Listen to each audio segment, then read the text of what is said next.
meeting of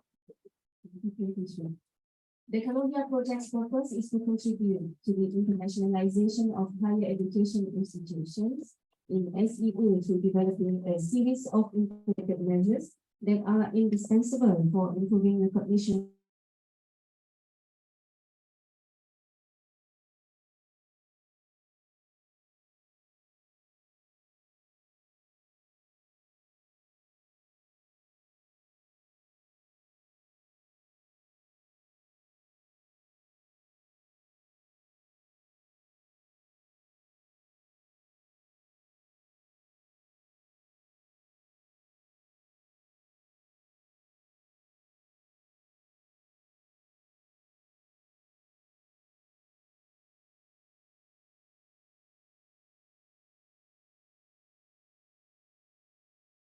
Without further ado, let's hear it from Dr. Robert Wagner, Director of International Turing Academy, University of Malaysia. Please welcome Dr. Robert Wagner for your speech.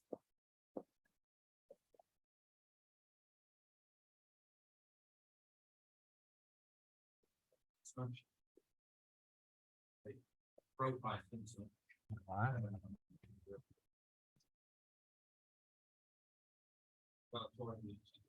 colleagues, it's actually not my first time. Shows that can be integrated from the purple so now I might get my son shared with the group something to girlfriend of my son is coming from Lumpur very soon. So yeah, it is a really good relationship with this country. And I will be back at being with the family of my future when they say this daughter-in-law. So I will be now a regular in your country. This is on a personal note. But it also gives perspective that we are living in a global world. We are meeting.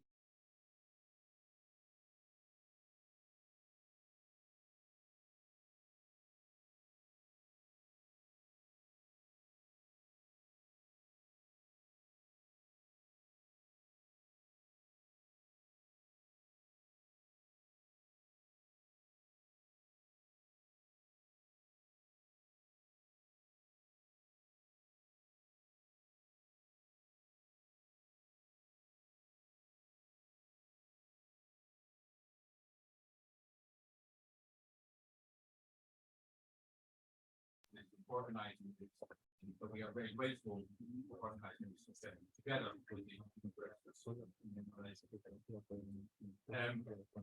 it also shows very much the relevance of what we are doing. As I said, we are working in a global context nowadays. Education is not limited anymore to one country or one local community, but global endeavor. And we are, I would say, not only competing with each other, we are also working with each other to make a better world and to upgrade our educational program in an international setting. Upgrading them, making them relevant for society, the entrepreneurial spirits, we also noticed from videos already, is quite important. But then, because then it requires that we reform our study program, we make it more tailored to the needs of society, we move from more knowledge-based programs to also more applicable programs for society, prepare our faculty for our society, and of course for the workplace. And this is what we are doing here, doing it together. And of course, the reason for having this event is to share what we developed over the last years together in this context. Because doing it together just gives better products. You learn from each other, we learn from you, you learn a little bit from us, and during overall, let's say, we are able to develop projects which can actually be applied in the context of individual institutions. For the three disciplines that are involved here, of course, it can also be used in other disciplines, not only general engineering, but focused on teacher education or medicine, but also in wider context, this can be applied. So thanks again for organizing the meeting. Thanks for coming here and to hear what we have to tell. Thanks for all the colleagues also from the other countries in the United Nations. Thanks a lot for my team and the other teams organized this. We hope you will enjoy it and learn lots and are able to apply what you learned today in your own space. Thank you very much. Thank you, Dr. Robert, for sharing your personal notes with us. So very happy to know that you'll be a more regular visit to Malaysia soon. So thank you so much, Dr. Robert Wagner, for the opening remarks. So your presence will certainly add to more physical meeting and engagement related to CALOHEA in the future. Ladies and gentlemen, let us now proceed by inviting Yang Berusaha Professor Technologist Dr. Abdul Latif bin Saleh, Pro-Vice Chancellor UTM Kuala Lumpur Campus, for his opening speech and to officiate the national meeting of CALOHEA 2023. Please welcome Yang Berusaha.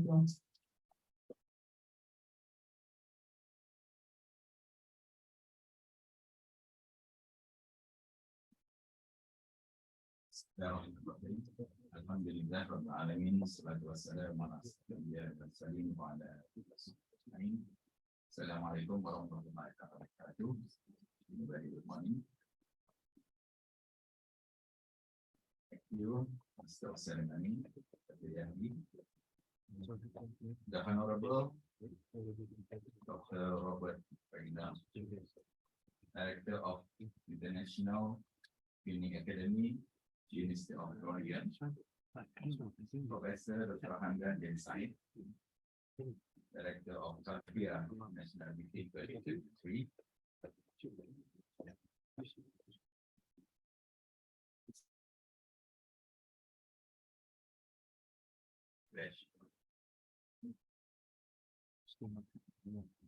Program Asian University Network, Senior Program Officer, National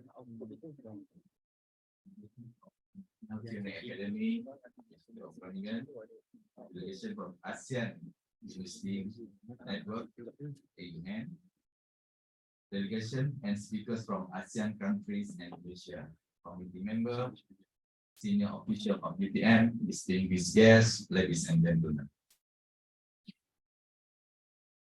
Alhamdulillah, I'm very grateful that you are able to be attend in the opening ceremony of CALOHEA National Meeting of 2023 this morning. It is my pleasure to express my gratitude and appreciation to all attendees, especially from Tuning Academy, Dr. Robert Wagner, and all delegation, University of Groningen and ASEAN University Network, for your time and presence at UTM Kuala Lumpur this morning for the opening ceremony of CALOHEA National Meeting 2023. Ladies and gentlemen, UTM is one of the leading research universities in Malaysia, focusing on science, technology, and engineering. In 2023, UTM introduces Envision Moonshot that focuses on 4 pillars: UTM hybrid and flexible learning, strategic research for solving complex problems, high-tech and use of portable helix approach, and global eminence as a tech-based university. I believe that this CALOHEA National Meeting 2023 is an event that can make UTM prominent in ASEAN and in the global, because we have delegation from Europe and as well as from Asia nation.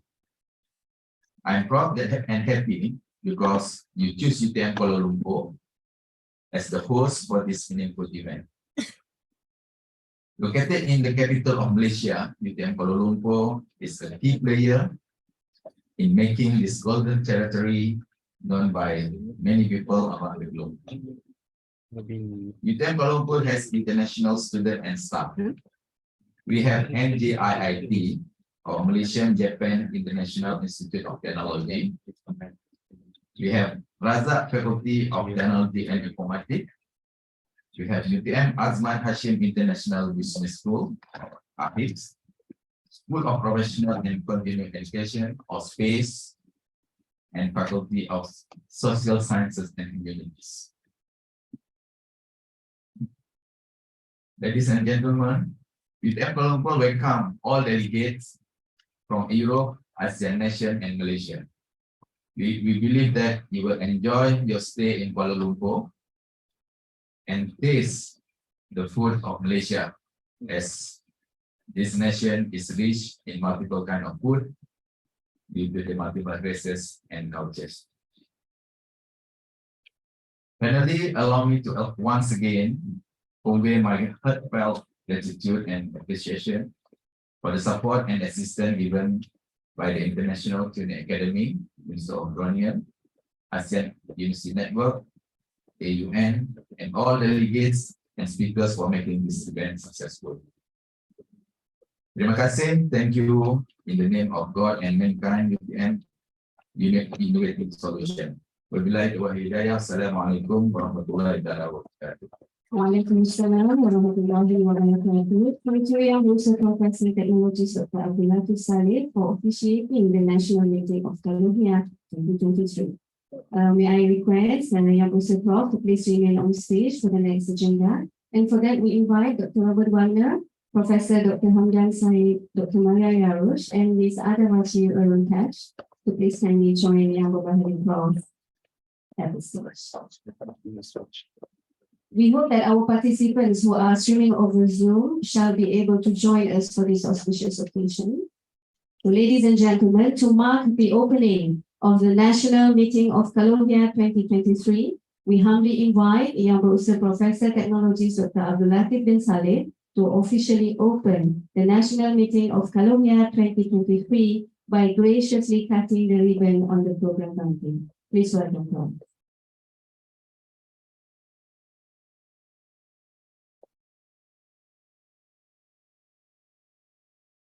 Thank you, Prof. Let's give a round of applause for the successful officiation of the National Meeting of CALOHEA 2023.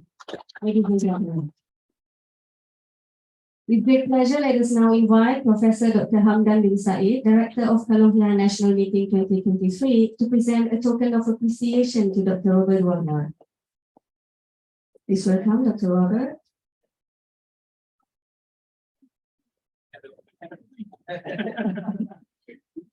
I'll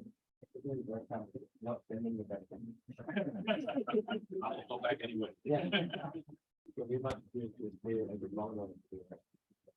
Thank you. Thank you.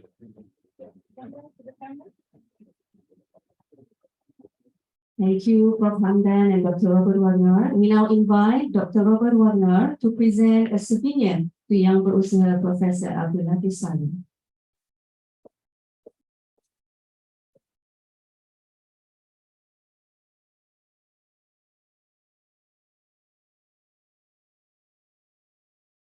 My pleasure now to.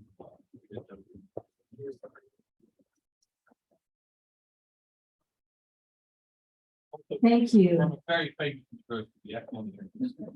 We are sure it's very famous, yes. Thank you, Dr. Robert Wagner. May I invite everyone to please kindly pose for a photo. Just at this stage, please.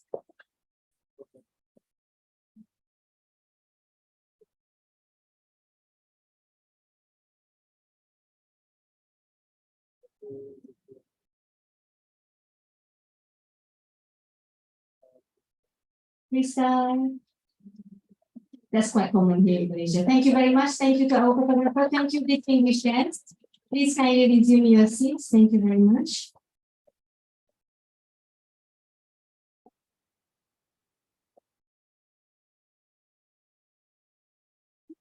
Thank you very much. Ladies and gentlemen, on CALOHEA project overview in Southeast Asia and the world, we shall have joint presentation, which will be delivered by Dr. Wagner and Dr. Yarush, respectively. For that occasion, we invite our speakers, Dr. Robert Wagner and also Dr. Maria Yarush, to deliver their presentation on CALOHEA project overview in Southeast Asia and the world. So may I remind all participants here, as well as over Zoom, to please kindly gather your questions to be done during the Q&A session later at the end of the presentation. Please welcome Dr. Robert Wagner and Dr. Maria Yarosh, the floor is yours.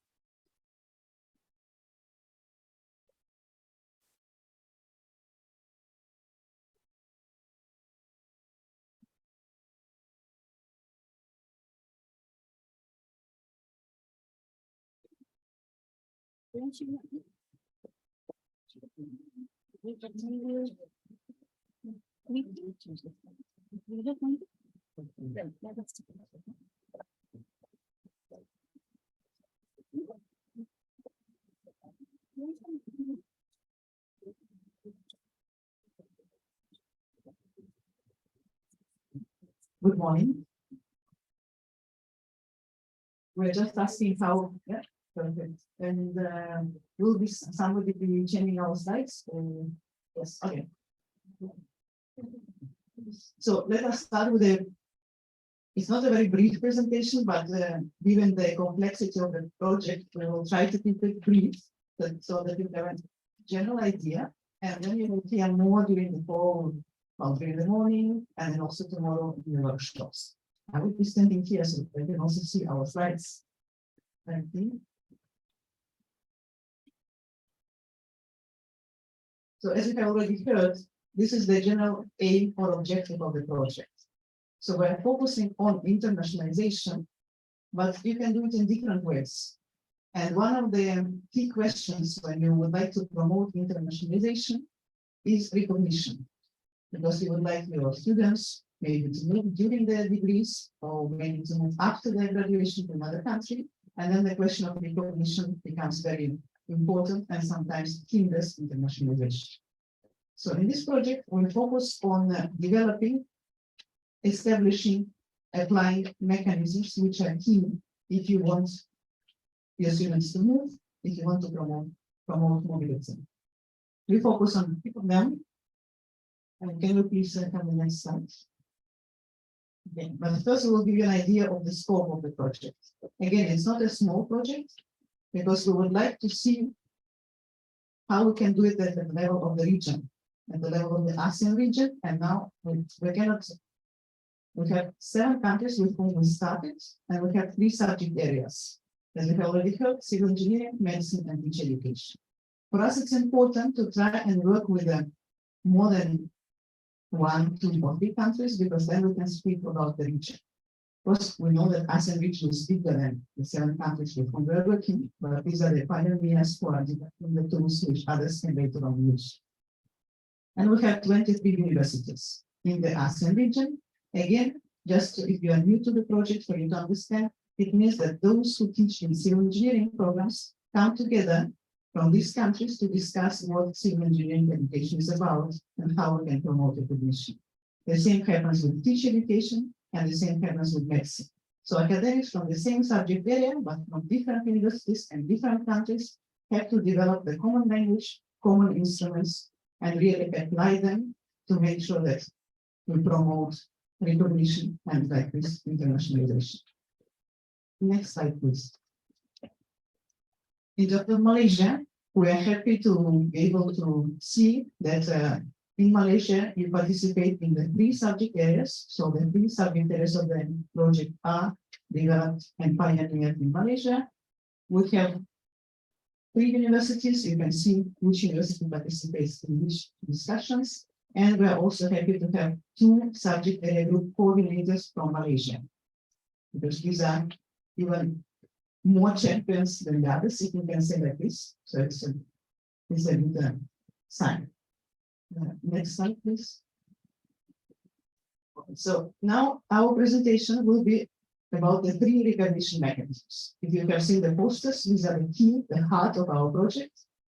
The first one is about the qualifications reference frameworks, about the profile of the graduates which we would like to see in our subject areas, what do we value in the region. The second one is about the student workload.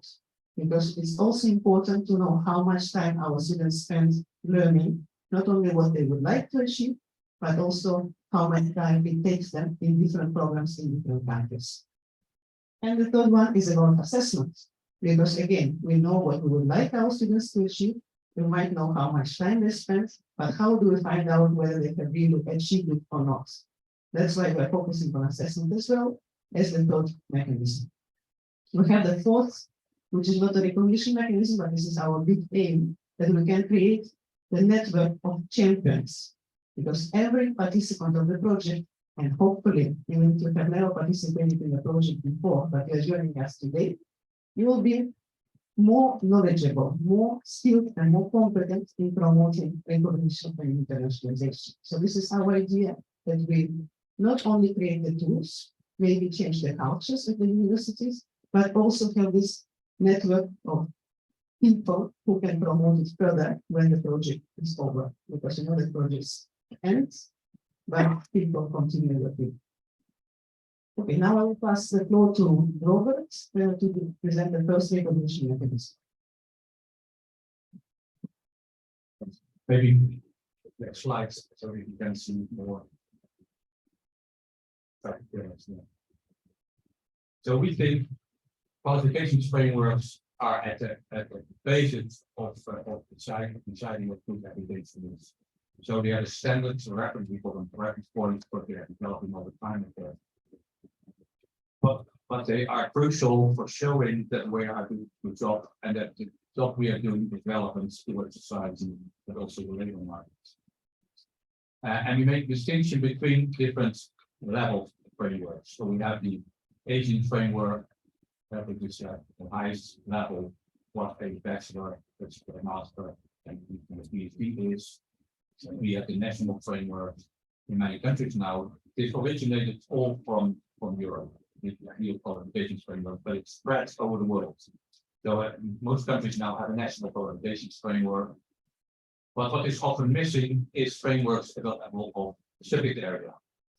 And recognition actually takes place discipline by discipline. How else? Of course, you can decide what together what the bachelor is, what the master is, what a PhD is. But if recognition takes place by a company or by another university, when you move from one university to the other, it's actually about the subject area. And that's why we focus on developing these qualifications reference frameworks and reference. Indeed, a reference is not set in stone as such, gives you flavor, possibility to give it your own, let's say, profile as an institution with regard to what we have developed. But there's a clear core we have developed. And what we saw is that the common core of different regions of the world are to a large extent comparable, but they also have slight differences because of the region, the educational culture. We are doing this not only in the ASEAN region, we're also doing it in Latin America. We have done it in Europe according to more or less the same structure. And we learned that working together in a region probably is the most effective way of developing these models.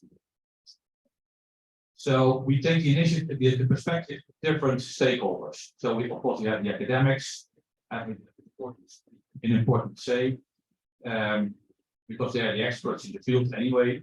But at the same time, we know that there are also employers who will employ our graduates after graduation. And we have found out, learning by doing, since let's say the beginning of this century, that if you don't sufficiently line up with the needs of society, your educational programs become, I wouldn't say irrelevant, but less relevant than probably required. It wasn't really an issue in the 1990s, in the 1980s, 1970s. We make people knowledgeable. We don't always make them skilled, but at least we make them knowledgeable. But in the 20th century, of course, the 21st century, things have changed, starting already at the end of the last century. ICT, for example, information technology, has exploded in terms of its development.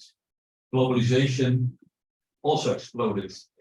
So our labor market is no longer local labor market, it's a global labor market, and we find competition all over the world.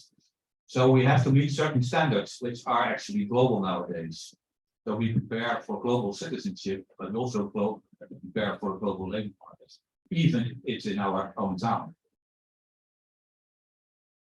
And of course, the graduate perspectives. The graduates also tells us whether what they have learned is actually relevant for the future career.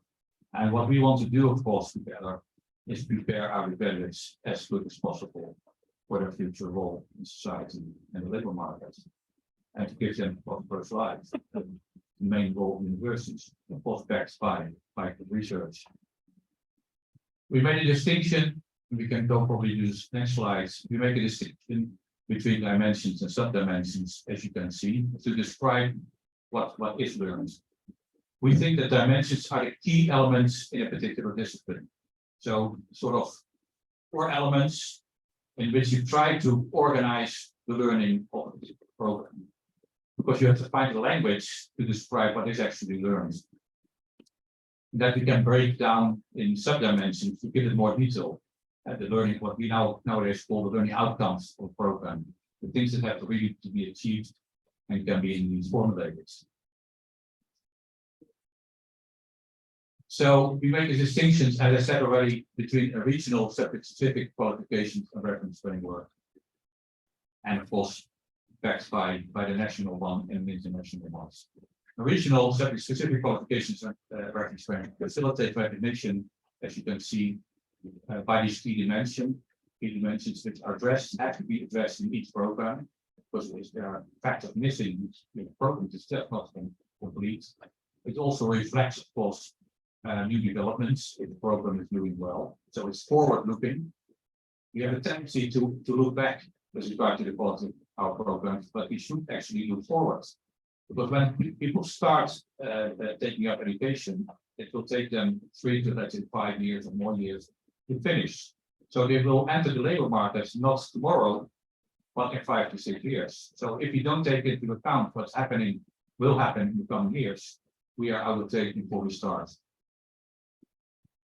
So we are trying to find equivalence between qualifications in the different countries. So what is the overlap? What do we have in common? And we can only do this together as academic experts. And that also makes it very reliable, because if it's done by academic experts, I learned that I can trust my colleagues.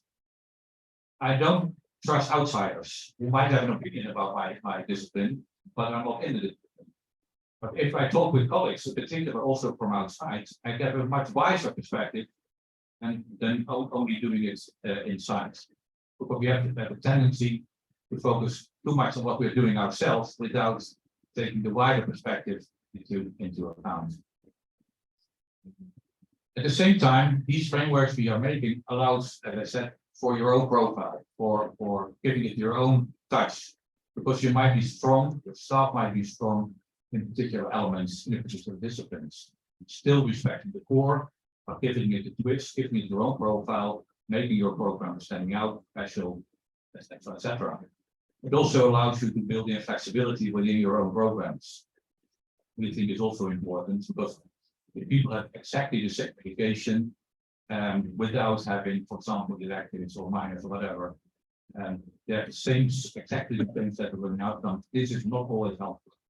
We have to build also on the interests of students and widen the perspective of our programs. So build in probably more specialization within the program.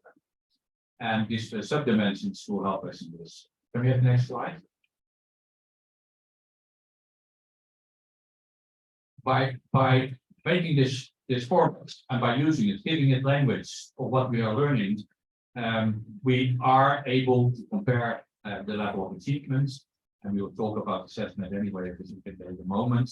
Because we have also have proved what we are learning is actually developed and achieved. And we make a distinction between knowledge, skills, and responsibilities. And in particular, of knowledge and skills are intertwined in the learning, but we always start with knowledge. Knowledge acquisition is the first step, because before knowledge, you can't become skilled. But at a certain moment, the level of knowledge and skill is at such a level at the end of a program that you can take responsibilities for the field as well. That you are, let's say, an adult in the field, and you can have a decent discussion with colleagues, but also with outside of the world.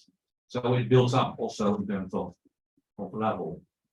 And being skilled and being knowledgeable also comes with responsibilities, because you will be an expert in your field, and you are expected to be acting as an expert.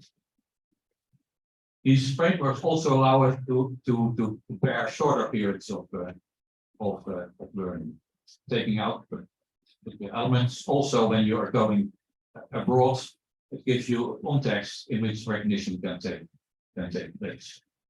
Next one. So we think these frameworks, of course, it's paper, it's not reality, but they are actually the foundation of our recognition mechanism, or the first recognition mechanism, because it's all about trust in the end. And trust you have to prove, but also trust you have to show in terms of the reference. So it allows not only to take recognition to take place in the ASEAN region, but because we're doing it also in other regions, it also is very helpful showing what you're doing to other world regions. It's also as a public relations instrument, it's important. If you can show as an institution that you are doing this, you also show up to the rest of the world and the rest of the country, the rest of the region. And I learned by doing this is indeed effective. You can show to politicians that you are doing a good job. You're going to show to parents you're doing a good job, and you're going to show to students you're doing a good job. But also you build respect throughout the world. Next one. So this slide shows that if you use these sub-dimensions, this specialization within the field of studies, it allows you to be different. So there will be overlap, but there will also be differences. So this shows, for example, two institutions, the red and the green one, and there might be gaps in terms of the dimensions. Some dimensions you might not be covering, some dimensions others you might cover together, but maybe at different levels. And it shows in these frameworks. But at least we have the framework as a reference. So it can be different from institution to institution in terms of its implementation. But we know now what actually plays a role. And it will be recognized easily by outsiders as well, not only by our own experts. So, next one. More or less the same, but then with other topics.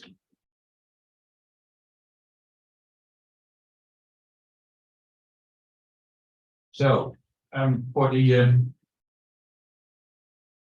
let's say the final validation, it's quite important to have complete all these perspectives, and we don't have to go in detail again.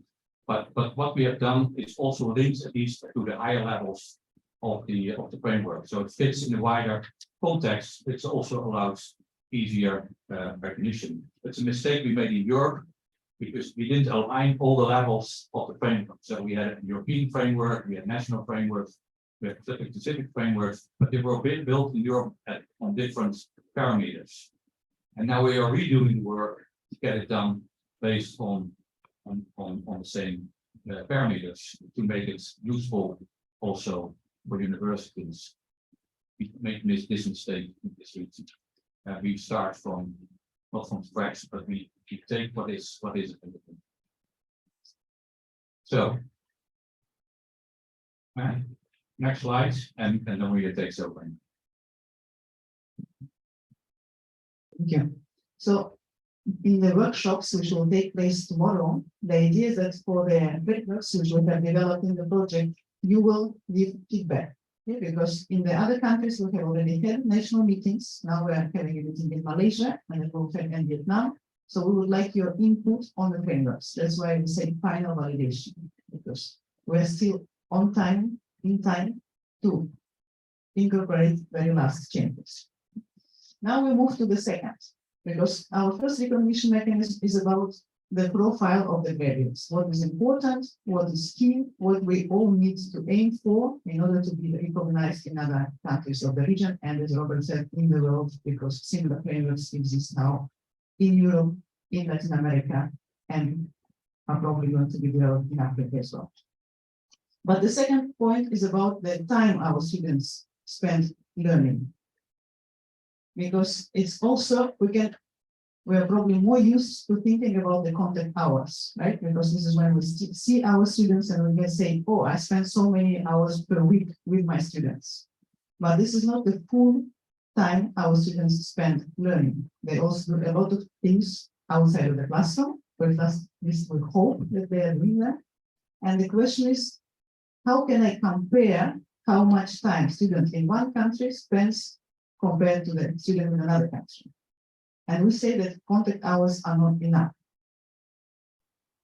We want to make explicit the whole student workload. So first, our question is, why is this important for recognition? Because you can say, well, our students learn so much, and students in other countries learn so much. Why? Okay, so this is our first question. Then, because we are convinced, and I hope that if you are not convinced yet, after our short presentation, you will see the points. I'm looking at the full student workload. What are the tools? Because when we can see our students, it's one thing. I know that I have spent, I know now maybe 20 minutes talking to you, and you hopefully have been listening to me. But if you go outside, how do I know how much time you're spending on learning? Okay, so we're exploring a number of tools, not necessarily. We're going to share with you today briefly, and then in the workshops you can learn more. But the idea is that you reflect what suits my class, my course, my university. Because there are many different tools you can use, or combination of tools, but it's important to start with something. And then our big aim is not to precisely use these 4 tools, although since we introduced them, it's because we believe they can be useful. What is the end goal is to make sure that every institution, every program has this culture, that you do talk about these things, that you do have a dialogue with your students, because whether you are teaching mathematics, physics, one subject in education or something in medicine, how do you start this conversation with your students about the workload? Because maybe it's something you never discuss with them. How do you start this conversation with other colleagues in your program to make sure that your students are able to follow all the courses they're supposed to be able to follow in one semester or in one trimester or etc. And how can you make sure that you use this information which you obtain from your students to enhance your programs? Okay, so this is more or less what we are doing on the second one. We can go to the next slide. I think we can see more detail. So when we say the full student workload, as I already mentioned, we say the contact hours plus what we call independent work. But we know that the term can be confusing because it doesn't mean that this is the work students do when they want or how they want. This is the work you as an academic assign to them. You plan for it because you know that these are the tasks students need to carry beyond the contact hours in order to achieve the learning outcomes, in order to pass your course. But you have plans because you say, okay, I have so much time with them, but beyond this time, I would like them to do this task, to prepare for this assessment, to do this group projects, etc. Okay, but we call it independent because you are not there to see whether they're doing it or not. Next. And this is just to show you very graphically that if we only focus on the contact hours, for us it is an input for the teacher-centered approach because we know how much we are inputting to our students. And then we will see another picture because we can have very different ideas about how much time our students actually spend learning. Next one, please. So we like this image of the iceberg because the top of the iceberg is what we see. Is the contact hours, but what is below the water we don't see. But for recognition, we need transparency. We need the full picture, and we need to see how much is there, which is hidden. Okay? So we say from transparency, with historical issue, we can move always to internationalization, which is our biggest aim. So, for example, the readings, the assignments, the fieldwork, the laboratory, where the students are working but you are not there, all these types of tasks which you either explicitly ask them to do or hope they will be doing, but maybe you never told them. Maybe you ask them, well, maybe you have a lecture and then you hope that when they go home, they will read the notes and revise the notes. But if you don't tell them, maybe they don't know that they have to do it, because students also need to learn. Next one, please. So when we look at the full picture, the time our students actually spend learning can increase enormously. If you still remember, on the other slides, we had something like 17 hours per week, but when we add the full time, we have 43. It's already important for one particular program to know where the students have time to sleep, exercise, etc. But it becomes even more important. Next one, please. If we look at two programs, again, look at the green and the red. So, for example, imagine that you are doing course A, and you would like your students to go to another university and take a similar course. But at university, they spend 3 hours with the lecturer per week, and then 4 hours outside of the classroom. Then you look at university and the red university, or university with the red program, and they tell you, oh no, our students will actually spend 5 hours with our lecturers per week. We are much better, much stronger. We cannot recognize your students because you spend only 3 hours of contact time. But you say, no, actually, in total, we have 3 plus 4, we have 7, and the other one also is 7, okay? So this way, we can say, no, it's just that we have organized our courses differently. The time our students spend learning is the same. So we can recognize each other also in terms of the workload. Not only the learning outcomes, but also the time. Even though on the surface of the things is different. While for this course D, you will see the full red picture. The next slide.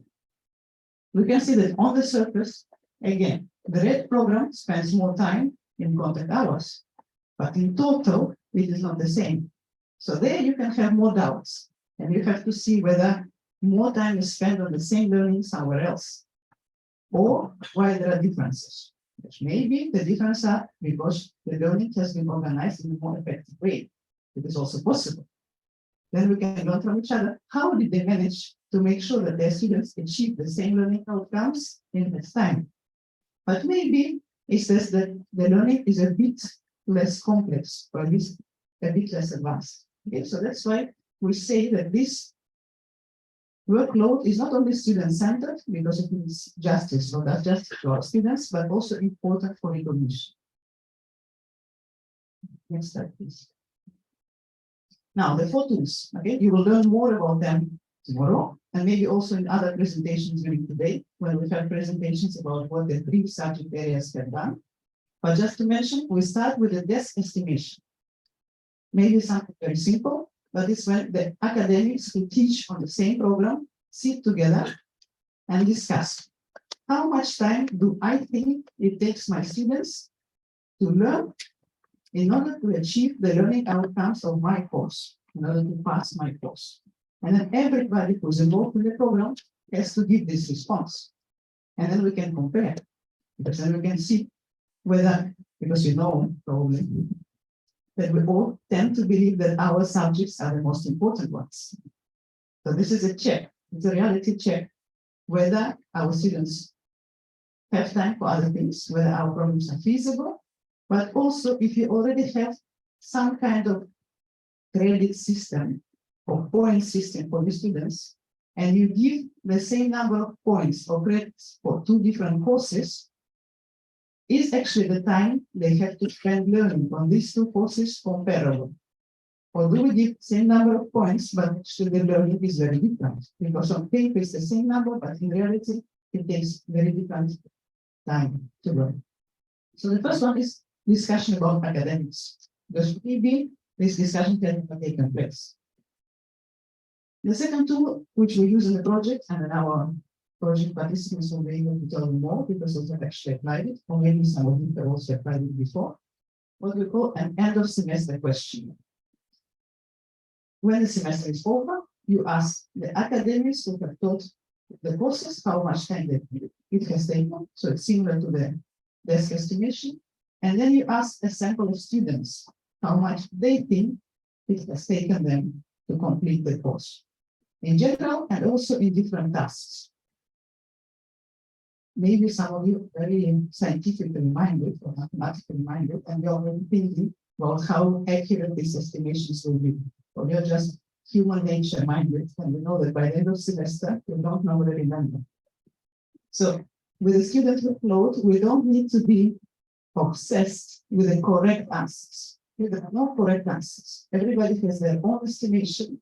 It's different from person to person, and it will be different from semester to semester, because we will always have different groups of students. What is important is to have this discussion and to even ask ourselves about the time.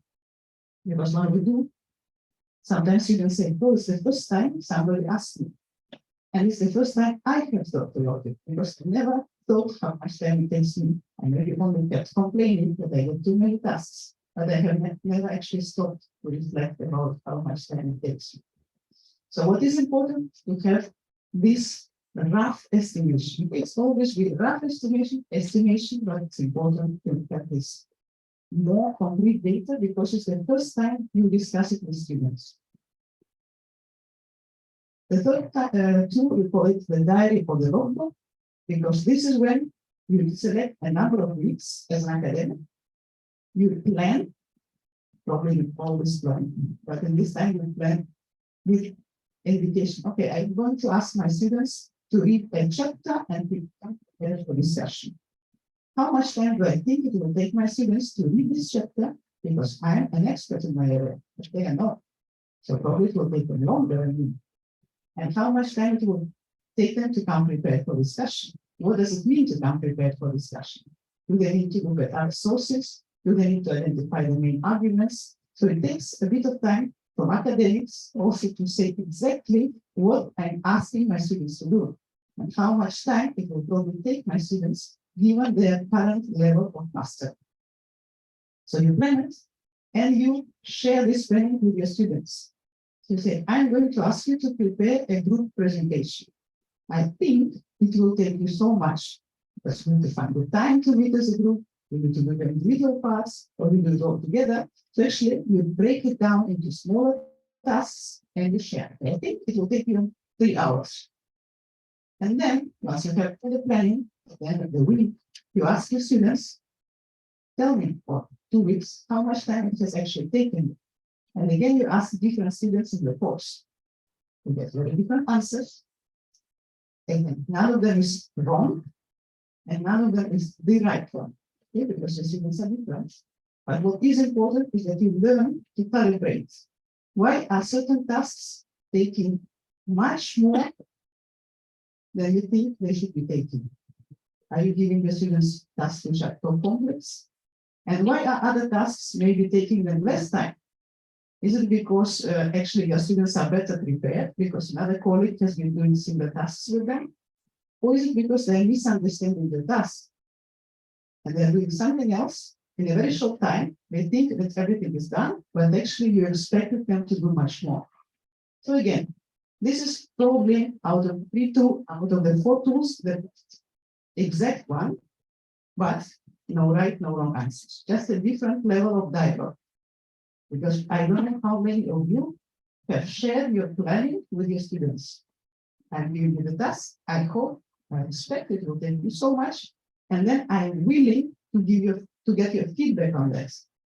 Because I'm also trying to make the best for you. We are together working on your learning. You have to tell me how much it takes, so that either I can adjust my planning, or maybe I have to I have to help you learn how better to do this task, how better to manage your time, or how to use more effective learning strategies.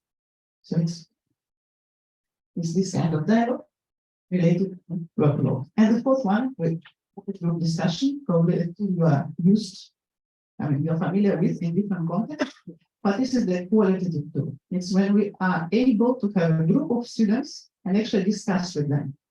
Why certain things we're finding through other tools like this.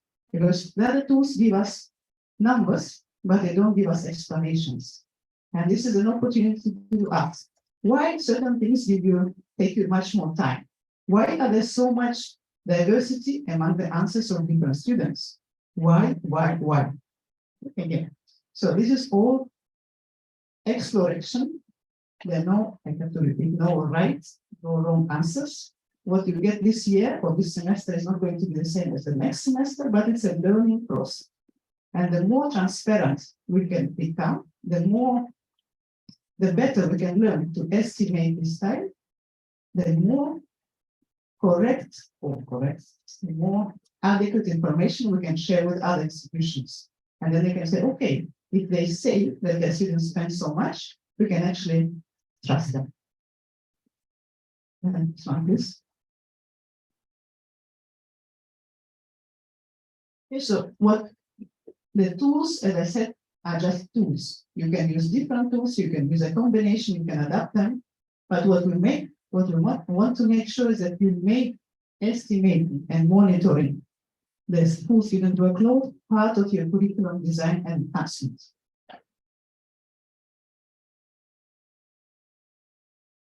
And this is our aim at the level of the programs and institutions who participate in the project. We collect data, we identify the tools, we adapt the tools for our context, we discuss the data. Discussion is maybe even more important than collecting, because of course, when you discuss, your person needs to collect. And we reflect on how we can use what we learn, both in terms of numbers and what comes out from discussion and reflection, in enhancing our curriculum, making them more transparent, better prepared for facilitating recognition and internationalization. And then at the level of the project or the ASEAN region, we have the aim of contributing towards this coherent regional recognition system. Because probably you are more and then that in the ASEAN region, you have many systems of credits, different systems in different countries, sometimes different systems in different higher education institutions. Is it a problem? And not necessarily. The problem is there if they are all based on different ideas. If you all consider the full student workload, no problem, because the basis is the same. If some consider only contact hours, others consider full student workload, others say, oh, for 1 hour in the classroom, I will give them automatically 2 hours outside of the classroom, but nobody plans and nobody checks if it's like this, then you have different logics, and then you cannot have a coherent regional system. So the idea is that all consider the full student workload. We can have different answers, but we have the same logic, the same foundation. Yeah? As a region, it's very easy to recognize the periods of study also in terms of student workload. And we are going to come up with certain recommendations, but based on evidence, based on practice in our programs and institutions. Again, in this meeting, this is probably some things might be new to you, some things you are already very well aware of. Maybe you have tried some of these tools, maybe you have tried other tools or other types of engaging your students with this in this discussion. What we would like to discuss within this meeting is how we can make sure that it's nationwide. Our ideal is that every academic program in Malaysia in a higher education institution has this mindset, has the tools, knows how to include students in this kind of discussion and eliciting data which can promote recognition-based student workload. And now back to Robert. To back this up, we did a survey for another world regions. The most recent one was in China. And in China, they operate the American credit hour system. So we did these surveys and we asked academics, and the outcomes were amazing, as I have to say. So in some courses, which all have the same workloads, there was clear under asking, so underperforming, while in others was overperforming. So although it should have been the same, it wasn't the same. And it's a learning experience for all the institutions involved. So it makes transparent what you're actually doing. It also highlights that sometimes you have to realize that you're over asking this, or you should ask more. It's good to be fair to the system. But also for the outside world, of course, it's quite of relevance in international context, but it also is a learning experience for your own institutions and your teachers responsible for a program. Because of course we are all important. Not my colleague next door is more important than I am. My field is also important. So I should have the space to make that a reality. The next step, the third step in with regard to our recognition mechanism is the proofs. So the assessments, the achievements of what we plan to learn. And we call it authentic assessments, because we think the assessment should be real, should be reflect reality of the fields, but also what the needs of society. Because if it's completely artificial, it has limited value. If it is not taking into account what's happening in reality by reacting in the first place. So real life context, real world tasks and activities, and therefore realistic simulated situations come as close as possible with regard to the world of work and society. So the idea is based on performance standards in terms that students should indeed learn to apply their skills in authentic tasks and projects. And of course, the idea is also to allow for valuable feedbacks to students. Because learning takes place over time. It's not only the last exam, it's also the learning process during the whole course. And the difference between informative and summative assessments. Next slide. And when we are focusing on this, of course, it's based on what we call student-centered learning. So the student is in the center, not the academic, the knowledgeable person is in the center. We are preparing our students well for their role in society. So what we want to find out, of course, as a first step, is what's happening in practice at the moment. So we are trying to find out what kind of assessments take place in current programs. And we can expect that there is room for improvement on the basis of the discussion we have. So the idea is to develop an action plan to move forward with regard to full implementation of authentic assessments. Because we found out in the world that there's a will to win in this respect. The idea is also to find examples of good practice. Because we made these frameworks, we defined what should be learned. Now, of course, the idea is to prove that it actually is achieved. And over time, during the last, let's say, decades, we found out that the assessment indeed has to fit the frameworks. So we have to come out with strategies, not only in assessment, but also related to learning and teaching, which indeed allow you to meet those reference points. Therefore, it's very useful to have inspirational examples of assessments. We don't have to invent the wheel ourselves. We can also learn from each other. But then we have to collect, let's say, these examples of good practice, which can also be applied in other contexts. Maybe you give it a twist, but at least learning from itself. And nowadays, in the world of today, in teaching and learning, there are many strategies for teaching and learning. It's not only learning a textbook by heart anymore. It can also be project work, it can be simulations, it can be assignments in many respects, or presentations, besides written ones, and then you have the conditions with regard to written ones. So there are many settings in which you can learn. There are many strategies to learn, and we have a tendency still in the world to use the traditional ones, not the modern ones, which also have been developed, which are more real or close to real life situations. Next one. So the idea is that we learn from each other anyway. So it's peer sharing, it's peer learning in this respect. Based on these examples, we can identify and to discuss that we see that they have also value for ourselves. And indeed to develop action plans to institutes reform what they do to make better assessments.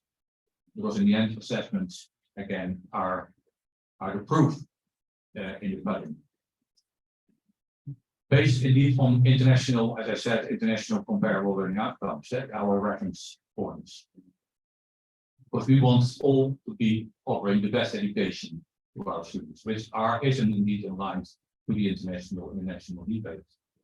Of course, we want to stand out, but you can only stand out as an institution if you know what is asked for. It has been designed by together. Next one.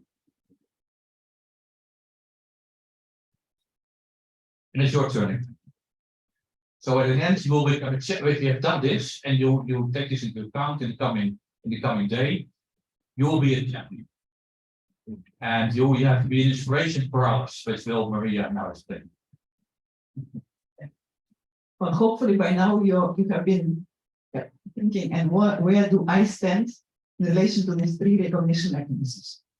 So to help us answer this question and to make sure that in the project we can also not only do things for our students, our programs in our universities, which is the biggest aim, but that we can also say, I am developing professionally as an academic and becoming a better teacher, a better facilitator of learning, and becoming a champion of internationalization.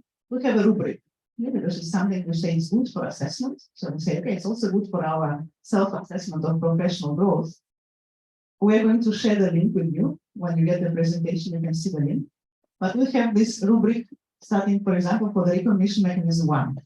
We have the knowledge, we have the skills, and we have the responsibilities. So you can say, okay, I'm interested in finding out how well I, as an academic, am prepared to facilitate recognition of what my students are learning in terms of the qualifications, reference frameworks. Then you have this indicator. So you can say, okay, am I aware of the documents at my national level, at my professional level, for the region, which describe what graduates in my subject area should be developing? Can I identify differences? Have I reflected on what is there in the documents? Can I take it into account when I have discussion with other academics on my program? Because as individual lecturer, you don't have power to change the whole program, but together with others on the program, you do.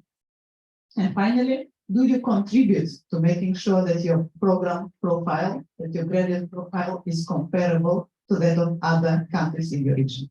Okay. So we're not going to go now through all of them because you can read, but the idea is that you can say, okay, if I'm now curious in becoming more competent in one of these recognition mechanisms, what are the indicators I can use?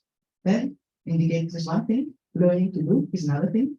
But that's why you have this national meeting, so you can see who in your country is working on these topics and who in the project in other countries is also working on this. So you can build a network with them. Thank you very much. I think we have maybe 5 minutes for questions. But Thank you very much, Dr. Maria Yarosh and Dr. Robin Wagner, for an inspiring presentation, I think, on the tools used to assist students in a way to prosper global prominence and internationalization via meaningful activities for students. So, ladies and gentlemen, I'm very happy to receive maybe one question from the floor or Zoom, because I believe that every participant will be here until tomorrow for the workshop, and you will have a lot of time to ask both speakers on the topic that has been presented today. So if there's any question, please kindly introduce yourself, your institution, and you may proceed with your question, please. Anyone on Zoom would like to ask any question? I'm not sure where to look, but just here, probably, for the Zoom participants.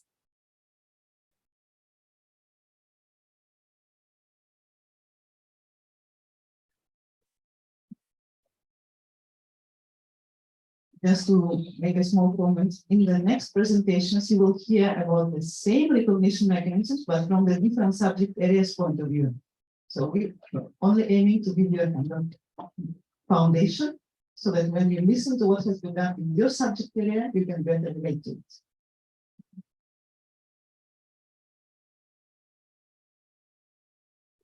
I can see that there's no question on Zoom. Probably, I can see hands raised. No, yes.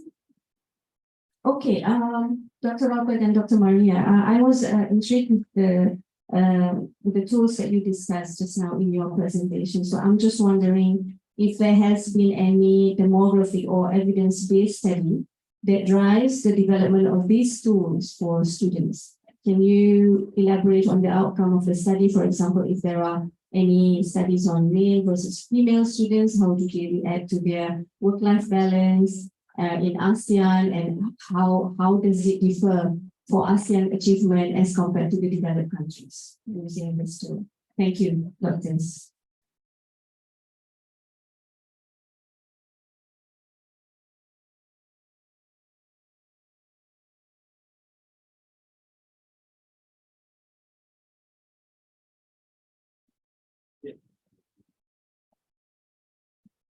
I think we exhausted the microphone already. Thank you very much for the question.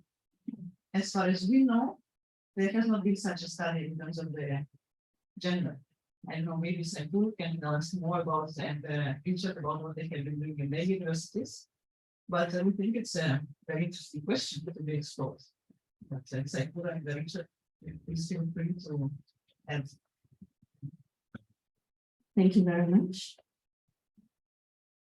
Yes, please, Dr. Robert. In Europe, studies have been done. Yeah, and women do better than men. Okay, men do better than men. No, women do better than men. Oh, women do better than men. Thank you, men. And it's been done already over local. I can't change this, gentlemen. It's what it is. They're more devoted to teaching, and also the number of women growing is growing in higher education. Also in the digital national time. So they're actually in development for a long time. In general, what we notice is that that's a wider concept. A long discussion is taking place already for decades about this, what we call the skills gap. That we haven't prepared our students sufficiently well for their role in society. So this is a discussion taking place in the United States, in Australia, and all over the world, also in Europe. And what we found out when we did long surveys, also in all those regions, including Africa, to find out China, to find out whether what people competences are actually developed, both what we call soft skills, generic ones, and specific ones. And so we asked graduates, we asked academics, we asked employers, what should be learned and what do you think is learned in universities? And we did this for the first time in Europe in 2001. The results were shocking. So there was a complete mismatch between what we thought as academics was learned and actually should be learned, and what the employers and the graduates thought was learned. There was a tremendous gap.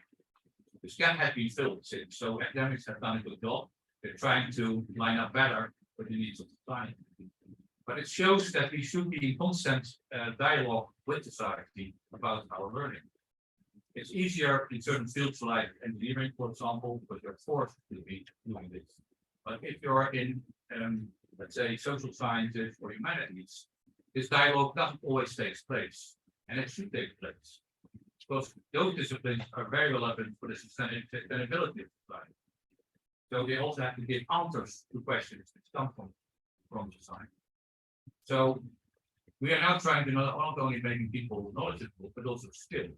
And the evidence over time of all these surveys shows that indeed we are doing a better job now than we did in the past. But it's still a lot to win. And OECD reports tell us that in particular critical thinking in the future will be crucial in development of critical thinking, also in respect to artificial intelligence, etc. So the human factor has still to be visible in one way or another because we are central animal. There is evidence, there have been studies, not so much gender related, but in general, that this approach is really required if you want to survive as universities. Because there are also alternatives. There's also online learning. So, and that is what the warning of many institutions or researchers say, okay, if you don't focus on particular becoming skills in social environments, there are cheaper alternatives and go to university which take place face to face. Then again, these reference frameworks are quite crucial because part of these reference frameworks can never be met in terms of the outcomes in an online context. You need a face-to-face situation, so you need really an institution. Exactly. Thank you, Dr. Robert and Dr. Maria, for such an interesting presentation. Ladies and gentlemen, a round of applause for our speakers for this morning. And I couldn't agree more that studies should be done to probably evolve how does our Malaysian universities and ASEAN partnering universities look at these approaches and how might we best utilize the tools that have been presented to prosper international higher education. Thank you very much. So ladies and gentlemen, the opening ceremony of National Meeting of CALOHEA 2023 has successfully concluded with a sharing session by Dr. Robert and Dr. Maria. And I would like to take this opportunity to wish a successful national meeting and mobility workshop for everyone attending and also those present over Zoom. So to capture the moments we had today, may I invite distinguished guests and everyone present to please gather at the center of this hall for a group photo. May I invite Dr. Robert and Dr. Maria to please stand in Zoom your seats.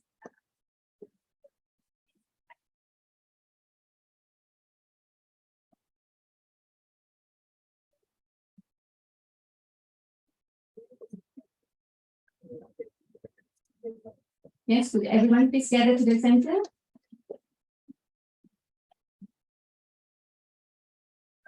Because after tomorrow, all that's left is beautiful memories of your photos and mementos, probably some videos of the workshop. Please welcome everyone.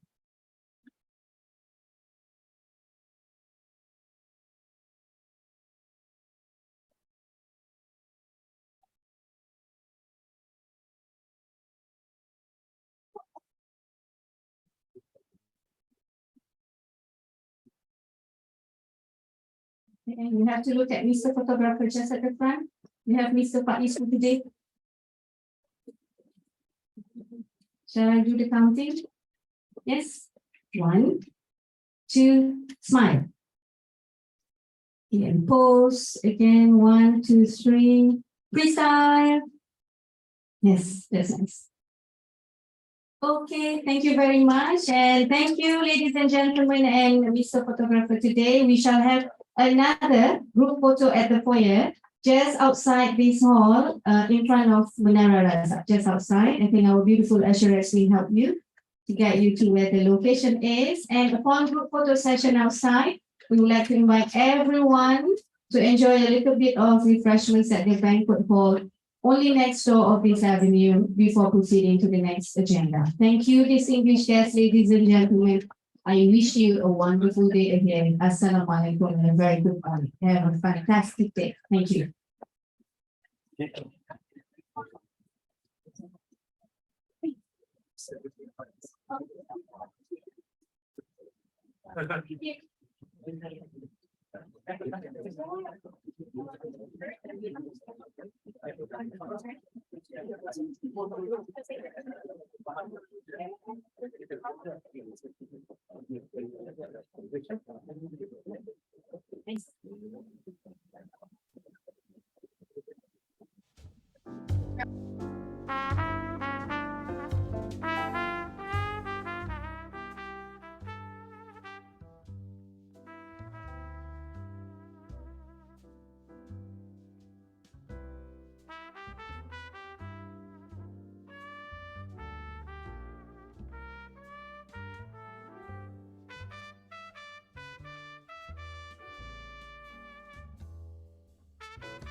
Testing, 1, 2, 3, 4, 5.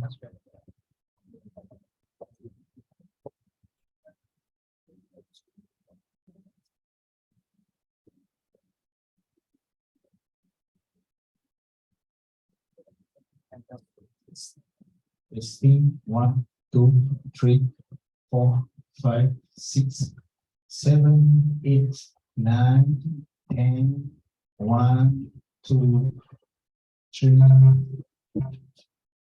1, 1, 2, 3, 4, 5, 6, 7, 8, 9, 1,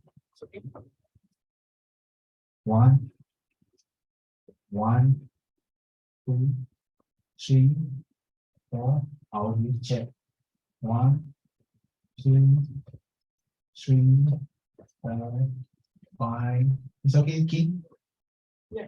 I think it's better than before. It's better than before.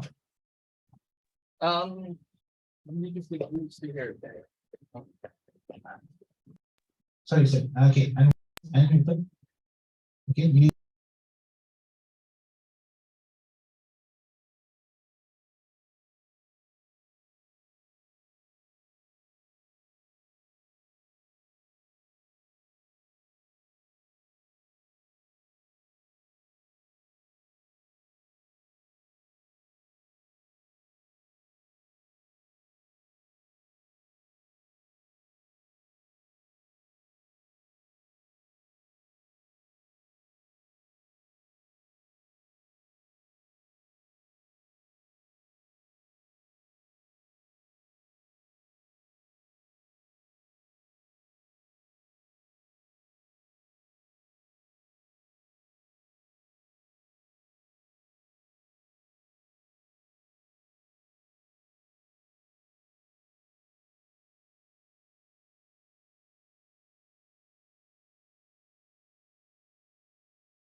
Sudah.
Kita satu dua tiga, satu dua tiga, satu dua tiga. Okey, tiga. Okey, cubaan satu dua tiga, satu dua tiga. Okey.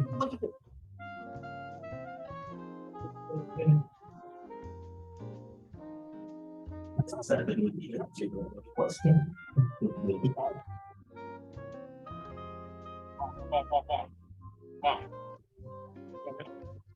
Cuba satu dua tiga, satu dua tiga, cuba satu dua tiga,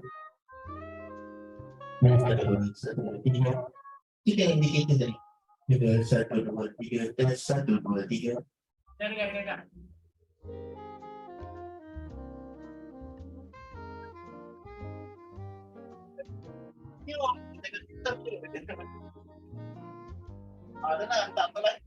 Ya, dia sebab dah ada OTA, tak berani kan. Ini kita ni lah.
with your involvement, and we really appreciate your efforts, your time given to the success of these meaningful events.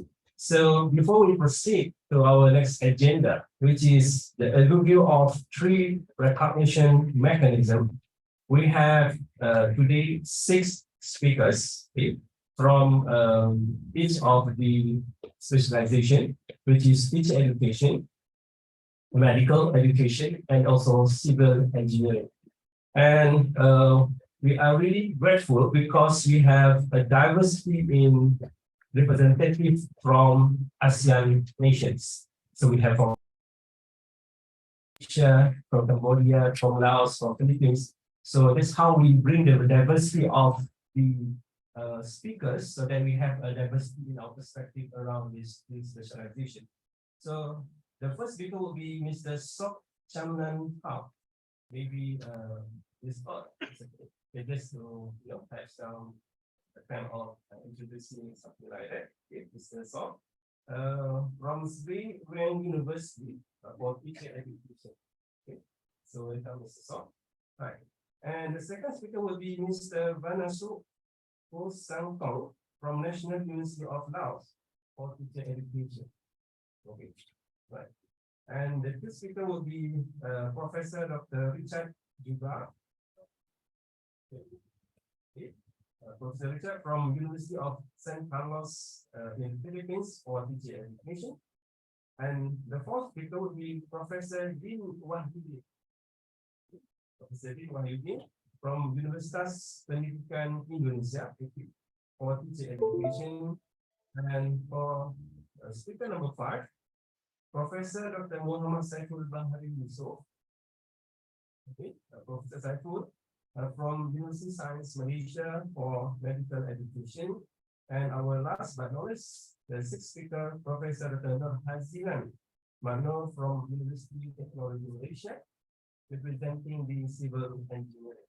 So for each speaker, you are given, actually we have a very short time because we have 6 speakers. It could be around 10 to 12 minutes for each of the speakers to speak.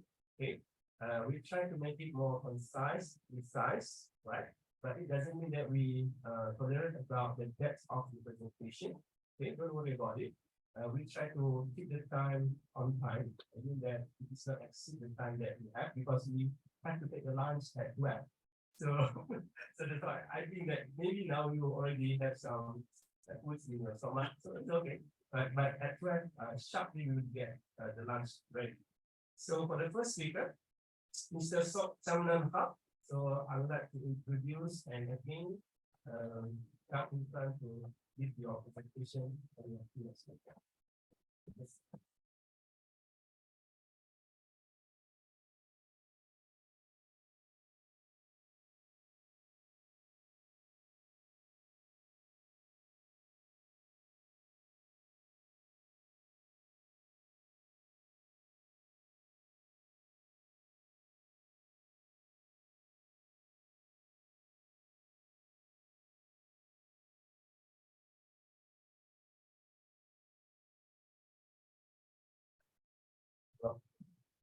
Right, very good morning, professors, we are very happy to sharing on the introduction parts. Yes, yes, I know it's something like that from slide University and go here. It's maybe more in the next slide. Yes, so for the place that I put of today is about the background, the context. But actually, it's something related to Dr. Maria and also our representative. Yeah, that's not it. Then the university partners who are in the teacher education areas, and the last one has a brief introduction of 3. But the all 3, so the 3 arms should be present detailed with another presentation. Yes, actually, this is the project, the overall project slide. It's talking about the measuring and comparing the achievement of the various outcomes in high education. Actually, this one talk about the value of represented. And so we verify and the overall general objective about internationalization of the HCIs developing the interrelated measures and important for improving the hydration. Yeah, and actually for the CALOHEA project, in the secondary groups, we have seeded living, basic and education. But for me, I'm in the foundation of the specifications.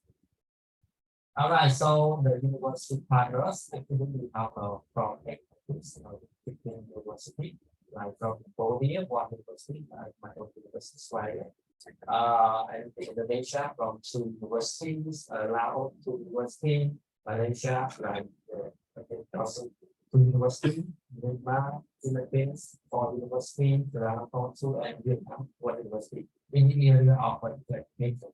Okay, please next.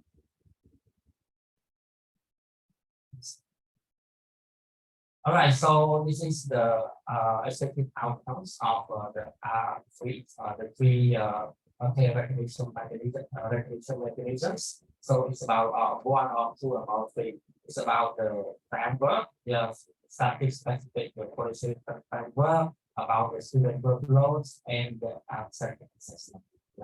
I don't want to repeat, so I'll be so move to next page. Actually, for the specific qualification framework, we have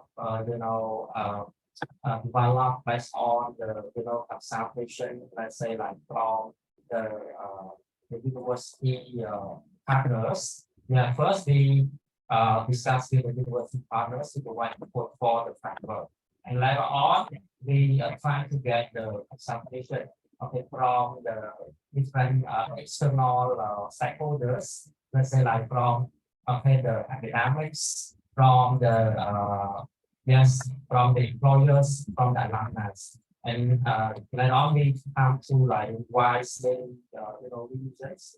So far we have the user 8 of the institutional education, and sooner later we will have the 9 of the framework. For the can we move to the next slide, please? Yes, based on it, you can see the structure, the perspective of the academics, employers, and the graduate. And then it comes with the dimension and sub-dimension, and try to fill the column of knowledge, skills, and responsibility of our graduates. So these are the whole sector of the framework. Go to the next page. Okay, for regarding the student workload, Dr. Maria has already presented about like the hour and the work. So the student workload combine the 2 aspects together, in the class and out of the class, and then work like the student have to work it's kind of a self-study, self-research, and to complete the assignments or projects and so on, like in the so we can estimate how many hours the student can do it.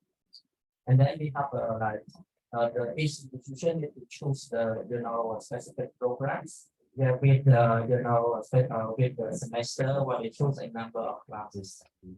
And already Dr. Maria already presented about the tool for the arm2. Like we have best estimation and semester questionnaire, dialogue, logbooks, and group of focus group discussion. So all the 4 here we use all the 4 tools in order to identify the student workloads. Okay, next please. Okay, the last slide for the presentation is about authentic assessment. Actually, authentic assessment is kind of the method of evaluation involving the real world application of knowledge. And we use the authentic assessment to evaluate the student understandings and the application in the real context. Let's say like the student have learned the theory in the class, and then by using the authentic assessment, it's good opportunity for the teachers, for the student to explore, to involve in the real world situation.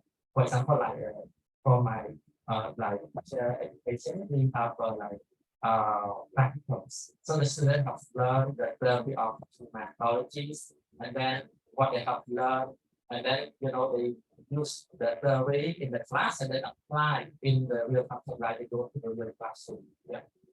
And in order like for the getting the input from the object assessment, we have conducted like the focus group discussion with necessary academics. And the institution need to develop, the action plan in order to fully implement the object assessment of the programming outcome. And the last one is to add the compliance of the traditional example of object assessment and the PLO programming. Actually, in detail, the next presenters they will explain or really about their the R 1 or 2 or 3 specifically related to their real practice and their future. Okay, that's all for my presentation. Thank you very much.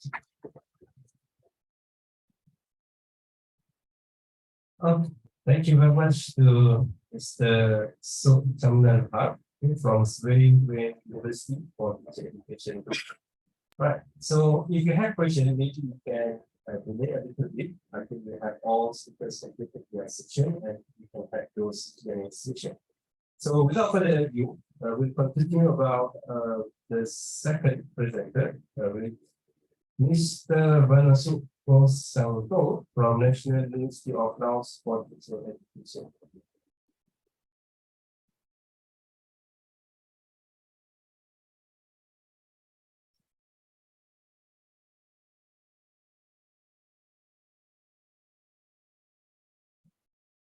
Professor Dr. Smith, yes. My name is Vanasuk Santo, presenting teacher education from Faculty of Education, the National University of Laos. Today I will be presenting. Actually, I not prepared the 3Rs, but my part today is to present about the first one. As my friend presented about the introduction of the 3Rs, so I will go a little bit deeply to the first RM. Before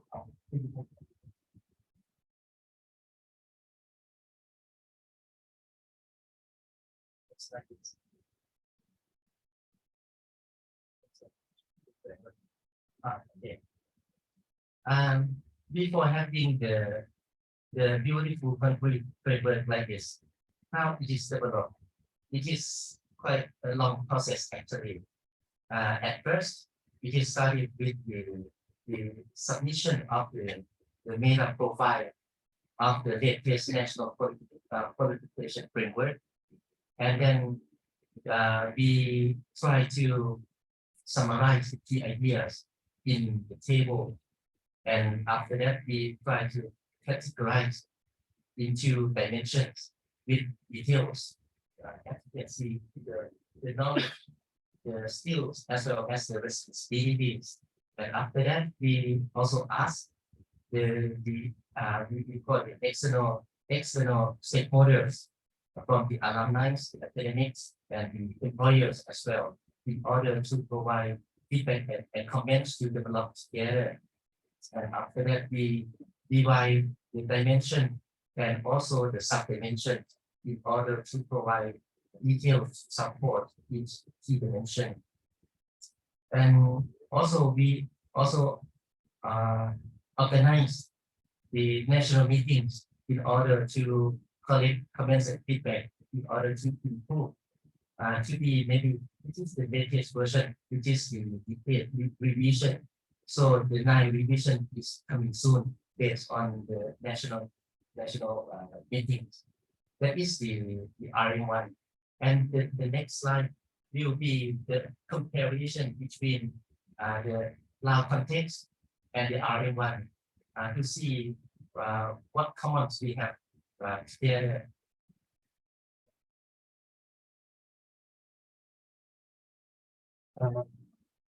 The things on the right, on the left is the dimension. There are 7 dimensions with sub-dimensions, and on the right hand is the Lao educational context. For the Lao educational context, we actually have the three general focus. The first is to promote the nationalism, the science, and the modernization, and also inclusion in the form of education for all. However, we also have some other dimensions for the learning outcome goals, which is the moral dimension, intellectual dimension, are recognized as a key dimension. It is of course that when the student graduates, we need them to be good citizens. We need them to have positive attitudes. We need them to have social skills to work in the society, and also the intellectual dimension. And the other rest three is the vocational in terms of basic elements as gardening or basic construction, the physical dimension as the basic sports or the activity, the ability to organize the activities. And also the artistic, for example, the decoration of the classroom, the decoration of the school, as well as the word bulletin boards. Let's see what we have in common. The nationalism, science, the modernization, as well as the inclusion all belongs to the reference framework. Next. The moral dimension as well. Next. Yeah. And also the intellectual dimension. And also next. Let's see the last three dimensions. Actually, what we expect is that for the students who come to study in faculty of education, when they graduate, they should have basic knowledge in terms of the three dimensions here. In the case they need to teach in basic education, in the primary or the secondary school, they need to know how to organize the three elements here. But for the university level, maybe they not need to have this. So for the more holistic development, we may include it into our dimension, or maybe we may not need to include it. This is just a food for thought. Okay.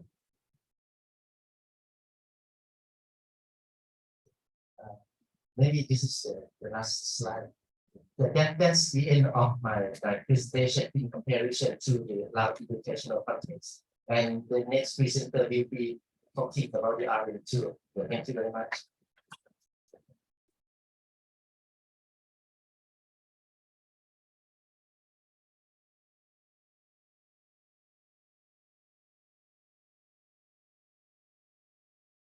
Yes. Okay, thank you, Mr. Vanasu Santo, for your presentation. Actually, we have a various progress of this project according to the specialization as well as according to the nations. So some would be more progressing, some would be somehow they have some challenges in the implementation. So that maybe because that there is a various kind of progress, there could be something that very strict or somehow we need some more time to implement this initiative. So yes, that's how we try to acknowledge the challenges and to address them and solve those problems altogether. So I think we can proceed to our first speaker, Professor Dr. Richard Juga from University of St. Carlos for teacher education.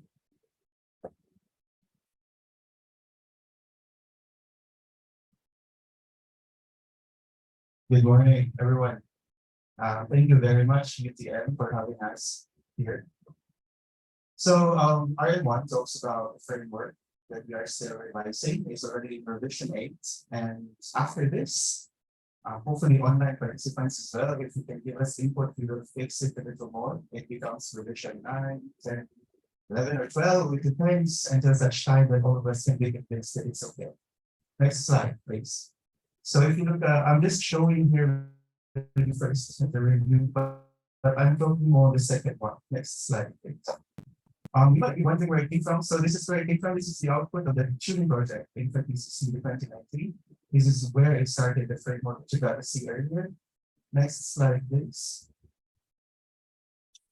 So it became like this. We collected a lot of things until such time that it became the table you saw in the previous presentation. Next slide, please. This is done. I just placed it just in case. So this is how we did it. There are multiple countries. Each country have more than one unit, and for each unit, we just selected things and trying to see. So every time we talk about the framework, please think about it in 3 distinct levels. The highest level is the ASEAN level as a regional framework, true for all of us. The second level is your country level. Might be true for your country, but it might not be true for entire ASEAN. And the third level is your institutional level. Might be very unique for your institution, not in your country and not in ASEAN. But what we are developing is really the ASEAN, the regional framework. So there might be nuances at their unit level and at their country level, but we're developing the regional level. Next slide, please. Yeah, so this is the table now, and with your inputs online and on-site participants after this one, especially tomorrow, we will talk about how can we possibly improve the number of dimensions, the definitions of the dimensions, the sub-dimensions, and so on and so forth tomorrow. So let's go to second recognition mechanism. Focus a bit on this more. Next slide, please. Right, one more slide. Okay, so because we divided the task, I'll be talking a little bit more about RMC. So student workload is, when we talk about student workload, think about it as the amount of time that our students spend every time we ask them something to do to fulfill a degree or to complete a course requirements. Whether they are in the classroom or outside the classroom, it constitutes student workload. So that's workload, contact and non-contact time. Next slide, please. I'm just focusing on this singular slide to capture everything. So if we go to school, normally what happens is there is a piece of paper every semester. In that paper, what is written are the number of courses that you take for that semester. And in that course, it's specified how long do we have to sit in class or how long we have to listen or interact with our teachers. But along the process of completing course requirements, our teacher will say, okay, read 20 pages of this book, write an essay about this one without using ChatGPT. Or our teacher will say, for example, conduct a small research. All of these things will come with a rubric, with a guideline, and so on and so forth. But definitely, the students will not just sit, the students will also work outside of our contact time. So that's why it is important that we understand student workload. You will be very surprised if you find out that students actually have a lot of time sometimes. Students actually don't have any time, most of it. This, right? Right. So here, because student workload in the ASEAN region, since you're a member of AUM, if you remember, there is already an existing document in the ASEAN University Network Credit System, but it's more focused on the nature of the course offerings and the equivalency of the content and the outcomes. For example, Universiti Teknologi Malaysia in the teacher education program offers these courses. What are the equivalents of these courses, for example, in the Universitas Indonesia or in Sanada University, for example? So that's all right. That's very good. It talks about the correspondence of courses. This one talks more than that. It talks about how long do students spend to complete a course. So always remember, student workload is the currency of internationalization. We always have it. It's like money of internationalization. Aside from your course is as good as mine, there's also how much do you put effort in that course so that it's really as good as mine. So that's about student workload. We have distinct tools in measuring the workloads. We call it only 3 because the 4th one is actually sort of embedded to the 3rd. Right. So the first thing that we do is desk estimation. So who are responsible? Different units and the program owners. In some universities, program owners are called department chairs or chairpersons. In some universities, the dean owns the program. So for teacher education, for example, each university is asked to think about a specific program. Case in point, Bachelor of Secondary Education major in English, Bachelor of Education in Special Education. So these are very specific programs. It comes with a prospectus, right? So all we have to do, sit down, get the prospectus, gather around the academics, and then it's so. How many hours do you think the students spend on course number 1? Right. Then at the end of the day, we get a semestral breakdown as to how many hours. Then we can also get how many the entire program is consistent. So that's this estimation. It's not subjective, it's relatively objective because it's based on your program structure. I hope I'm understood at this point in time. So once we have that, we go to the next tool. This one is more, it's still perceptual, but at the very least, we will get 2 perspectives. So at the end of the semester, we select academics teaching the course or the program in here. And then we tell them, okay, please answer this questionnaire. What are the activities that you ask your student for the past semesters? And can you give us an estimate as to how much time do you think the students will spend to satisfactorily completing? Not with highest honors, not failing mark, but average student. So the teacher will say, yeah, this one I gave them this, and this is the amount of time that they spend, blah, blah, blah. So that's what the teacher thinks. You get a picture. On the other hand, we will also collect students and ask them, what did your teacher give you? And how long did you spend? Or how long do you think you spent? Because it's ex post facto, it's done. So they will have to recall the experience. So we will contain 2 pictures. How much time the academic thinks students should have, and how much time students said they did.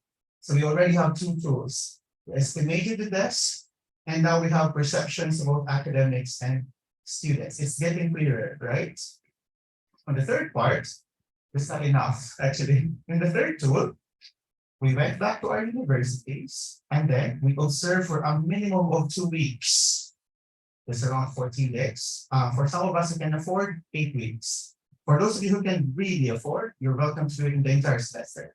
So what do? You select a group of students, give them a logbook or a diary, and for every week, ask them to record the things that they do and the amount of time that they spend with respect to the academic requirements. On Monday, what did you do? The teacher asked me to do this. How much time did you spend? 30 minutes.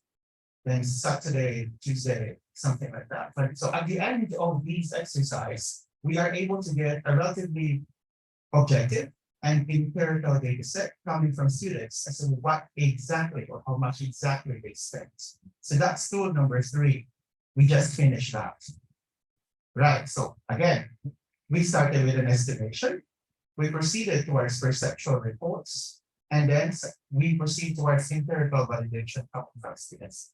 We did not ask the kids anymore, just the students, because it's student workload. It's not faculty workload anyway. So student workload.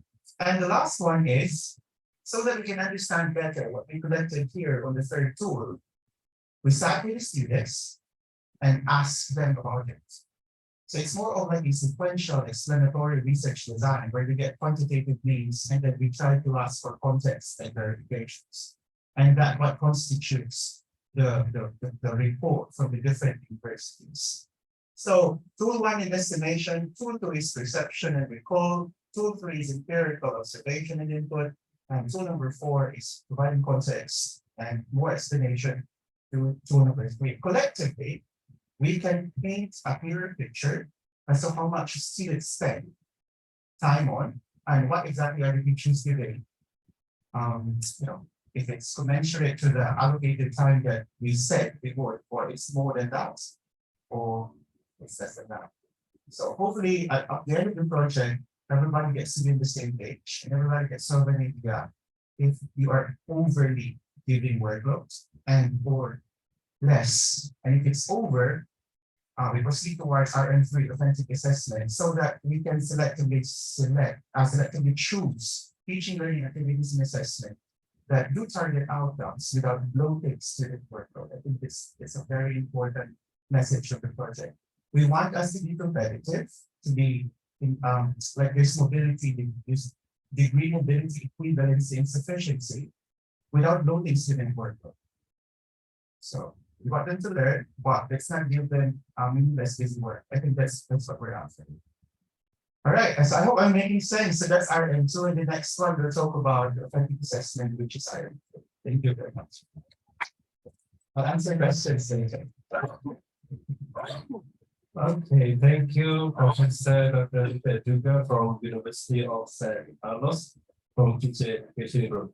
So we go for fourth speaker, Professor Dr. Dean Wan from Universitas Pendidikan Indonesia UPI for Teacher Education Group.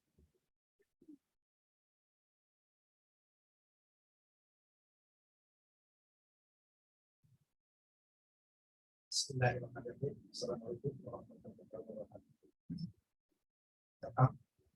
you very much. Susan, the host, Professor Antek, Professor Dr. Madan, all our friends for this notable of the group.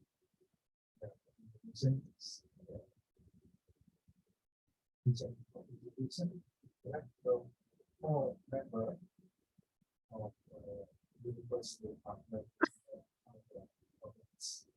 So today, I would like to inform briefly what we have done and what we will do in the future time, especially concerning with authentic assessment, especially for sample department under the project of ROS. So thank you very much for our program who has guided us and having the chance to work together with University Department and the ASEAN concerning with the competition. Okay. So my topic concerning with authentic assessment. Again, as they are strict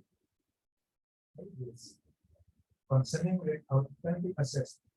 First, diagnostic current assess practice, because during COVID-19, nearly 2 years, especially in my campus, teaching learning activities done by using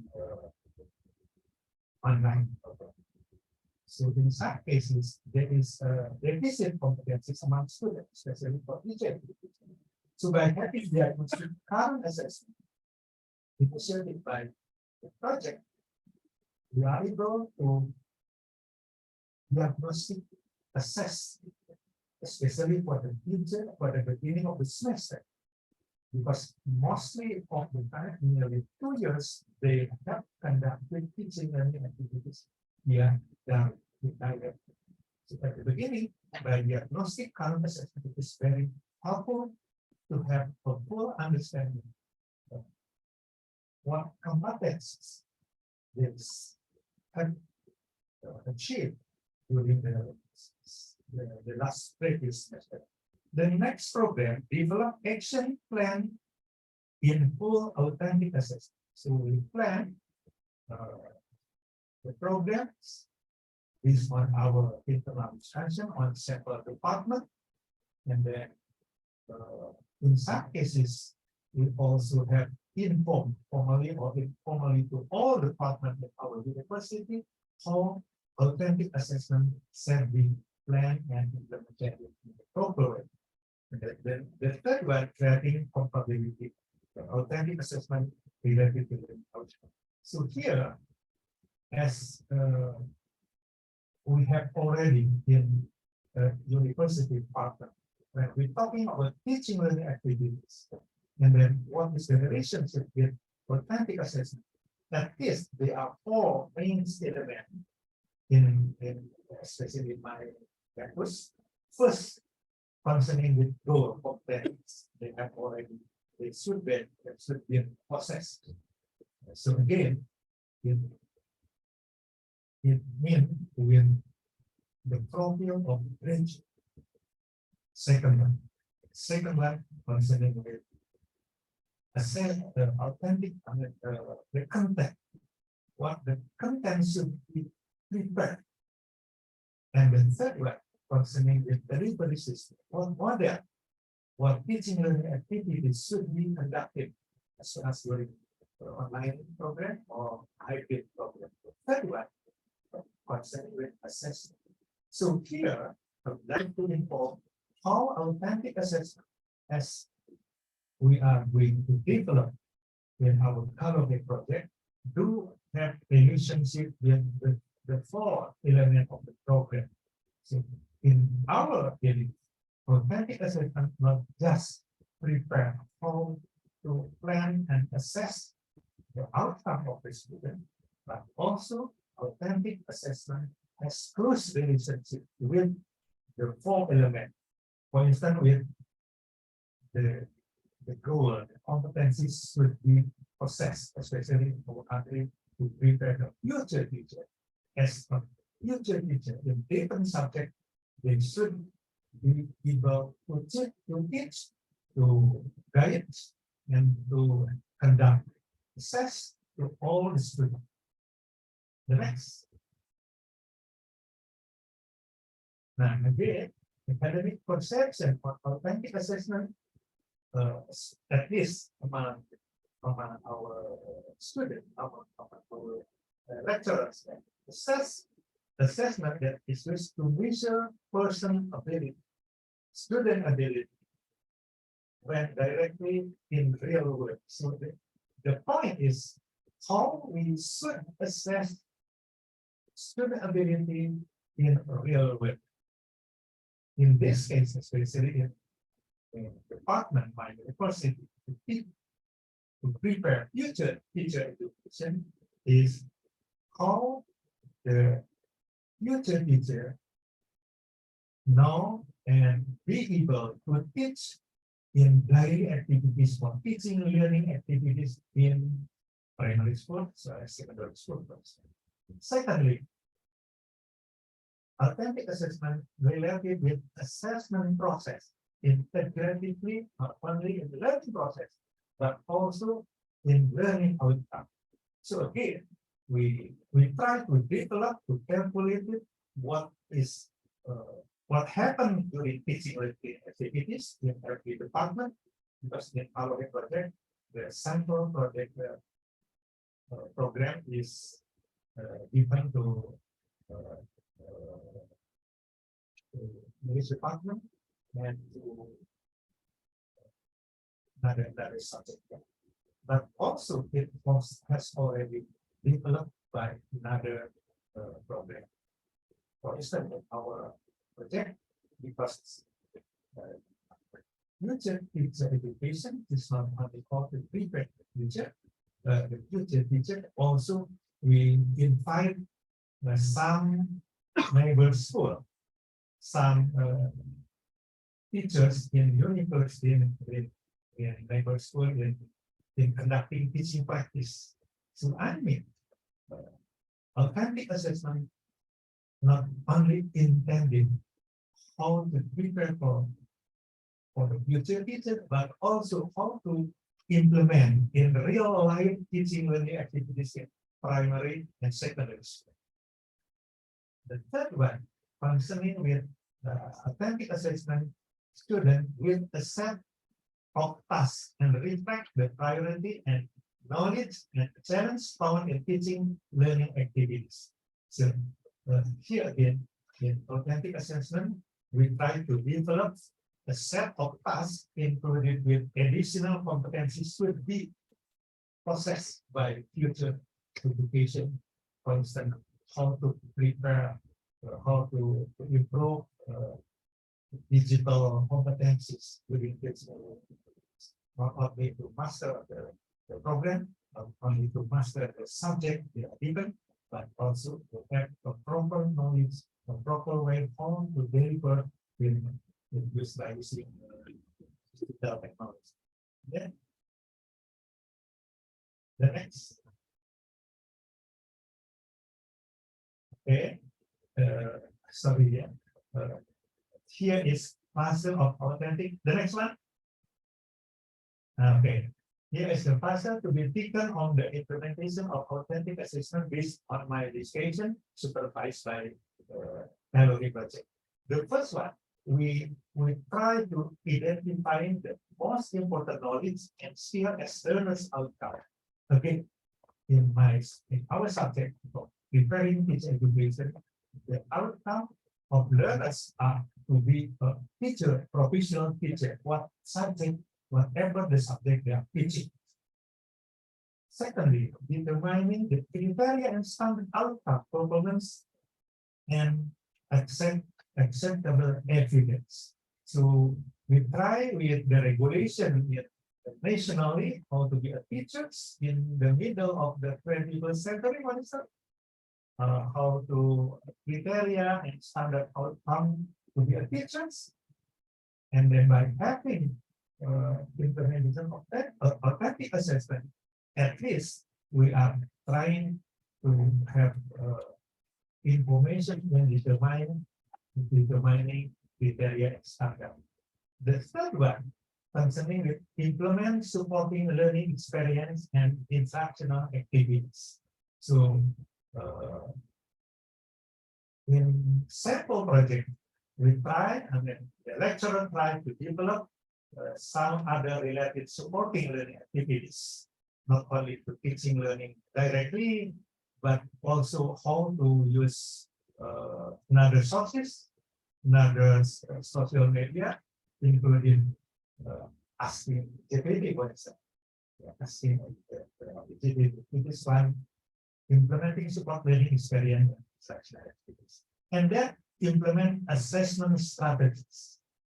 Okay, in our opinion, authentic assessment not only for assessment program, but also the relationship with the goals that we achieve, the material, the content should be selected content and related strongly with the focus of the objective, and then the delivery system, and then the assessment itself. The last one concerning with evaluate result to determine attainment of outcome and ensure completion program. So again, the point is by having an authentic assessment, is not intended to make students are having victory, but it is a wise way how to be proper teachers by having information properly for authentic assessment. So continuing improvement can be conducted during teaching learning activities, during teaching practice in school. Hopefully in the future time, the future teachers are able to guide the young generation. Thanks. Thanks. Yeah, here is some authentic assessment tasks that we are doing, and some we have already done. Firstly, by the task role play. So the goal of role play is giving assignment that students know how to use accounting abilities, because it is one department, accounting education, to figure out how to be a teacher on how accounting subject ability and apply to one of our accounting profession, especially as auditor. So as an auditor, as the teachers of accounting subject, by having role play, at least a simulation method can be conducted. Student portfolio, it is also the type of assessment considering authentic because it explores student abilities, knowledge, attitude, skill with the characteristic of being able to assess the aspect of knowledge, attitude, and the aim is to explore student ability. The third one, case study. In some subjects, especially in accounting department, case study is a very common approach. Method of teaching. It is an assessment become authentic because the task to be done relatively realistic, and understood by student as part of real life. So in most, in many departments, in teacher education, case study is strongly recommended. The government also strongly recommended for conducting project-based learning policy, because by using project-based learning, the real life what happen in the future time can be planned and implemented in the proper way. Doing project, there is a national government for country that project-based learning in higher education is one of strong suggestion. And project is one aspect, one approach in order to conduct authentic assessment in real life. This is proposal. Yes. In some program, assessment to be authentic assessment because the student can formulate problem, solution, or interpret of the result in even in very simple project or papers. Next. Okay. Here is the action plan in the short time. Our lecturers are very serious, to conduct, to plan how assessment, authentic assessment could be planned and implemented in their own subject. Personally, getting key institutional actors on board is very important in order to have what and why authentic assessment can be considered as one model, one relevant in order to be conducted in the university level. The second one, introducing authentic assessment at course levels.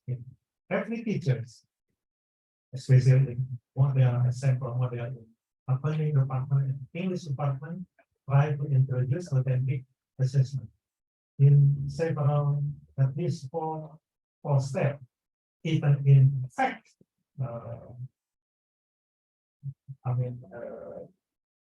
different style of model can be developed by individual lecturers. So we are welcome, we are invite them to be the new model in introducing authentic assessment.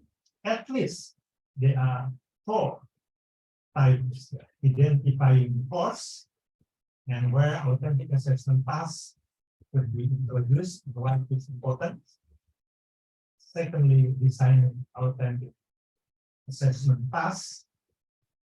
It is also developed by lecturers initially, but also discussed with the student to the final program between accommodate between what the student, the teacher has developed and what the student can agree, especially considering workload concept. Piloting authentic assessment tasks in such courses. Even in several, nearly most of teachers have known and have prepared for it, but we try to conduct piloting authentic assessment tasks to the specific course who are the lecturers are interested to conduct initially.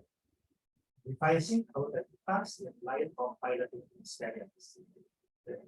The third step, promoting authentic assessment at program level.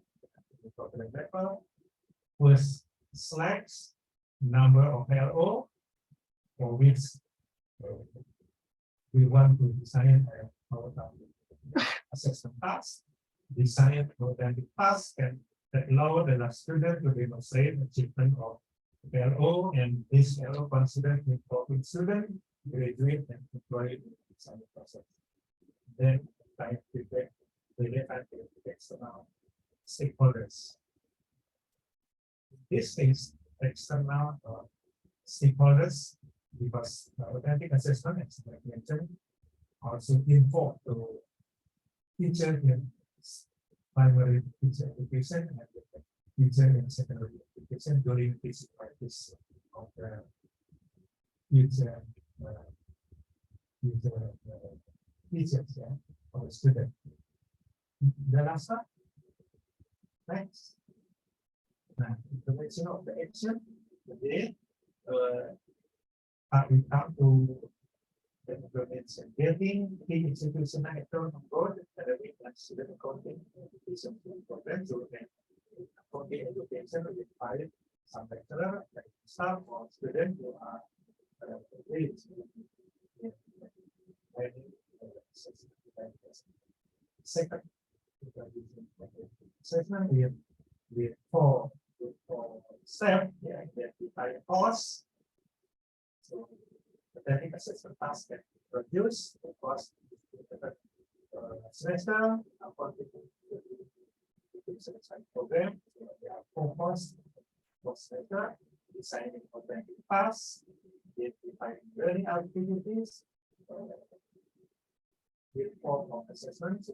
The project is a proposal, case study, and portfolio. Then pilot implementation assessment task. So that address the cost, ICT, literacy, so again, the piloting why ICT literacy put into priority plus the major reasons. Literacy of digital spending system. How they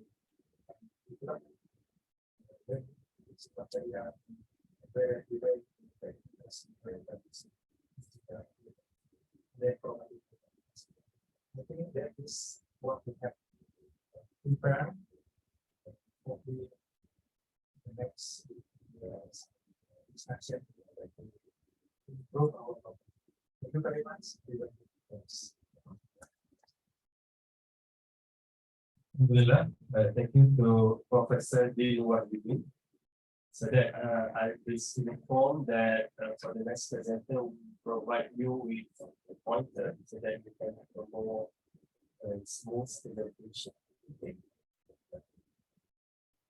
So we move to our next speaker, Professor Dr. Muhammad Saiful Bahar Yusuf from Universiti Science Malaysia, representing the medical education. Please welcome. Assalamualaikum warahmatullahi wabarakatuh. First of all, thank you so much. And I'm more casual today because I'm supposed to be participants. All right, I should be there, visited there and listening actually. That's my task today. But suddenly be upgraded. That's like business class, yeah. All right, so never mind. Okay, whatever I have here is something that I unintentionally prepared, just in case this kind of upgradations happen, right? So, and I think my anticipations was correct, right? They always like to do surprise to me. All right, so never mind. I'm sharing to you something a bit different from what has been listened so far. So how different is this? Let's check.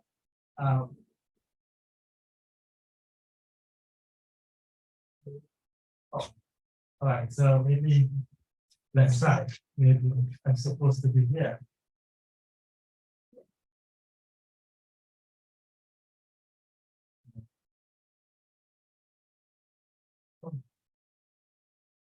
Is it? Let's check.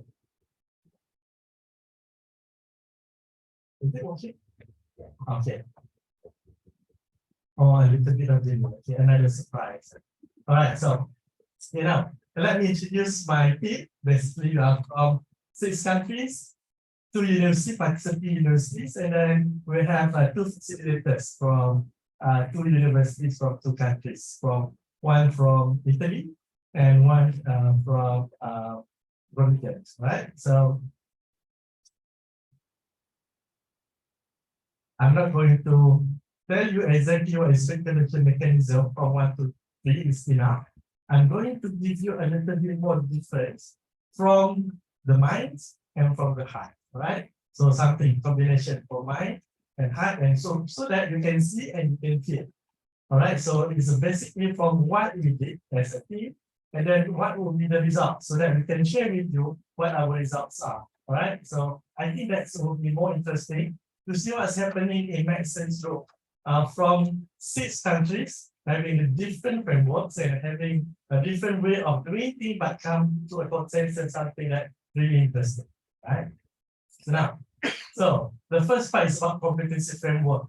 And we know that everyone have a different competency framework and how we come to a consensus. So basically the 4 main tasks that we did in RM1. Task 1 basically reviewing all the whatever framework you have, you review.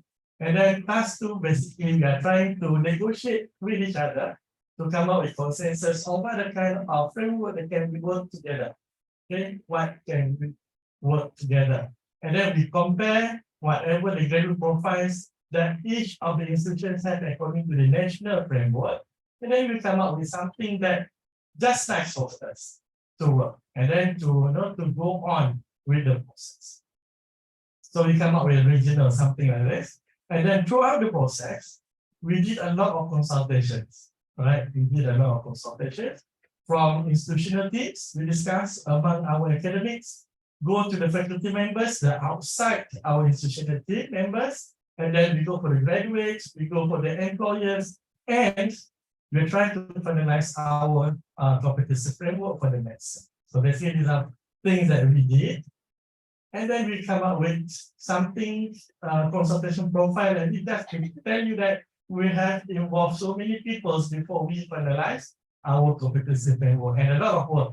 Every university basically doing exactly the same process, the same way, and then the same, almost same numbers of participants from each category. And in total, we have about 65 from academic, 43 from graduates, and 30 from the employees across 6 countries.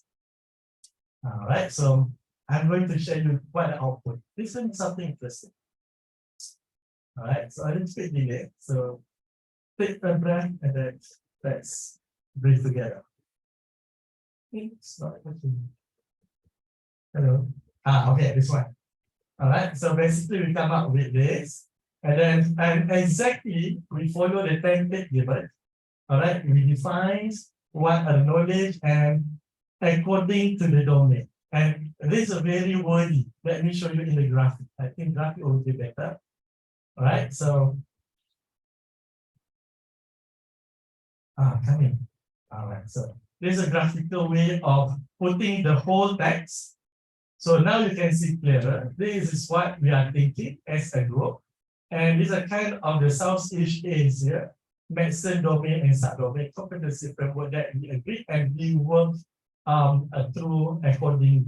All right, so basically our first task is done. And I think every group already produced their own competency framework. It's just a matter of maybe we like to elastic and diagram. All right, and then what we can reflect from here, because what do we feel? After having this framework, what do we feel? There's something our feelings. When we see this framework, it comes to us 4 things. I think when we have this kind of consensus, now the transfer credit is possible. When we know exactly what to expect from the 6 countries at least. So the possibility of transfer credit now is more possible as before, all right? And then we know that what kind of student mobility and exchange you want to do, because we have a consensus, and it's just a matter of to map to our degree profiles or maybe our profile, that we know what kind of expectation we can see from each other, right? So it's about student mobility, and not only student but staff also, because we know the framework what kind of staff exchange mobility that we can do with each other. And the most important is flexible medical education now. With a common framework, we can talk about update with flexibility. Medical education is not so flexible. Okay, so we know that, but with a common framework, at least among Southeast Asian members, I think it is something that we can a little bit more flexible because we know each other, right? So there's a kind of reflection that we feel from our heart to heart moment, right? Our mind also connected now. All right, so In RM2, I'm going to go the same way. I'm going to tell you what we found and what we feel.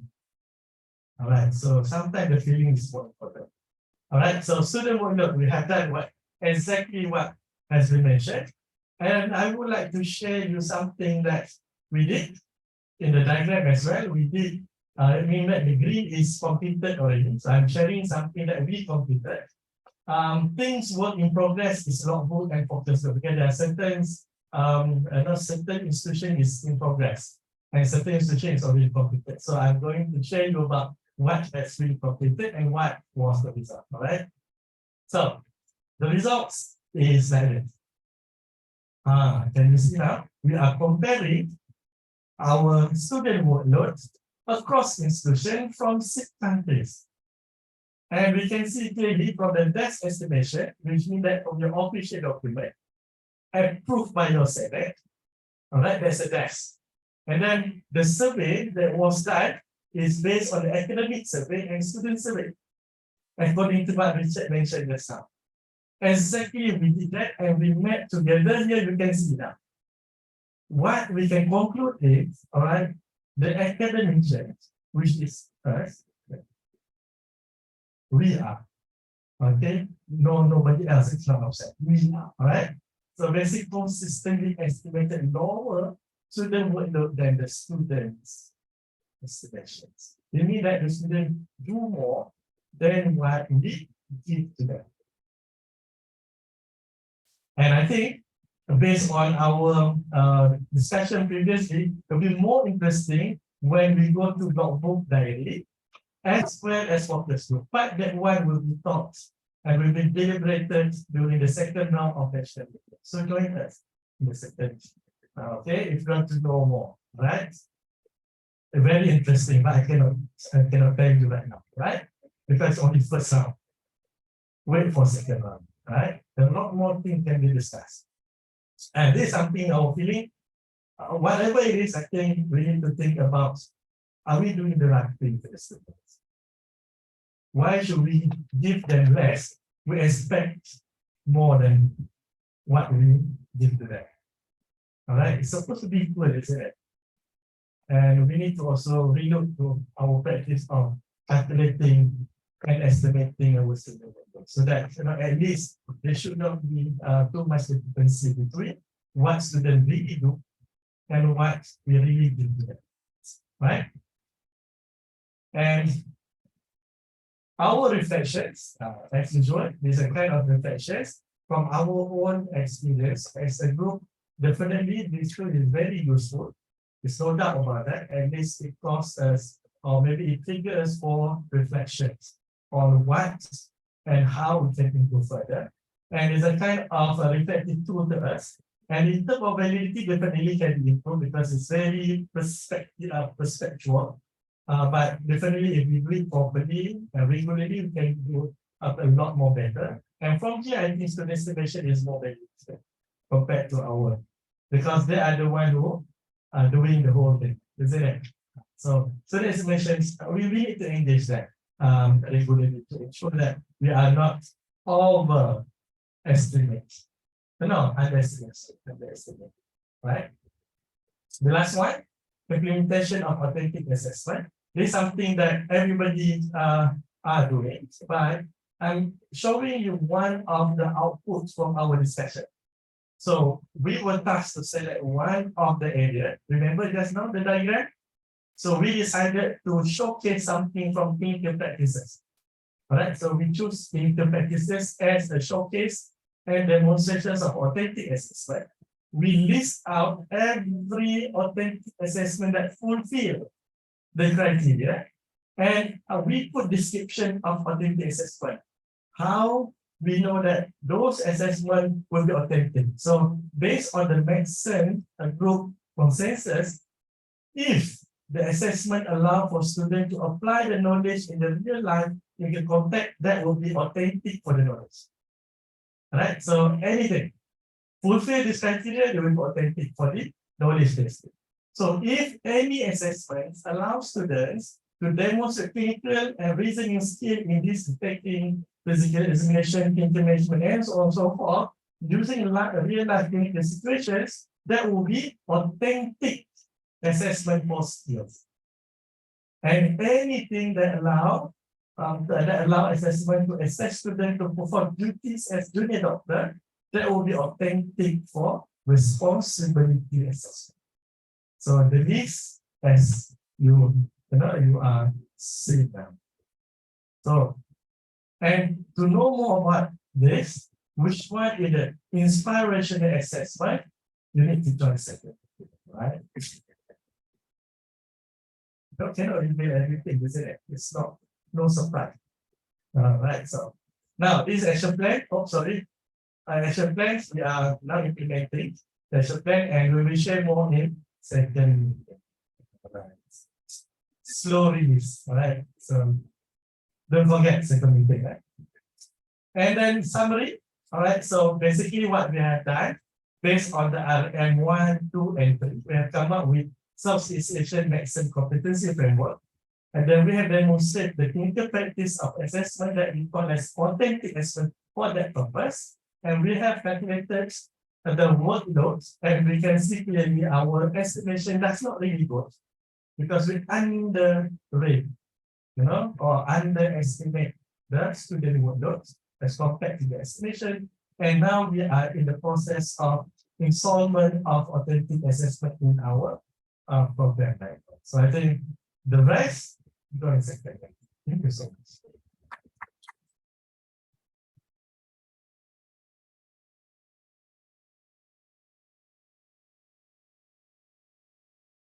Thank you, Professor Dr. Muhammad Saiful Bahari. And the very clear message is come to the second round of national meeting. Okay, so we go for our final speaker, Professor Dr. Hazlan Maknoor from UTM, representing the Civil Engineering Business Group.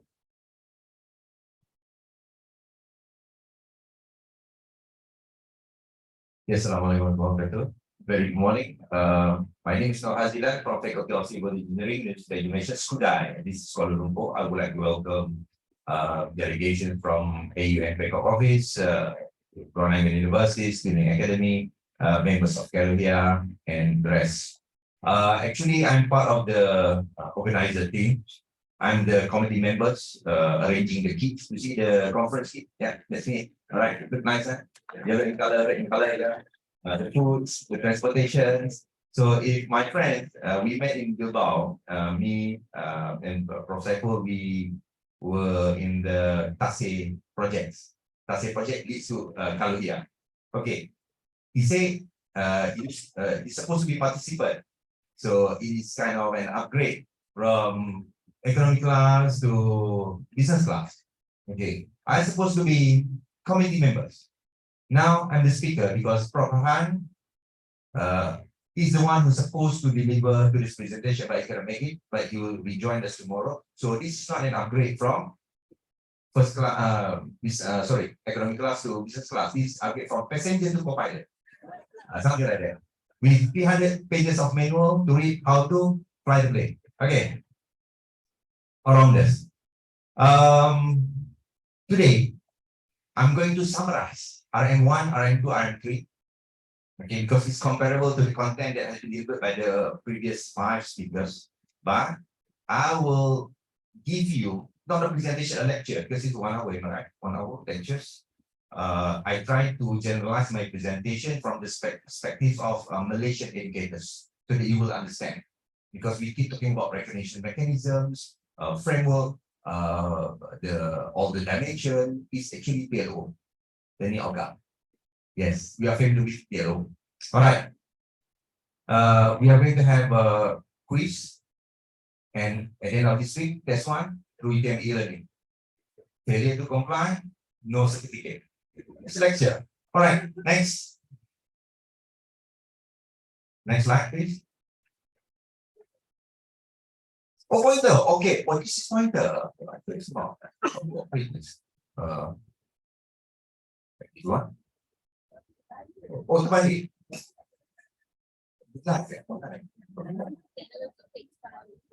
Where to this? Nothing happened.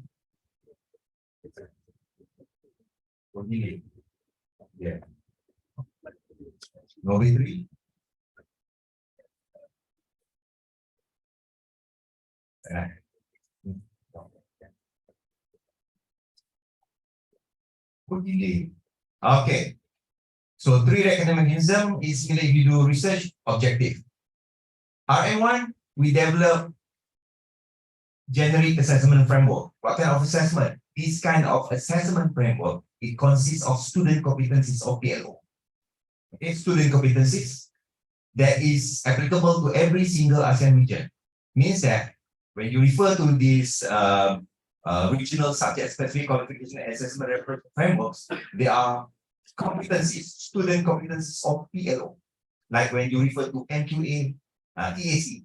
Okay, so we have PLO 1, PLO 2, PLO 3, but here we have student competencies. Okay, and this is RM1. And the competencies originated from the meta profile we developed from the TASE project. Okay, and these competencies, this is a bottom-up approach. So we finalize, we refine, we validate through consultation. Okay, through consultation. So we ask the graduate, we ask the employers, we ask the academicians, every single university that involved in this project has done this consultation process so that we can come out with the final versions of the assessment framework. Okay, and then because the objective of this project is to standardize the way we develop our curriculum for higher education learning program. Why? Why we need to standardize the way we design our program? Why we need to make greater comparability to improve student mobility within ASEAN region? Because if you ask me personally, the student mobility within ASEAN region is not as good as student exchange or student mobility program between ASEAN and European countries. We've been asking this, why we can't have greater student mobility within ASEAN region. One of the reasons is students struggle to have exemptions or whatever subject they registered at the host institution because our program is not comparable. Maybe civil engineering program in UTM is not comparable with engineering civil engineering program in IB. In terms of what? The contents, the way we assign the credits, the way we calculate the student workload, or even the way we assess student assessment, student attainment of the learning outcome. So this project, RM1, we will develop a generic assessment framework so that if everybody follows in the future, so we can have program, bachelor degree program that is comparable so that it can improve the rate of student mobility, improve the way we transfer the credit. Okay, this is the ultimate goal. Okay, clear. But when we talk about standardizing the way we design the program, we do not just simply having a commonalities in terms of PLO. Okay, let's say we have 11 PLO or 11 student competencies, and every single countries in ASEAN region refer to that PLO when they design. But we must also standardize in terms of we calculate the student workload. That's counter RM2. We want to make the systemic calculations of student workload, or SLP, we call it SLP, student learning time, become part of the integral part, the culture, and part of the assessment framework. Okay, so before this, when we say that, okay, these courses, we can assign 3 credit. Why? Because they have to attend the class 3 hours per week. It has 2 tests, test 1, test 2, and then final exam to complete set. That is not the right way.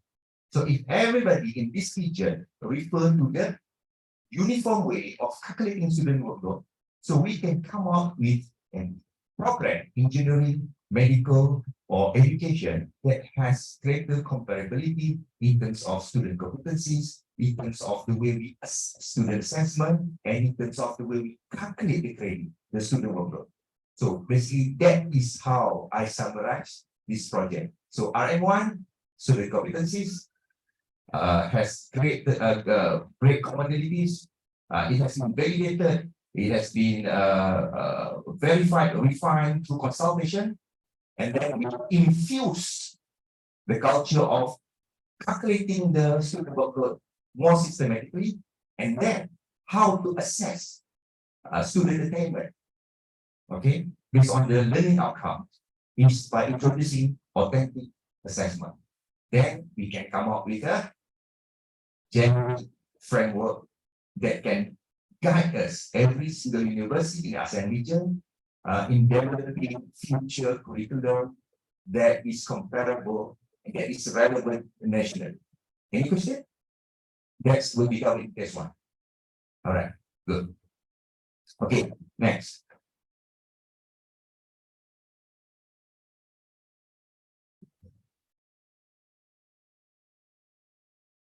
Okay, so we have 40 members. Okay, I don't have to read one by one. We have 40 members, and we are very grateful to have our friends from Porto, Alfredo, and also Dr. Azima from University of Montpellier as our team advisors. So we have been working in the past 3 years to complete the tasks related to RM1, RM2, and RM3. Okay, RM1. First, we need to come up with the list of student competencies. The origin, first from the meta profile we developed from the TASIC project. Second, through discussion among all these 14 members. And the third one, we have to study our own national qualification framework. Like team from UTM, we study the EAC and MQA. And then we provided a report, and then Prof. Ryan consolidated all the report so that we can come out with list of competencies that is agreed by every single members. Means that these are competencies that is applicable to every single countries in ASEAN region. Okay, that's the first part. Then, that's what we call version 1.0. Then we need to consult our stakeholder. That's version 2. We need to consult our graduates, employers, and also academic staff from other universities that is not part of this project members. So 3 different stages of consultation. And then we are going to have a final version.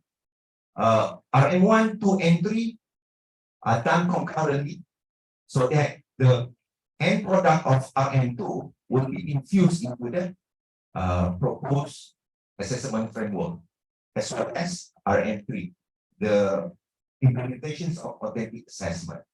Okay. Next. Okay, so we go back to RM1. So basically, possible engineering project. So in RM1, it's all about student competencies or PLO. But if you open NQA or AC, we have a number of PLO according to specific areas. Okay, like civil, like engineering, civil engineering, we have like 11 PLO. But in our generic assessment framework, all these competencies is clustered or categorized under dimension, subdimension. Okay. In EAC or MQA, there is no dimension or subdimension. So here we categorize under dimension and subdimension so that can give better understanding to the universities that want to refer to our proposed assessment framework. Okay. Next. So through consultation and validation and multiple stages of refinement process, we come up with 4 dimensions. Okay, learning and development, investigative solutions, serving the society, abilities, and personality. And each dimension is accompanied by its own sub-dimension. So basically, from Malaysian academic perspective, this is the PLO, program learning outcome. Okay, but instead of listing PLO 1 up to PLO 11, but this one is more systematic. We cluster into dimension and sub-dimension. And all these lists is presented not based from the member of institution perspective that involved in this research, because we need to consult the stakeholders, to survey, to question. So whatever that we present at the end of this project has been fully validated based on consultation with our stakeholders. This is a bottom-up approach. All right. So next. So, this is, I just skip this one. This is the first version. Everybody were on the same page. We agree. Okay. We discussed among each other, have a free foods, during conference, lot of free foods. So we agreed, okay, this is how it looks like. How did we present our competencies? Through dimension, sub-dimension, and we describe the competencies from 3 different domains: knowledge, skill, and responsibility.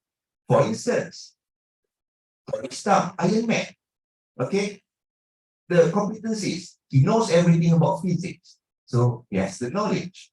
Okay, he knows how to apply his knowledge to build the Iron Man suit. Okay, so that skill, and he can fly, so mean that he can save people. Responsibility.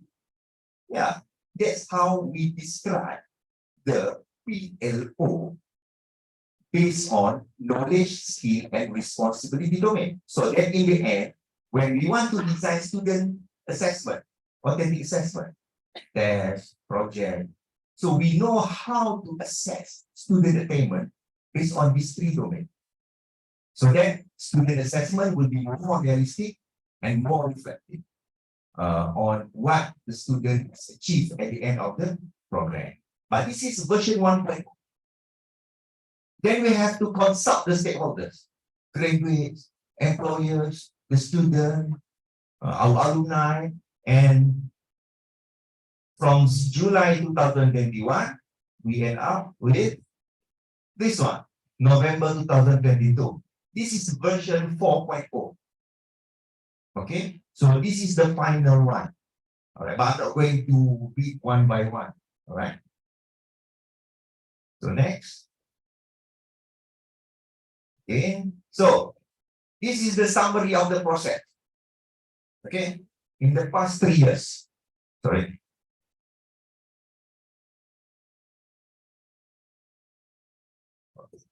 So in the past 3 years, what we have done,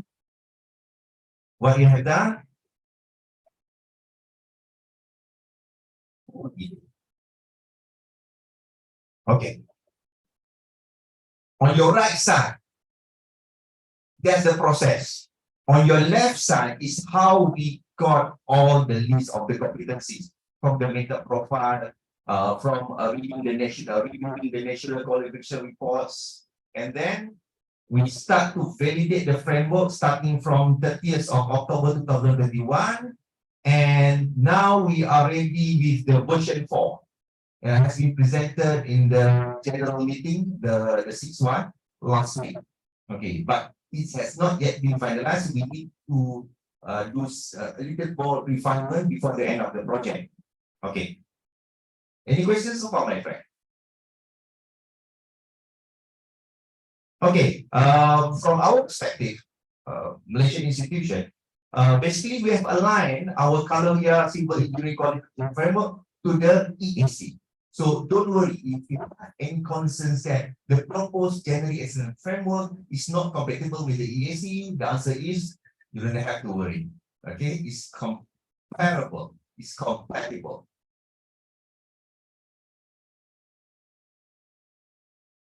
Okay, I just skip this one.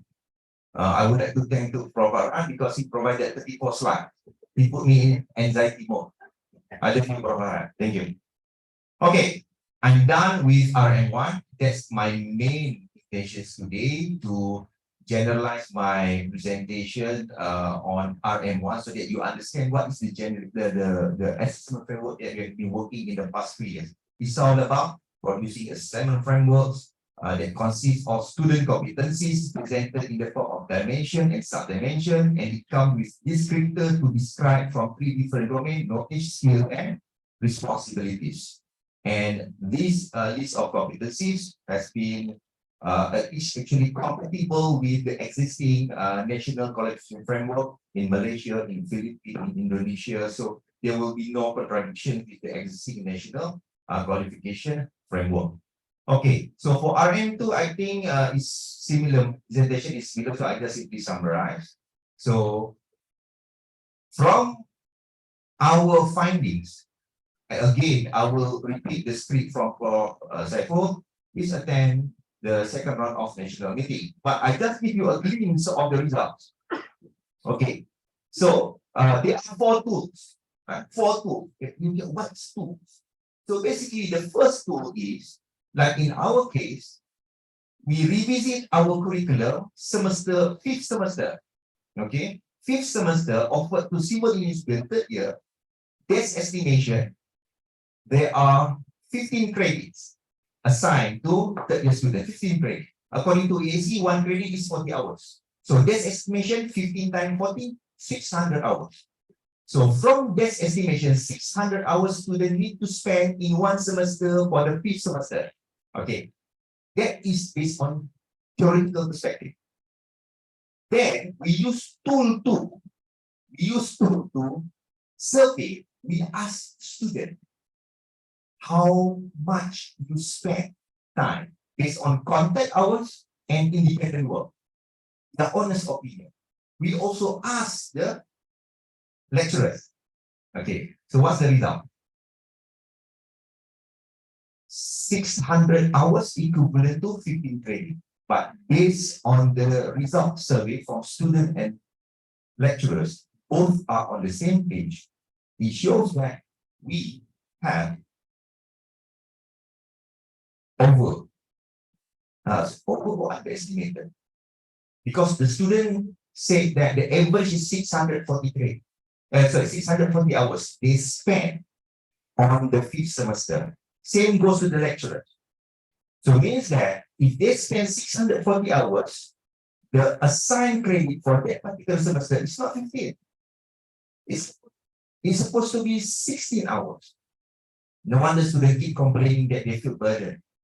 So it means that we need to revise the way we calculate our student workload for the next coming curriculum review next year. We are implementing in UTM the way we calculate the student workload for this particular project to improve our curriculum. Okay, because in traditional way, if the courses is given 2 credits, okay, means that 2 hours per week. But sometimes, even the student need to attend 2 hours per week. The credit could be 3 credits because it has so many projects. We need to count how many hours students need to prepare, not just how many hours they need to deliver the project. The preparation, when you calculate, even though it's only 2 hours per week, the credit could be more than 2 credits. So this is something that we need to emphasize on when it comes to curriculum review, so that we can be fair to the student. All right. And then tool 3 and 4. Tool 3 is more focused on specific group of students. Tool 3, in tool 2, we ask students the questionnaire survey. We select 1 whole semester, 5th semester, and the student answer the question so that we can calculate the average of student workload throughout the semester. Tool 3, we choose 2 courses, and then we ask the lecturers to monitor the student for at least 2 weeks, and the student will fill in the logbook. And then we can get the answer how many hours they spend weekly. All right, so that we know that whether we underestimate or overestimate. And tool 4 is actually interview session, very subjective, open-ended. We let them to voice out their opinion. All right. In the end, what's the outcome? Improve our awareness on the student workload, so that we need to understand that the inclusion of the culture of calculating student workload more systematically should be part of the curriculum design practice. It's not just simply about student competence, it's how you calculate the grade. It's as important as selecting the best or the right student competencies. Okay. I think that's all. This is I just take this one. Right. And last one is authentic assessment. What is authentic assessment, my friend? Before this project, we thought that in my faculties that we have sufficient numbers of authentic assessment implemented in our program to assess student attainment. But then we just realized that whatever we have is not truly authentic. I give you an example. Okay, we have engineering design courses. How do we assess student attainment? Because one of the learning outcomes is student able to design engineering infrastructure according to the design code. All right, okay. So we give them project, real plan. Okay, this is a plan of a two-story house, very expensive in Malaysia. Everybody crazy about to pay the installment. Okay, but that's another story. All right. So design this two-story house. Please make sure the dimensions of the column of the slab is sufficient to withstand the load. No failure. Okay. We thought that is authentic assessment because the plan is authentic. The plan represents the actual plan that the engineers has to deal with on a daily basis, but it's not. It's not fully authentic. Why? Because there is no issues or problem with the design. In real life, the architecture will imagine how the building will look like. They don't care about the engineering aspect. Then they hand over because they want to satisfy the owner of the building. They hand over to the engineers. You learn how to design a straight column. In real life, the column look like this. So you need to find solution. So that's why we are going to improve the design project. We are going to give them instruction to design a building, but we give them real problem so that it will be the best platform for the student to perform or to use their abilities in solving real problem, not just simply designing. Designing building is not a problem. It's a very straightforward task. Okay, that's how we are going to change the way we assess student attainment by infusing the authentic assessment element that we have learned from CALOHEA project. Okay, any question? That's the end of my presentation. I hope you do understand RM1, RM2, RM2. RM1 is all about student competencies. We infuse RM2 into RM1. We infuse the culture of estimating the student workload more systematically. And then we are promoting authentic assessment to assess student attainment of the learning outcome more realistically. Thank you. Any question? Good. All right. Back to the organizer. Okay, thank you, Professor Nur Hazilan, for your sharing and presentation. So I think we have maybe around 5 minutes before Q&A, before we go for lunch. Okay, so maybe you can ask the question and who will answer that particular question, because we have 6 speakers. So maybe someone can answer the out of the all of the participants or something like that. Okay. So any questions?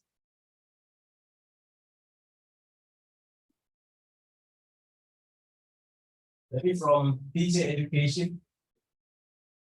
Any question for teacher education group? Okay.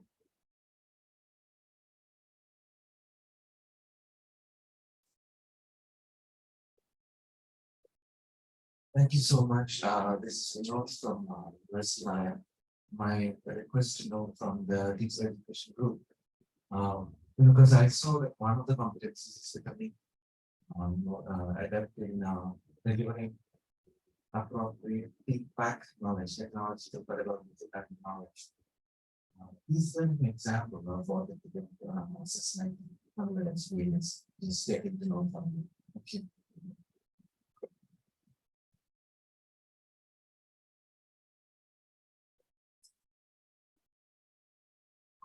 Right, thank you, Dr. Ninoy. the TPAC or the technological, pedagogical, and content knowledge is a very teacher education construct. It was actually in 1981 when Showman first discussed PCK, pedagogical content knowledge. And it simply means like, he said that mathematics is a very different way of teaching from history. It simply means that for every course that we teach, there is an associated array of effective pedagogies that we can use to make sure that the outcomes are met. In teacher education, because we form teachers who will teach. So one classic example of authentic assessment in teacher education is the integration of TPAC in the design of their lesson plans. For example, if I am my discipline is science education. If I teach, for example, third-year students in the university, and I ask them to develop lesson plans, it's very authentic because when they go to the field, they don't have a choice. They have to create lesson plans. But in the development of their lesson plans, I have to make sure that for a given topic, let's say, for example, that teacher will teach chemistry, year 10, stoichiometry, for example. If that teacher teaches stoichiometry, let's say calculation, so the content is stoichiometry, the teacher has to understand what stoichiometry is, what mole concept is, and so on. At the same time, the pedagogy of that might be didactic, might be inductive. It depends on the teacher. So the teacher could make use of simulations, for example, and that is already integrating technology. So in the case of other disciplines, okay, this is where it's a bit tricky. You are the teacher. You are not forming teacher educators. So you will be the one to exhibit TPAC.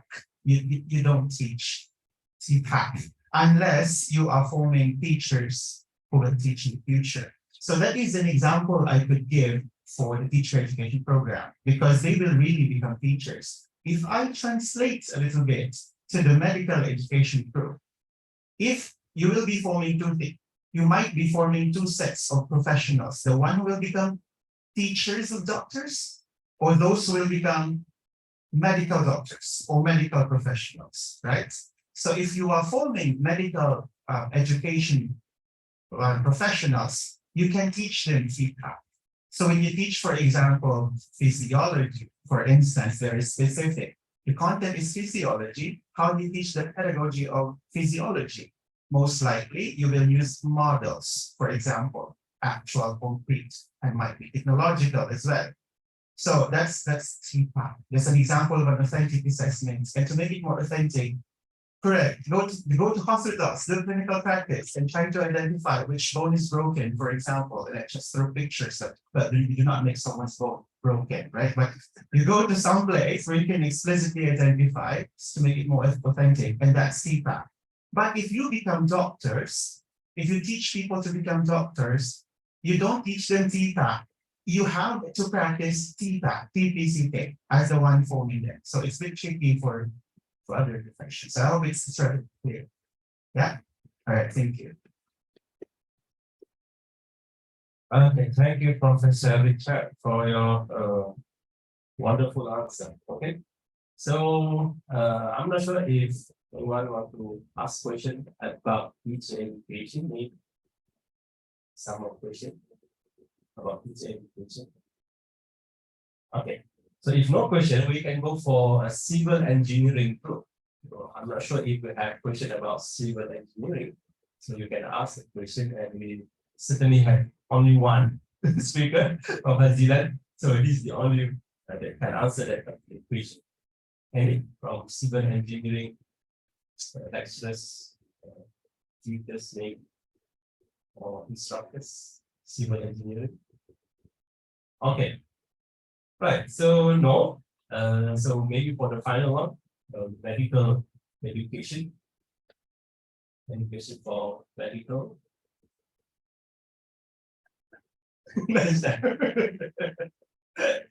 Okay, so if we have no more questions, so thank you very much for all speakers for your wonderful presentations. Before we end and before we go for our lunch, I would like to invite Professor Hamdan to deliver a token of appreciation for all speakers that already made a wonderful presentations for us, and accompanied by Dr. Asma, we deliver those token of appreciation for those speakers.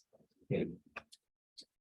So I would like to invite our first speaker, Mr. Sok Chamnan Haq. Okay, Mr. Sok Chamnan Haq. Okay, so someone get the photos. Right. Okay.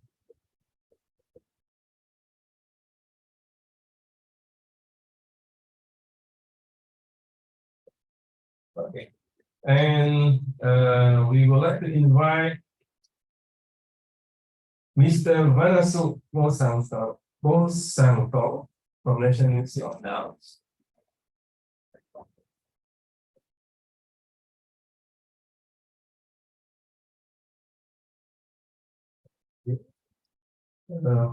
Next, we want to invite Professor Dr. Richard Juga from University of St. Carlos. Thank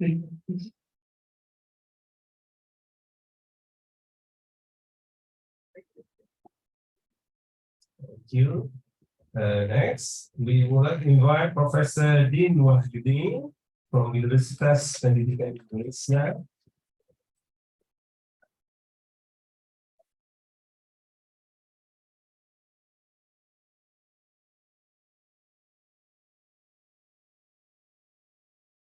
Thank you. Our fifth speaker, Professor Dr. Muhammad Saiful Bahari Yusuf from University Science Malaysia.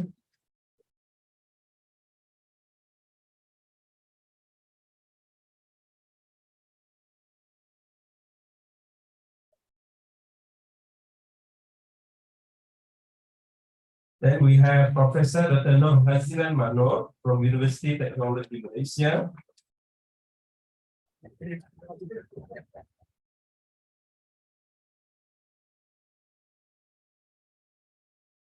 And we have another two token of appreciations. We would like to invite again Dr. Robert and Dr. Maria for your presence. So I would like first to invite Dr. Robert to receive the token of appreciations.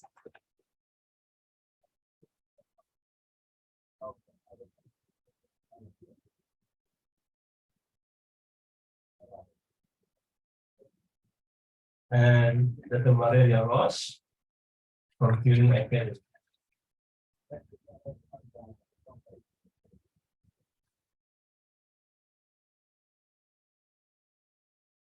Thank you very much to Prof. Hamdan and Dr. Siti Asma. So our next session is for us to take our lunch, and the lunch is already ready, but actually we have some adjustment on the time for our next session. Initially we set for 1 p.m., but according to our own culture, and have some adjustment on it, we will start at 2 p.m. For our next session, so that you have your lunch, plus if you want to have some rest, and for Muslims you can perform your salah, and we'll be back at 2 p.m. in this space. Okay, so have a good lunch. Thank you very much.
Dia ni lagi, dia ni memang kena cepat tau. Lebih baik kita boleh pergi.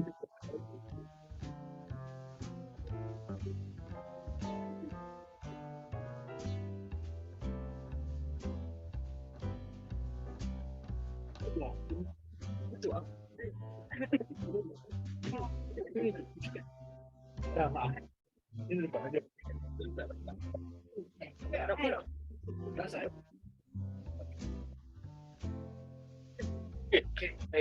Sorry kalau ada yang tahu sebab yang masyarakat perhati ya, yang dah jadi audio mudah cuma bagi itu apa hari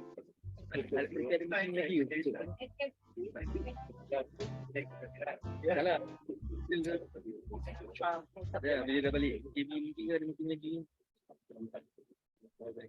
Saya sedang tahu pun tapi maksudnya ada yang tak boleh bawa dan lebih kepada kita. Kita tidak.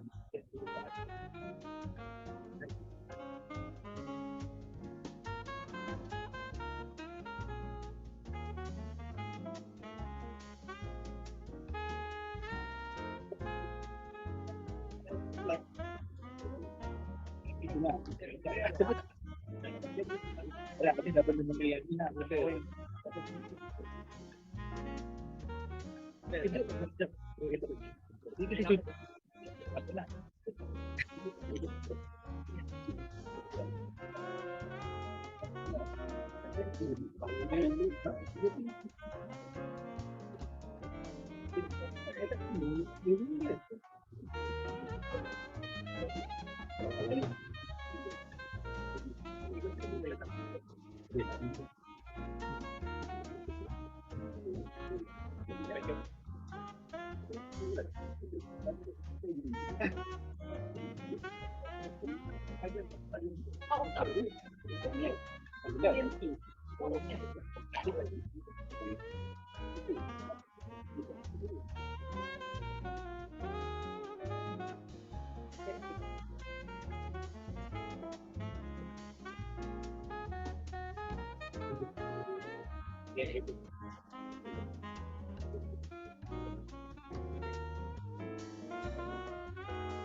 Yeah, it's nice to meet you with Dr. Farhan. Right? Dr. Farhan, he said that he will come tomorrow. Tomorrow, so he had an emergency today. Not sure. I think. Oh, you never meet him before? We just missed it because that and then we went to KL. Also, you were at the MC, right? You were No, not at the GM. We just came to yesterday. Oh, just like Just for the national meeting. Yeah. because Prof. He's not a researcher from him. It asked him 2015, right? Yeah, You know, right? Yeah. Yeah, he is a public coordinator for engineering. I was in the TASE team as well. Yeah, I was in the TASE. Okay, so Online, we had a class with the TASE class online.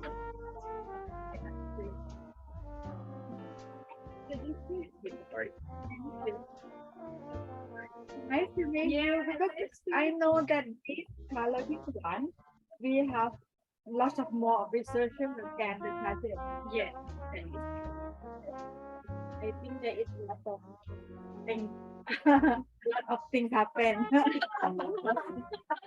in terms of what I heard from many researchers. Nice to meet you and hope that you can make the event. Actually, we expect more listeners and the audience to come on Malaysia.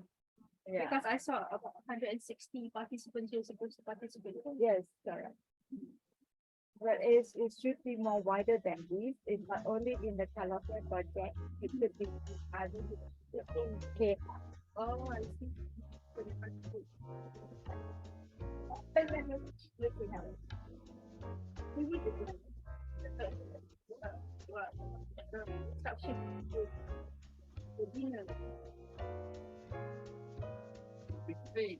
We stay in the song. Can you ask Maria? Yeah. Oh, Maria. Yeah, can you ask Maria? Because Maria could not enable it. Also, participant that very important. Yes. You see, oh, good. I'll see you.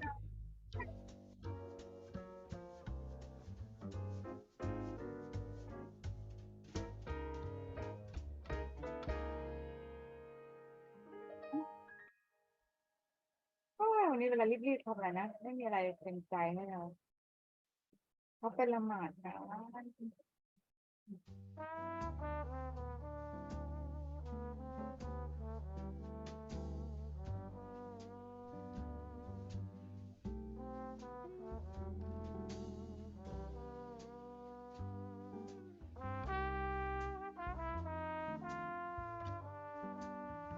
พี่เราไม่ค่อยอยากให้ตั้งอย่างนั้นเลยว่ะพี่ว่ามันซุกเอาไม่ได้เว้ยคุณน้ำขิงถ้ากับให้พี่หน่อยโอ้ยแต่รีบ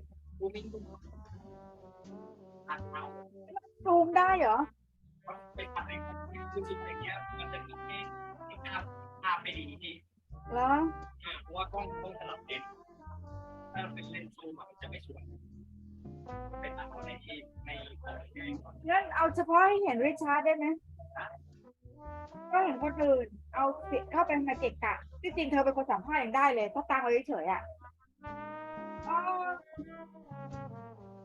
เราจะรีบๆนะไม่มีอะไรเปลี่ยนใจกับเราเลยได้ท่านี้ก็ได้เอาสิผมก็จะไปเขียนอย่างนี้อ๋อไม่เป็นไรมาคนเดียว5 นาทีนี่แหละไอ้เวลาอะไรก่อนมากันเลย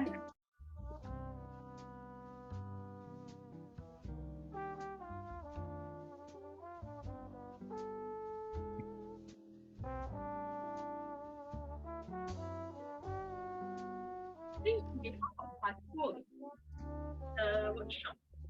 But you're right. Tomorrow he's not. But the thing is, we need to solve the problem is I'm not sure that how many people who join the workshop. You know the workshop as you attend the GM6, right? Yes. As a workshop, will be collect the feedback from the local.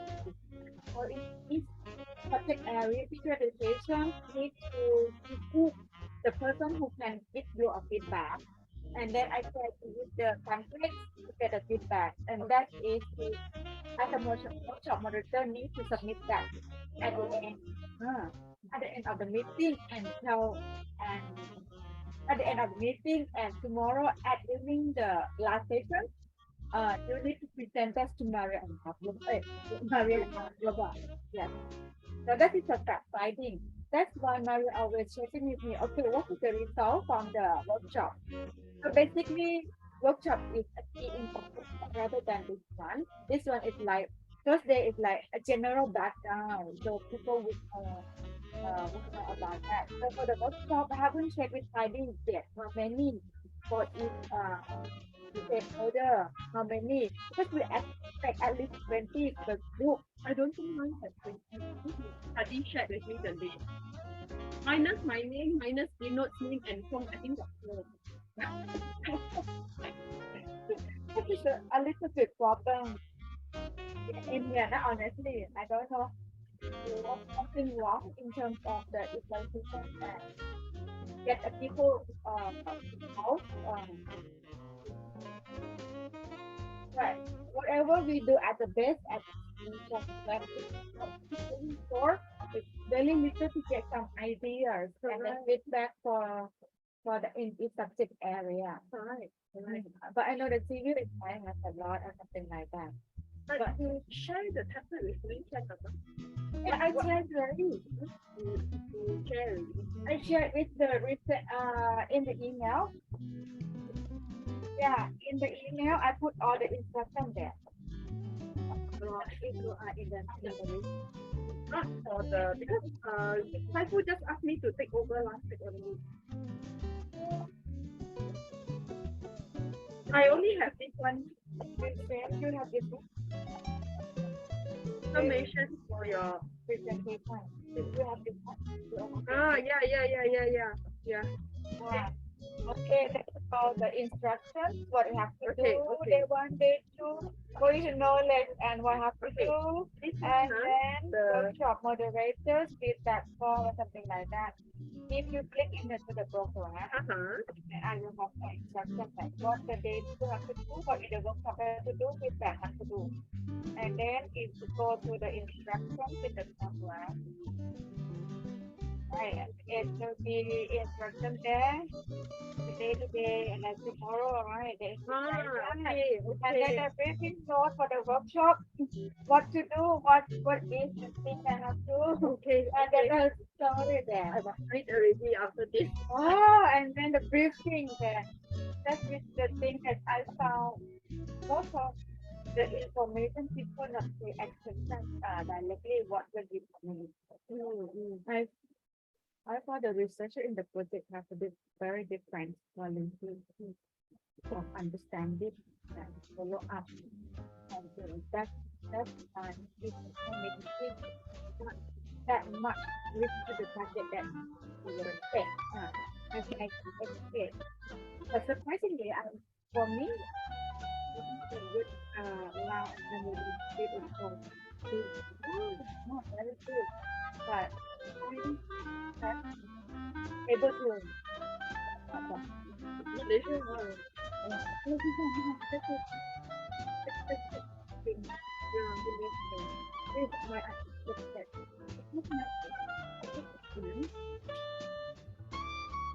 we have all three coordinators here. I don't know how because sometimes it's over my how to reach more than no, I don't know. Never mind, you try your best. The second one we have to do better. Ready? 31. Not ready yet. Not ready yet.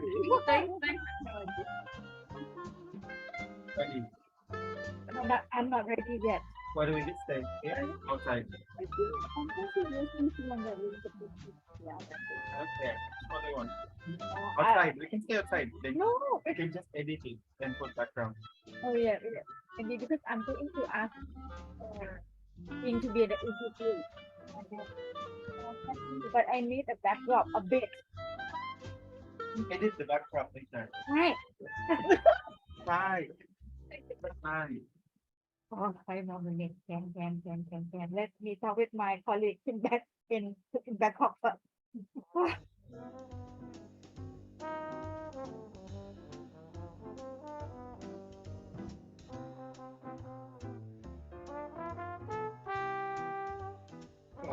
We have to judge it. I have to give it back. But what? God also to use? God. That was different. That one is an implementation by you.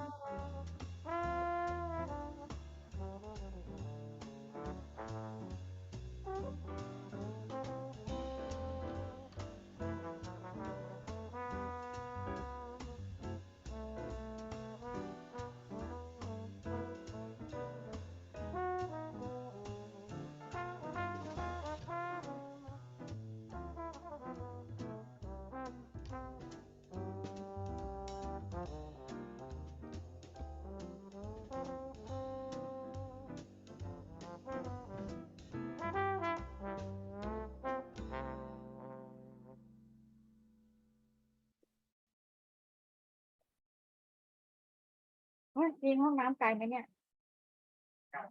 ฮะได้จะอินเทอร์วิวไหมเนี่ยตอนไหนอ่ะ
Now I it's like on the video. On video. Put it on out. Like we bought. What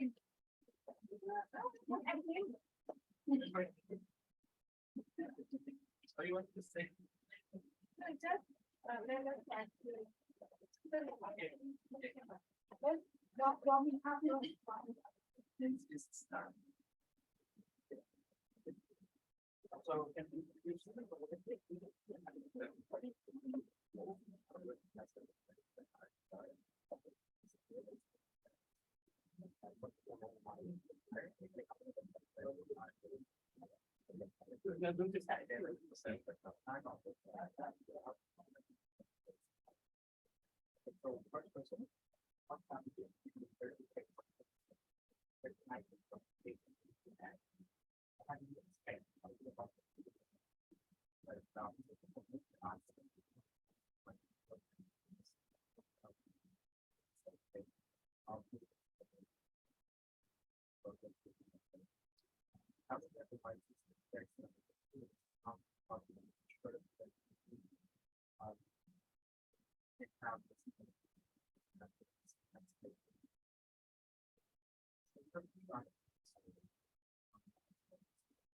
First one talks about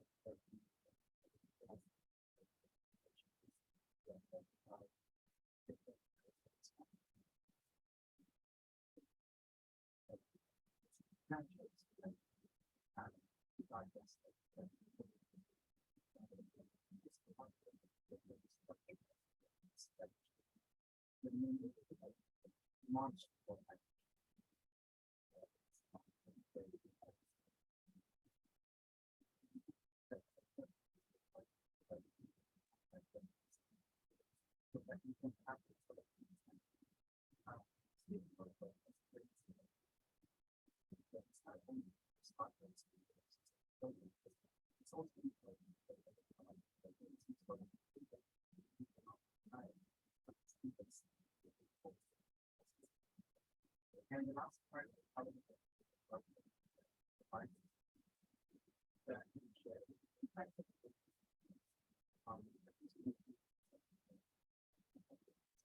so that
so second one so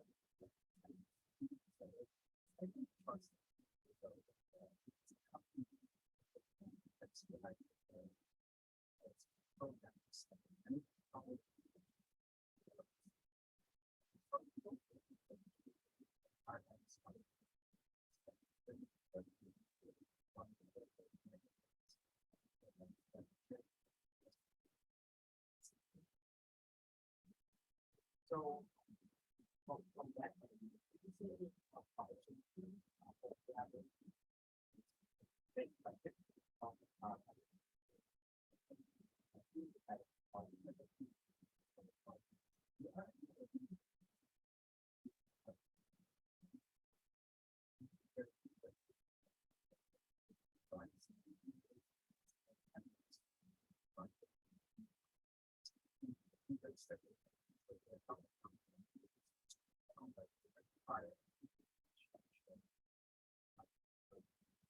so at the time of the private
Test.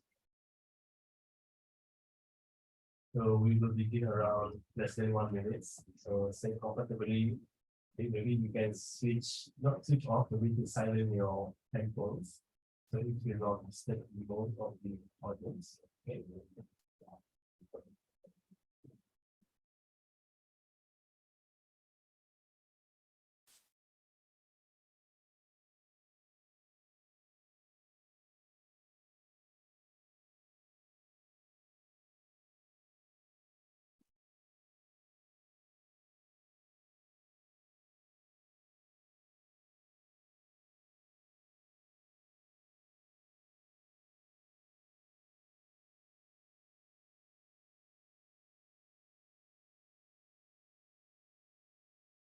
Bismillahirrahmanirrahim. Assalamualaikum warahmatullahi wabarakatuh, and very good afternoon to all speakers, to all audience. Alhamdulillah.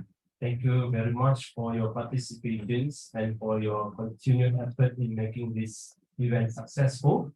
So for now, we have another forum, which is about policymakers platforms to share their expertise, to share their experience dealing with student mobility in relation to, let's say, quality education, and from diverse perspective in education, means somehow we can see from the perspective of business education, medical education, and engineering education. So I'm just not to say what the day, just make sure this event will be smooth. I will pass this session to Dr. Robert Wagner for moderating the forum. Okay, for 3 speakers that we especially invited, okay, and some of them are highly experienced in their field, let's say in medical education, even though some of the speakers will be speaking not behalf of the council. So it's really important for me to mention about it because some council are just very particular in terms of speaking behalf of the organization. So please take all the points spoken by these speakers very, I would say somehow, not to say carefully, okay, but to understand in the context of the person and also the organization. Right. So without further ado, I would like to pass this session to Professor Robert Wagner for moderating this forum. Right.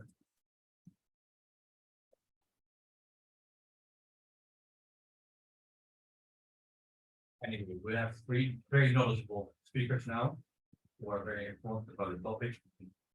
In this context, what we have heard about what we have done, the projects, what we like to hear reflections from outsiders. But yeah, part of the whole development of higher education is that we involve the stakeholders, that we hear from stakeholders. But what we are doing is actually also meeting education from them. So it's very nice that we have many of representatives, experts in the field, from these 3 fields that we have covered. But we start with quality, qualifications, because that is of course a crucial thing. If qualifications are not recognized, for example, they don't exist by definition. Yeah, I'm very much looking forward to what we're going to hear. We already met before. We haven't met in person, but we have met now. But we like very much to hear your reflections on what has been developed and why we are, or maybe not going in the right directions, what we can learn in our next steps. And I think it also will be very important for you to go over a little bit over these the questions that have been brought up. Are the 2 practices we have developed indeed 2 practices? Does it help us in nationalization?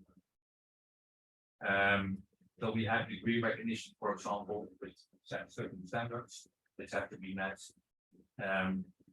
But we have the pandemic issue, which made a different world. It seemed that it made a different world.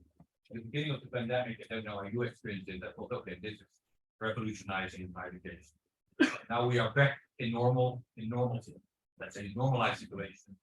And we realized it has to some extent an impact, but not the impact we might thought of when it actually took place. The world has changed in the sense that we are working more maybe from home sometimes. Zoom has become more instrumental, but still we need to see each other and we still want to work with each other in higher education, but also in roles in general. But the labor market is changing at the same time, taking into account these lessons from the pandemic. And of course, what is very important, that has been very important from the very start in everything we have done since 2000, if you don't align all the decision-making levels, we will never make a difference. We can't change because we have to make changes together. So we need governments, we need organizations like ASEAN, we need quality assurance organizations, accreditation organizations, people responsible for indeed offering the possibilities of offering degree programs, but also internally within the institution, a rector or a president or whatever position is leading the university cannot make change top down if you don't involve all the layers which are below. These might be the department heads or faculties if you have faculties. What I also have learned in many years of experience, and I have 4 years of experience now, if you don't involve the individual teachers, you don't involve the students, you will not make a difference. You're not able to make a difference because you need the commitment of everybody. And that's why to have this dialogue is so important. So I'm very happy that I can give the floor, I think, to you're the first speaker, or so on my list it's more that's a fear. Oh, that's you. It can also be another order, but yeah. And then we go to the other distinguished speaker, engineer Dr. Luis Bao, that's you. And of course we met already, Professor Dato, Dr. Chang Farida Abdul Aziz. I'm very much looking to hear your interventions, and it will be a learning experience for all of us today. So let's start with the first speaker, and then we move to it's fine. Yeah. I'm still allowed to say that you're the senior director of policy and expertise development of the Malaysian agency. Dr. Yu Chopal, probably can also answer later, but we will follow each other. Is the associate director of the Engineering Technology and Education Council. I know whether you're talking on behalf or not, doesn't really matter. We want to hear your views. And then, of course, you are the medical expert in our center. Thank you for coming.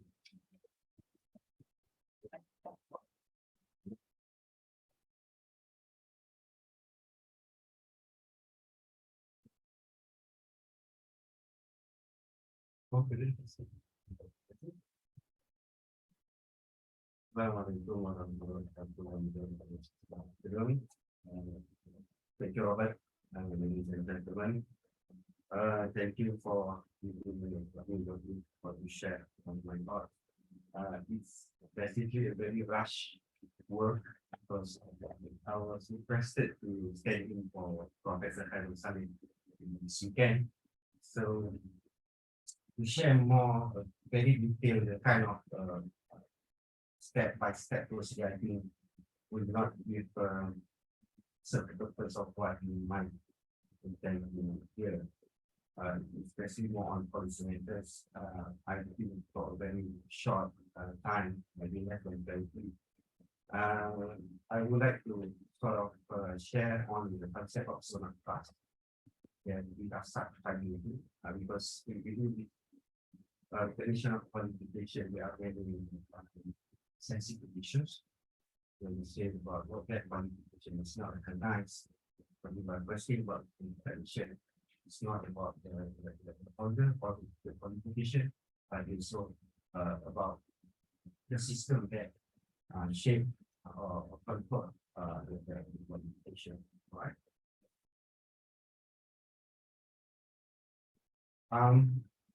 So I think this is very brief.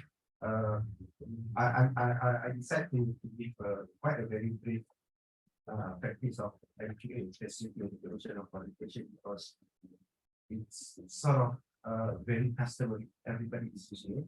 Okay. First is basically on domestic affairs. We have mission framework. We have all the standards that become the benchmark for our education and audits. We have 24 joint technical committee, professional body from engineering, architecture, and whatever to make the synergy of education within the country.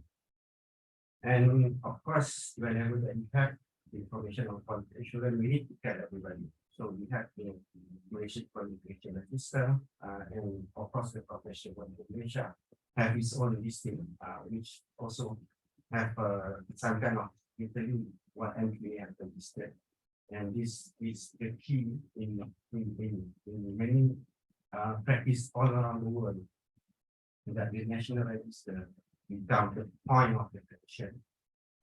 The visit every year of our register is more than 1 million all around the world, mostly in Malaysia, but around 35% are being assessed internationally. And we discovered that foreign mission normally use it as and when they want to decide to send their student information. And again, I think because Malaysia has been active in many engagement around the world in terms of education, and we also need to sort of receive inquiries on foreign education. So we have two services. Number one is verification of declaration of foreign education. That's number one. And this one is basically formation for being foreign qualification, and they sometimes need a kind of it's basically acknowledgement on their direction. And the other one is equivalency assessment. They may come from other countries. They are not sure on their position in Malaysia vis-a-vis the Malaysian position framework. So we do assessment on that.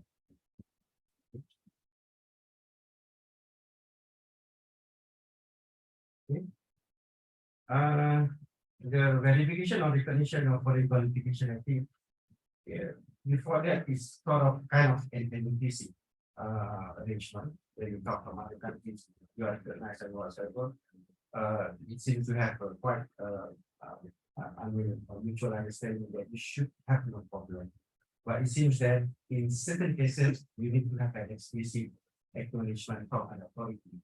So since 2019, the Ministry of Education at the time, before they are speaking with a year later, is agreed to conduct verification or recognition of qualification based on the status of the qualification and qualification of relevant authority of their country of origin.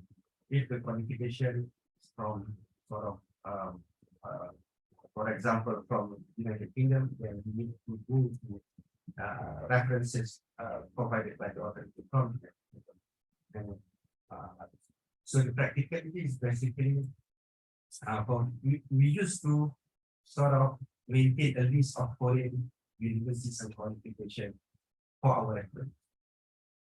I think that is quite impossible nowadays because of the numbers of universities around the world. The possibility for Malaysia to go to all those universities. So it's better that we rely on whatever that the authority in that country provided in terms of information and qualification. So that is the number that we did for the past 5 years. Okay. And the other one is equivalency assessment. It's basically a legacy practice since the National Accreditation Board. I think we started in 2000 something, but we improvised this on the provision of MQA. So the typical purpose is basically there are many awarding bodies conferring certification without academic nomenclature. This certification only like the CCA, Chartered of Management, CIMA, CTN with LCCI also. The certification don't carry any nomenclature academic. But they want to offer here, based on through collaboration with local institution. The previous practice is basically we need to of our application process industry, we will re-evaluate the curriculum as and when the application comes to activate. So we decide that we're not going to do that anymore. So we require them to go through our performance assessment, and then we look into the element of curriculum, and then we sort of identify the progress of that qualification to the MDR. So local providers, whenever they have a collaboration with this awarding body, international awarding body, whenever they want to apply for accreditation to entry, so at least on the part of the curriculum, we don't have to repeat the assessment. So the other part will be foreign individual seeking advice for entry requirement or requirement. We have many cases because we over the years, I think what I observed that we experience the student that come might be not from the traditional group that operating student that come from Malaysia. One or two might come from Mali, and understand the thing that we have not been handling before. The institution are not aware, so they come to me for advice. Okay. The one that the practice that we have is basically, or the practice that we have done at MTA is basically related to the international practices, and I would like to introduce the word zone of trust. Many other experts would say about the zone of mutual trust, but I consciously not using the element of mutual, but because if it is mutual, we don't have this kind of discussion and interaction, because there is certain element of challenges and whatsoever. Okay. So it's basically agreement by all stakeholders on certain political parameters to automatically accept qualification. And Ron Clark 2007 said that the basis of such zone will immediately be related to mutual agreement about qualification. And there's an article in 2018 by example, and also Clark, but this one is not the similar Clark that I mentioned earlier. That one is Ron Clark, the letter is called Clark. So their work is basically about trust in you, but based on their work, I think there are 4 mechanisms which can be connected in terms of connecting to a larger zone of trust in the region, also other part of the world.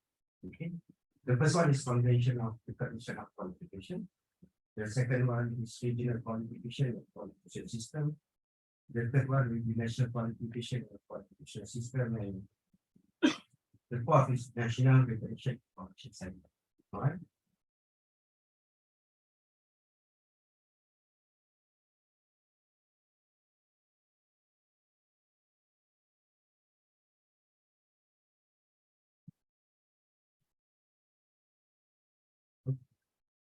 All right.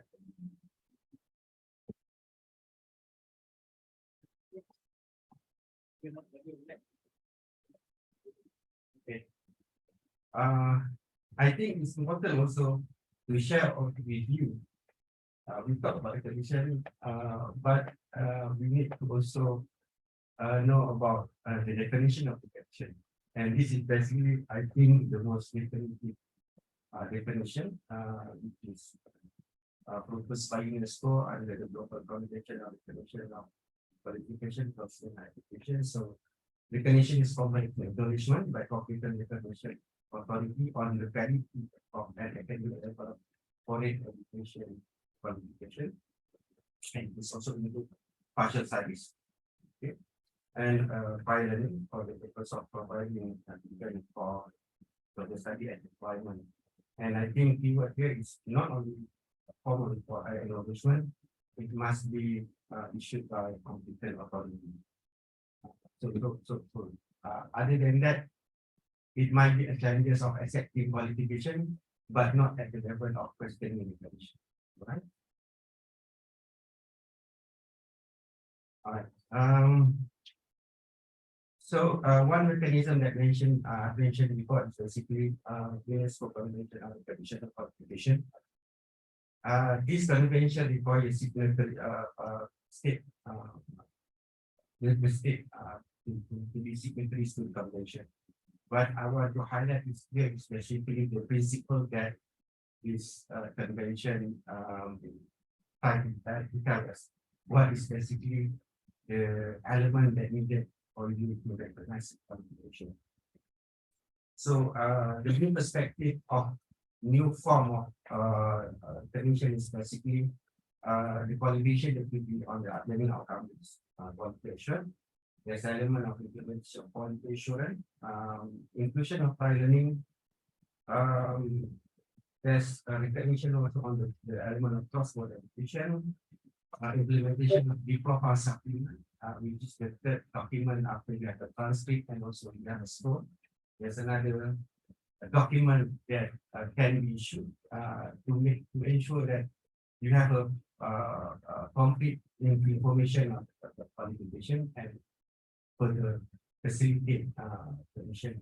And I think I want to highlight on the requirement of recognition is basically country of origin to put in place for quality assurance recognition of education institution, and also the element of the country need to establish national information center.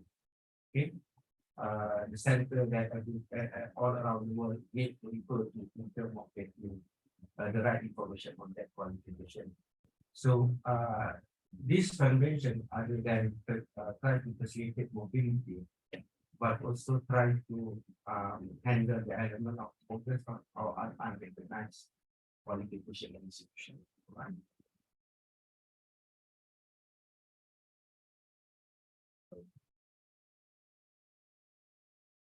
Okay. And I think one thing that the convention tries to introduce is the concept where if a program is a legal program and also is a recognized and policy assured in one from one system or country system, it doesn't mean that you can enjoy a full recognition or a full privilege when you go to other countries. So they introduce the concept of substantial differences. Okay, and this substantial differences might be the one that you all have to challenge experience. So it's not the element of legality, it's not the element of not being quality assured, it's that you come from other system and there is substantial differences. For you not to enjoy full participation in whatever that you decided to join to participate in, right?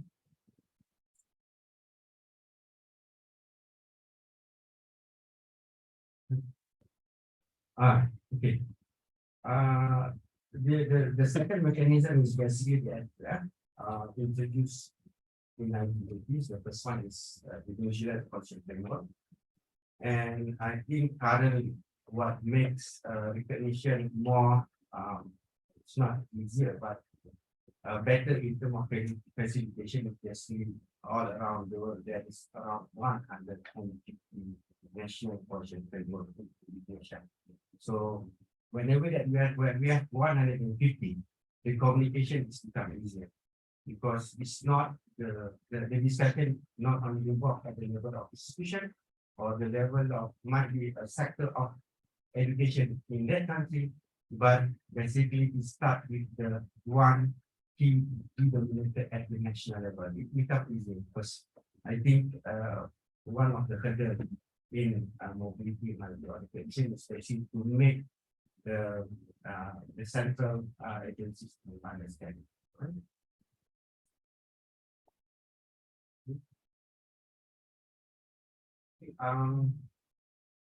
The third mechanism is basically on regional project framework. And of course, every region has its own aspiration. ASEAN has its own aspiration on ASEAN education space. Europe has their European higher education area. So many of the aspiration lead to the establishment of this kind of regional project framework. Currently, there are around 6 around the world. Okay. And this is basically one of the examples of the few examples that I shared here. And this is basically what has happened in 2019 and 2022. We are 4 countries in ASEAN which has reference their national project framework with the AQRF. What we believe at AQRF, what they believe at AQRF is basically the one referencing is basically the national agency. So what happened at the institutional level whenever they are qualification by the national system is already satisfied with the AQRF. So Malaysia has completed the reference in 2019. So whenever that Malaysia quality assured qualification or a program is basically AQRF aligned, right?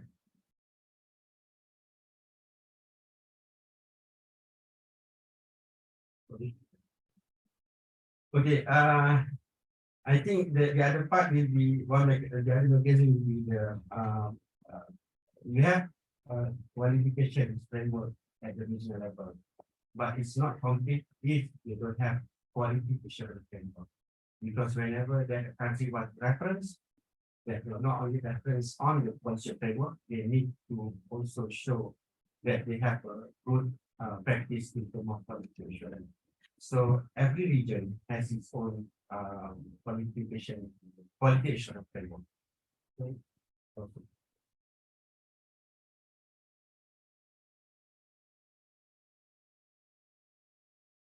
This is a few examples. This is ASEAN. The chia is basically from US. ASE is basically, I think, from the African country. I think part of the good practices proposed by the regional convention on the creation of qualifications for every country has a national information center. So even though some countries must do that because they are signatories to the convention, I think for Malaysia, MQA also play that role because many information on constitution we kept the record. So we are the one basically everybody, every other parties around the world refer when they want to have information on quality assurance of qualification. This is basically a network of national information center around the world. All right. So that is basically what I want to basically share is basically all the mechanism establish the zone of trust and whatever initiative, a very specific initiative on mobility, I think should contribute to the being added to the zone of trust that we are in basically. All right. I think that's all. Thank you very much.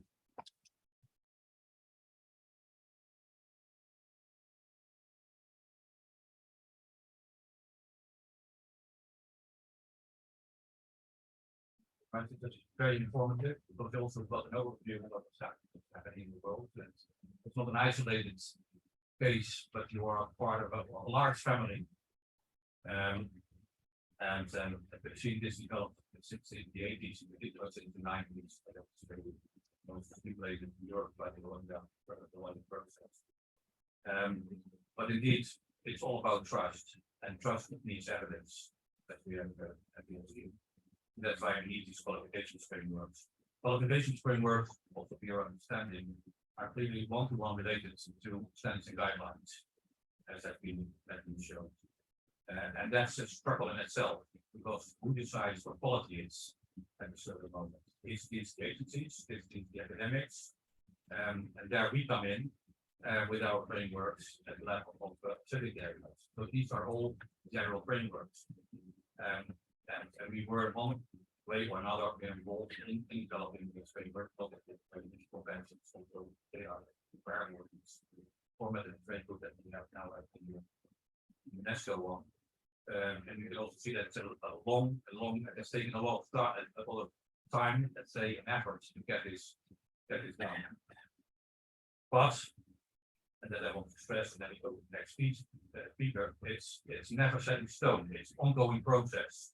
Also, standards and guidelines, the qualifications framework, they have to be renewed at a certain moment. They have to be revised. This is a discussion we have in Europe, for example, because our qualifications framework actually, we saw the European standard, the European one. We have two in reality. It's also integrated things. We have one for higher education and we have one for education in general. And to be honest, they are out of date because they are introduced between 2005 and 2002, 2008. They are now 50 years old, and there's an ongoing process of developments that we can take into account. But the overview we got is quite relevant also for the work we are doing. And I hope that our work will also be taken into account by the authorities in Malaysia. At the general level, but also at the level of, and there we are going now, at the level of the, let's say, the more professional oriented organizations. And so we would like to hear more about engineering from our next speaker, please.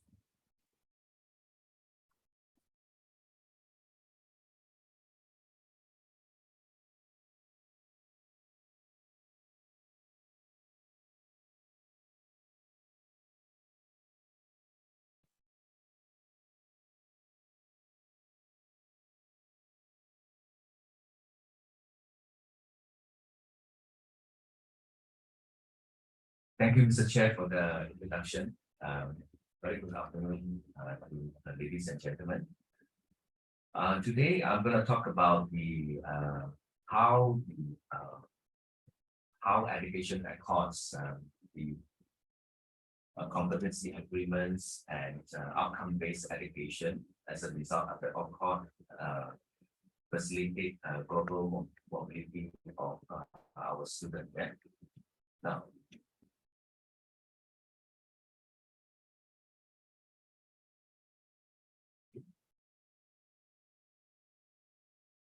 all right, it take about 5 seconds, I think. Now, before I begin, I would like to give some background of engineering education in Malaysia. Malaysia was admitted to the Washington Accord, in 2009. At that time, we are the 13th signatories of the Accord, and as of today, there are 23 signatories, and the list has actually grown a lot. I think after this month, the signatory going to increase by another 1 or 2. Yeah. I will explain why there's such interest later on. In 2018, the Board of Engineers again admitted to the full signatory of the Sydney and Dublin Accord. The Sydney Accord, is for the engineering technology track, and you have the Dublin, which is the engineering technician. You see what this means. This accord, what does that mean to the in Malaysia? Yeah, Malaysia is now the engineering graduates are now recognized and meet the accord standard for engineering practice in other signatory countries. Right. Basically, there are two councils here. that's responsible for the accreditation of engineering program. We have the Engineering Accreditation Council and Engineering Technology Accreditation Council. Okay. So two of them have different purpose. Yeah, for the engineering program, engineering technologies, and education. Okay, in the later part, I will say I will actually explain how these accords actually raise the quality of engineering education in Malaysia. Right. Okay. Now, again, a bit more background here. If you're looking at the on the screen here, there are actually three educational accords. There are three. You can see Washington, Sydney, and Dublin. Each of them actually designed for the different engineering track there, the different engineering profession. On the right hand side, there are a couple of agreements here. These agreements is to recognize the professional engineer, professional engineering technologies, and engineering technician at a global scale. Yeah. Basically, what I want to establish here is that we are not only talking about student mobility, we are talking about the graduate mobility and also the professional mobility, right? Okay, now, okay, so on the screen, as you show, to become a professional individual, basically there are three stages. And the first stage is to obtain an accredited engineering degree program, all right, from say the Board of Engineers, right? And after which the graduates need to register as a professional engineer after a period of formative development, right? In this case, the formative development means that they will gain experience under a practitioner, all right, and develop the competency required in order to register as a professional engineer. Now, there's another stage is that what we call the international register. Yeah, for example, in the area of engineering, there are this International Professional Engineering Agreement and also the Asia Pacific Economic Cooperation. All right. These two agreements are actually held by the Institution of Engineering Malaysia. Yeah.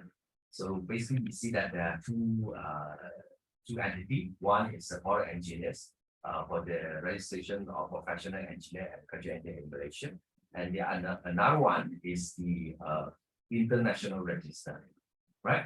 So the educational accord is concerned with the student mobility and also their graduate mobility. Yeah. And number two is the registration with the local entity, and number three is concerned with the professional mobility. Yeah. Right. Now, as I mentioned earlier, the objective of educational accord, is the recognition of accredited program. All right. In addition to that, we have we call it benchmarking of engineering standard. Is that we have a program outcome that has been agreed by all the signatory countries, right? At the moment there are 12, all this has been agreed by them, yeah? Right? Okay. Because of this accord, we have many versions of accreditation standard. I think there are plenty on the screen here. I think about 6 to 7. All right. I think one or two is not listed there. Probably,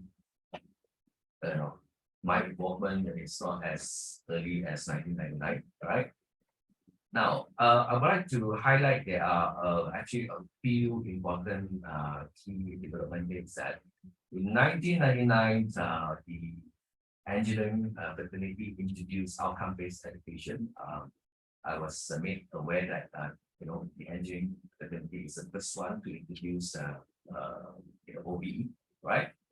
In 2005, that is when the program objective and program outcomes were made mandatory, yeah, as part of the accreditation evaluation exercise, right?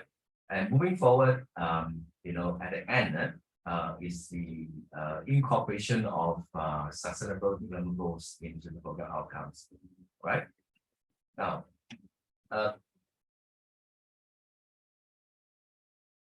all right.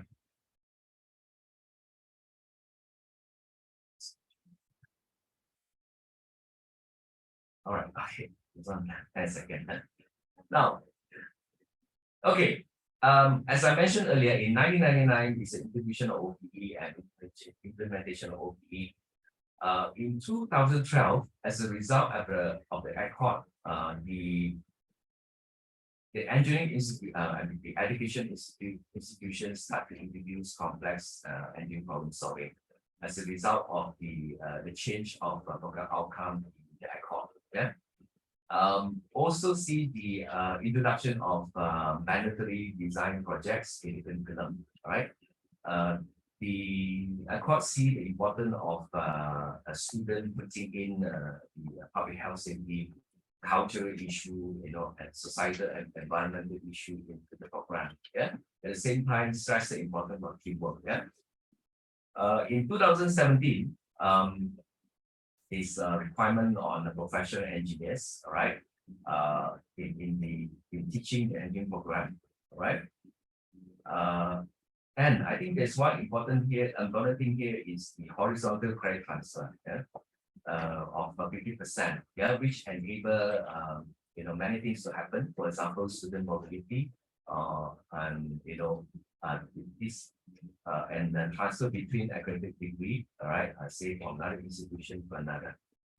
Now in 2023, or end of 2023 or early 2024, we're expecting the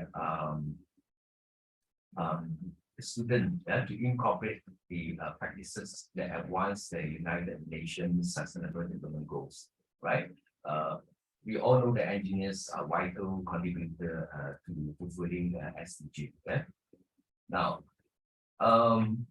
the breadth of knowledge has been widened to increase to include digital literacy, data analysis, and knowledge of relevant social sciences. Yeah?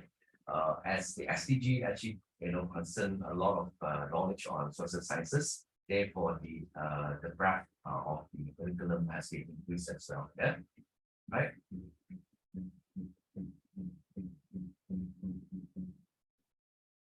Okay. I would like to talk about next. This is more on my observation. How the Accords and OBE play a significant role in enhancing engineering student or graduate mobility. Yeah?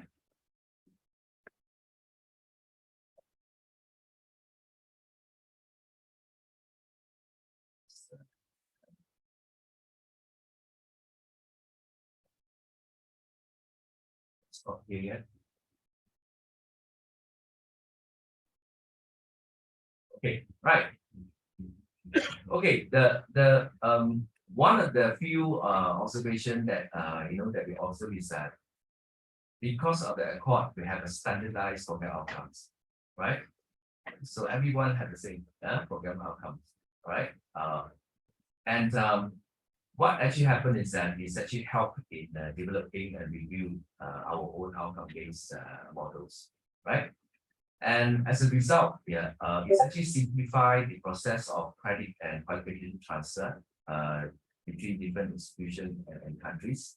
Not only between say the degree level, it can also happen between the degree and also the postgraduate.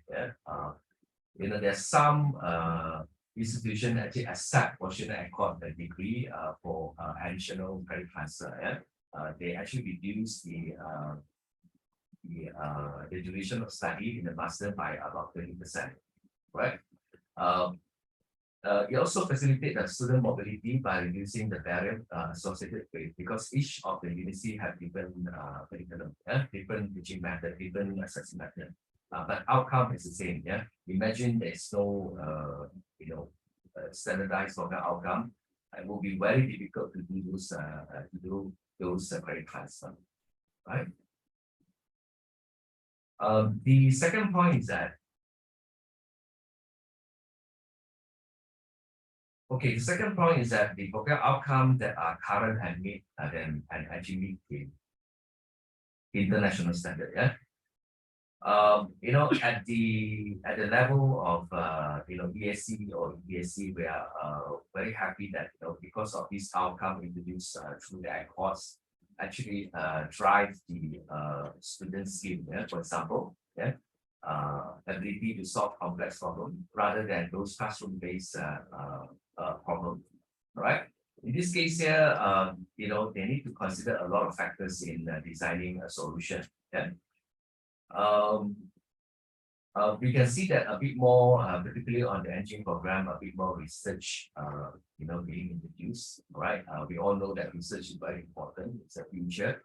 All right. Particularly in solving new problems that may not be present today. All right.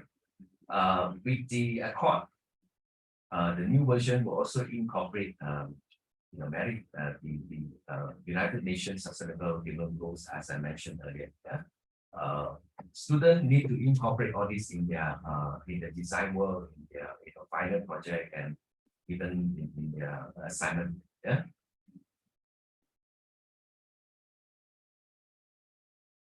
Okay. The other thing that we actually observe is that it's actually called a transparent assessment criteria. OB actually promotes transparent assessment criteria because the criteria need to closely align. I'm not saying completely align, closely align to the defined learning outcomes. Whereby student achievement actually evaluated based on their specific skill, knowledge, and competency. Basically, it has a very clear, well-defined assessment criteria. Yeah. Consequently, when the student can actually showcase their abilities more effectively, particularly when they seek admission to another institution or seek employment, right? So they know what to actually talk about, rather than in the past, they may be guessing, what to say in the interview. Right? It's not changed since the last. All right. So that. Okay, now, this is something I think for outcome based is that nowadays I see a lot of student holding a report card. Yeah, it's not about the list of courses and grade they have actually obtained. Rather, it's more like a report card that highlight their specific skill and abilities. Right. When I was in the recent Washington Record Review, I think we have one. Reviewer actually from overseas, we say that, we don't expect that we have this, right? Students can actually improve their skill and abilities based on the report card. We want to do that. Yeah. So this credential provide a more comprehensive representation of a student capabilities. Yeah. So it's actually easier for the employer and institution to evaluate their qualification, right? So sometimes in their job, they may want a graduate who are a bit more into research, so they can look at those. Yeah, we call it the outcome attainment. All right, those a bit more they can probably do some promotion on the own product. Yeah, okay. So as a result is that when a student actually seeking opportunity abroad, start studying or applying for job overseas. This competency-based credential can enhance the student profile and it can increase their chances of success.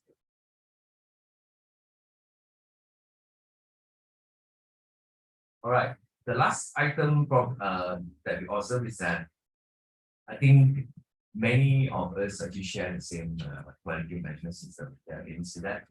You go anywhere, all of us actually share the same. Yeah. You see, the OB actually incorporates the quality management system.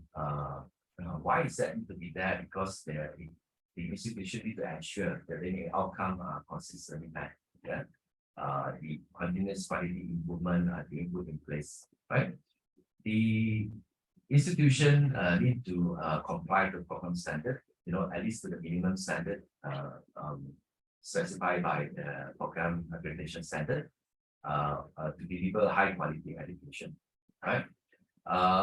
I would say that the accreditation actually greatly facilitate student mobility as the education achievement can be accepted across the borders. Yeah. Okay, with this now the element that I just discussed there is standardization of learning outcome, much more transparent assessment criteria, competency-based credential, and meeting the outcome that meet the international standard. Can enhance the student and graduate mobility. Yeah, OB elements, this element here actually facilitate the transferability of credits and qualification of student and graduate to pursue educational and employment opportunity in different institutions and country seamlessly. That's the end of my presentation for today. Thank you very much.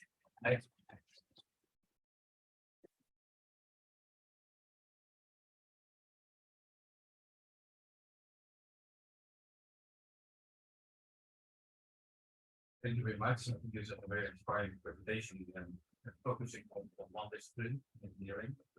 Engineering, as you've learned, is one of the most regulated professions in the world. But I still think it's intriguing that Europe is not part of the Western Therefore, so it's focusing now because it's covering all the world, but not Europe, and the reason is that Europe thinks, or European institutions, education institutions think, that they have a primary responsibility for the quality of education. Well, the Washington Accords, followed by the Canadian, American, Australian, New Zealand example, but it's mostly the professional organizations that set the standards. Of course, it's in Europe also the case, but we have a professional organization in Europe. But everything is aligned. So the work we are doing here is indeed fully aligned with the Washington Accord, with the Dublin Accord, the Sydney Accords at the lower other levels, let's say, when later. So it's very key to keep this in mind. What I found very interesting is that also in the Washington Accord, people realize that we have to take on board the sustainability goals of the UN. And that's, as I said in my previous intervention, that we keep reforming these frameworks. We have no alternative because of all these developments. So I suppose that if again the Western Accords and the Olympic Accords will be leading in the world with regard to setting the standards, and that was fantastic that Malaysia has been a number of ways for some time already, and also would surprise a lot of countries would also sign up. But of course, it takes a procedure to sign up. You don't become automatically a member, and you have to meet certain standards. But for our work, of course, it's very important to know that we have a qualifications framework, but we also have to deal with professional organizations. And we probably will hear more about medical education because it's in the same, more or less in the same situation as engineering. And there are major, of course, disciplinary fields that set also in standard flowers. Also good to hear that also have been leading, the engineers have been leading anyway in this respect with regard to outcome-based learning. And what that is the philosophy of the Washington Accord. It also means that we go in the right direction together, we go in the same direction, although what we are doing here is more detailed than has been done in those accords for reasons. Next speaker, please. Thank you again very much.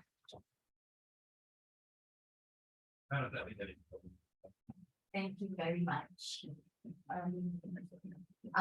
Assalamualaikum dan salam sejahtera everyone.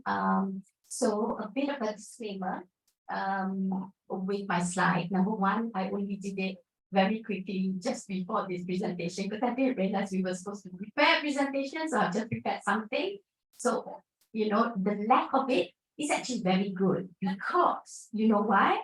Because I am not representing any council or any organization except for the one that pays my salary, which is Universiti Malaysia. So Yang Farida Abdul Aziz, I'm also a CALOHEA project member under the medicine special SAG, and I'm a professor with Universiti Malaysia. And now, anyone who is academic staff at the university running a medical program knows all medical programs in Malaysia, we have 3 bosses. Number 1 is Ministry of Higher Education, right? Number 2 is the Malaysian Qualification Agency. And number 3 is actually the Malaysian Medical Council. So these 3 organizations feature very largely in our curriculum. So with, of course, what happens is that generally, MOHI, Ministry of Higher Education, sets policies, yeah. And when we talk about student mobility, a lot of the policy is actually set by MOHI, yeah. I get the zone of trust that was presented by MQA, but all this is under the policy, overall policy of Ministry of Higher Education. Now, in terms of accreditation, of course, our boss is Malaysian Qualification Agency.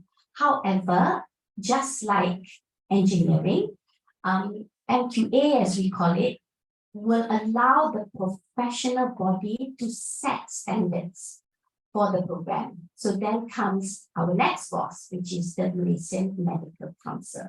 So just like engineering, I think Malaysian Medical Council started writing their own standards. They may not have called it standards, they had other names, maybe guidelines or programs or whatever it is. Since 1999, I actually had a short lecture with my colleague this morning in the car. She was saying, oh, we started in 1999. And basically, it was mirrored after the World Federation Medical Education accreditation areas. Yeah, it was mirrored after the 7 areas as well as the areas of MQA program standards. Yeah, so this continued on, and we've had multiple revisions of those standards. And now we actually have a 2022 standards, and part of that standards included list of competencies that the universities have to ensure their graduate process before graduating. So if we can, and just to let everybody know, MMC and MQA actually had just received a 10-year accreditation from the World Federation of Medical Education. So that just happened this year. So that's a big thing, because that it appears as if the processes that the universities in Malaysia have to go through, the vigorous processes that we go through, seems to be aligned to international standards, very much at the accord. However, what is different is that we do not, the standards may not be so clear, or the outcome might be so clear, because each university is given the autonomy to be creative in their curriculum, perhaps. Yeah. So I'm not sure. I've not looked at the court very well, but I suspect WFME accreditation is more on the process of accreditation rather than the actual program or the outcome of the program. Correct me if I'm wrong, but I think so. I think we have a way to go to make our program standardized, such as what engineering is doing. But where does that leave us? This is where having a program or project like CALOHEA makes sense, because we can still tweak our curriculum to be able to bring it to, you know, the 21st century education principles, for example. So if you could move my slide.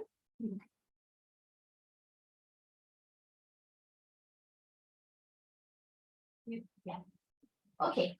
So the members of CALOHEA knows these 3. I think we've lived and breathed this for how many months, right? We're talking about graduate profiles to the workload authentic assessment.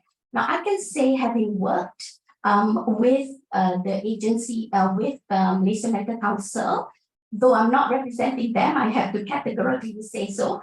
And having worked as an academic, we know that graduate profile and student workload is a large part of our accreditation. We are expected to show very, very detailed evidence of such a thing. So to do a project on graduate profile is actually very, very useful. And one of the things that we had to do was to map it to our program outcome, which we did recently. So that's where we could see where we need to go ahead. And the idea of this is having organizations such as Medical Council, and if the university having the year of the Ministry of Higher Education and so on, Malaysian Qualifying Agency, MQA, we can strategize ourselves to lead this change rather than wait for our three bosses to tell us what to do. So that's the challenge I think medicine can take, because we are given that flexibility in doing it. So Cycle, we're going to do that, right? So to me, I feel what we're doing, graduate profile, we can, but we need to strategically do this. This is my opinion, yeah. When we talk about student workload, we all know this. We do it because we have to. The accreditation processing, we have to. Whether it's authentic, if I can say use the word authentic, whether it's real, I don't think any of us wanted to find out whether how we're calculating was exactly how the students are calculating. We didn't want to know. We just want to do it and make sure we fulfill the assessment. I'm sorry, I'm being honest. But I think most of us feel that way, right? We will have a few experts in our university. They will teach us how to calculate. So we all calculate. None of us spoke to the students really. We didn't care how they were calculating. So having a project like this makes it useful. I think it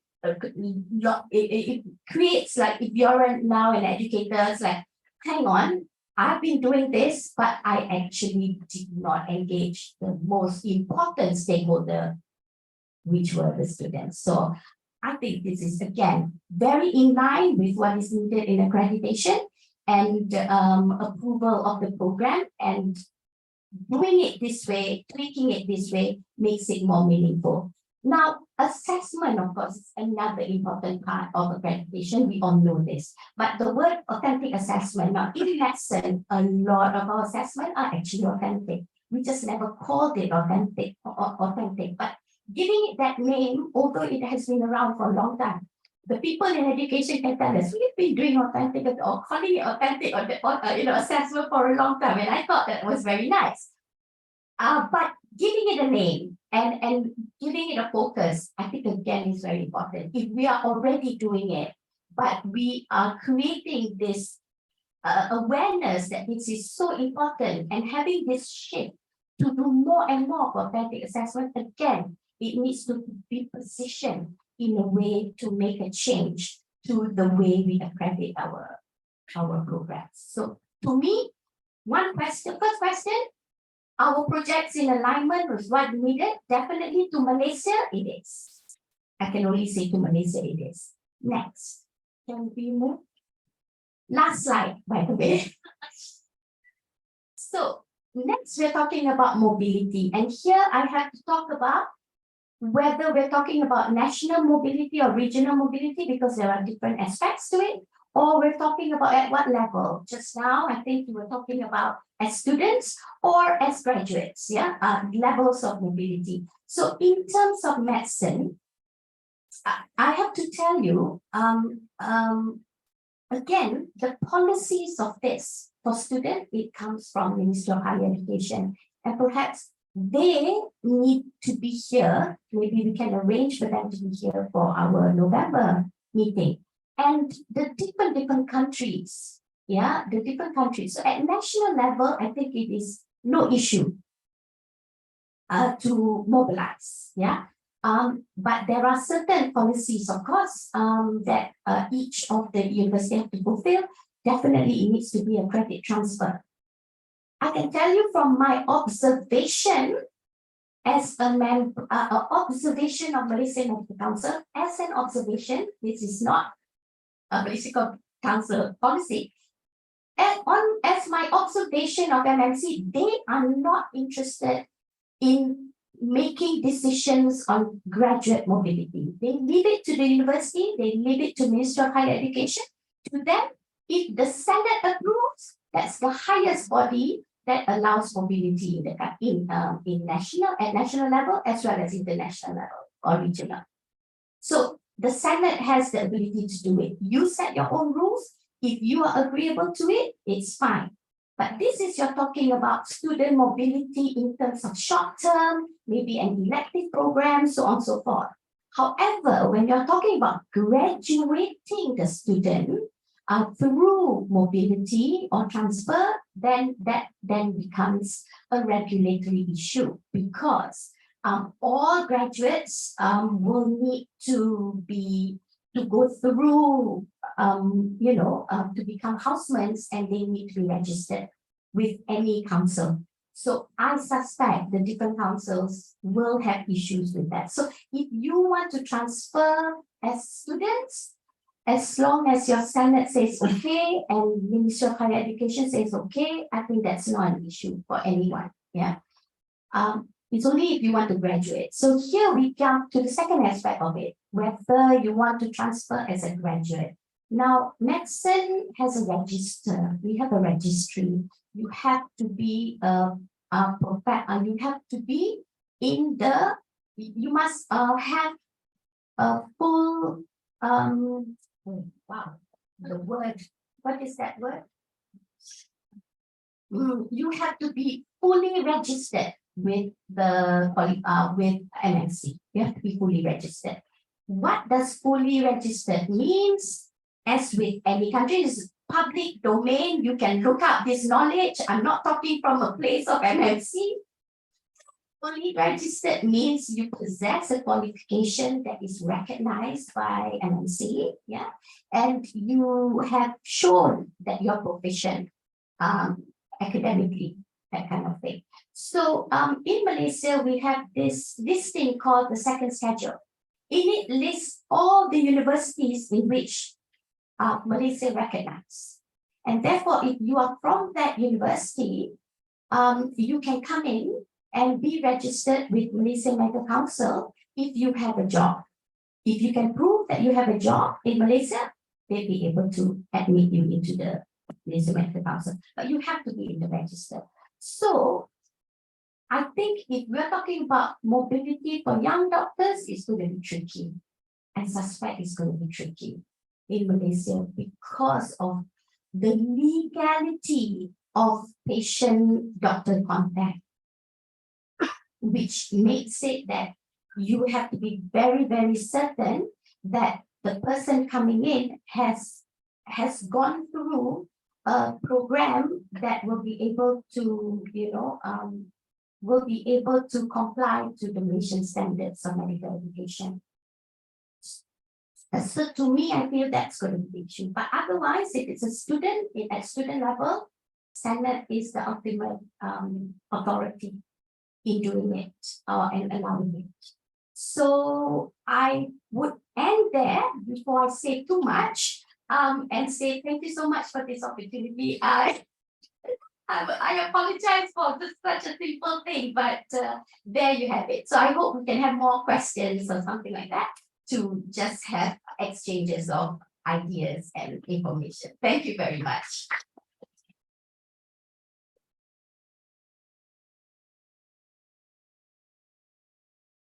That's simple. It's very challenging. Medical education, by the way, there was a report as well, general. Some people claim it's too general. But of course, there is new work being done with regard to sustainability. Yeah, that's why we have in Europe our own frameworks, because they're more detailed.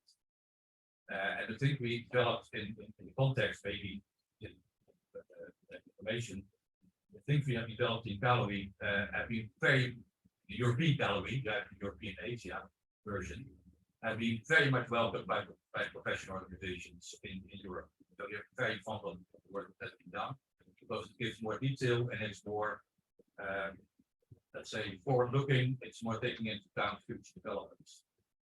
And the same will probably happen in the Western report, but you would deal with a wider set of countries globally, which is much more challenging. reaching from Korea to Chile, although Chile is not formal language yet, but it's a question. But thank you very much.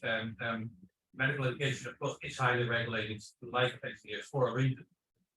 Because we want to safeguard our inheritance. On the other hand, you also made clear that we have to meet international standards. And if you are meeting these international standards, you get possible proceeds. And you also, as an institution, get flexibility, autonomy in implementing these different things, which is also what to say for engineering. So that was a learning experience anyway. But also we heard is that the work we are doing is of relevance, and that brings me to the other item which I mentioned earlier. There are many levels of decision making. They all play their role. And the national authorities, of course, are crucial anyway. But there are other layers that also play a role because they are the professionals in the field. And in the end, they know better. Ministries are advised, but they are advised by you. So that's why probably ministry is important, but you are as important, I guess, say, particularly also with quality assurance and accreditation authorities. But I think it's time for questions. So if there are any questions with regard to our either on Zoom or the room with regard to our three speakers. Can I start? Yeah, please. Everybody can hear you, else you have to come take the mic. It's a very interesting presentation today.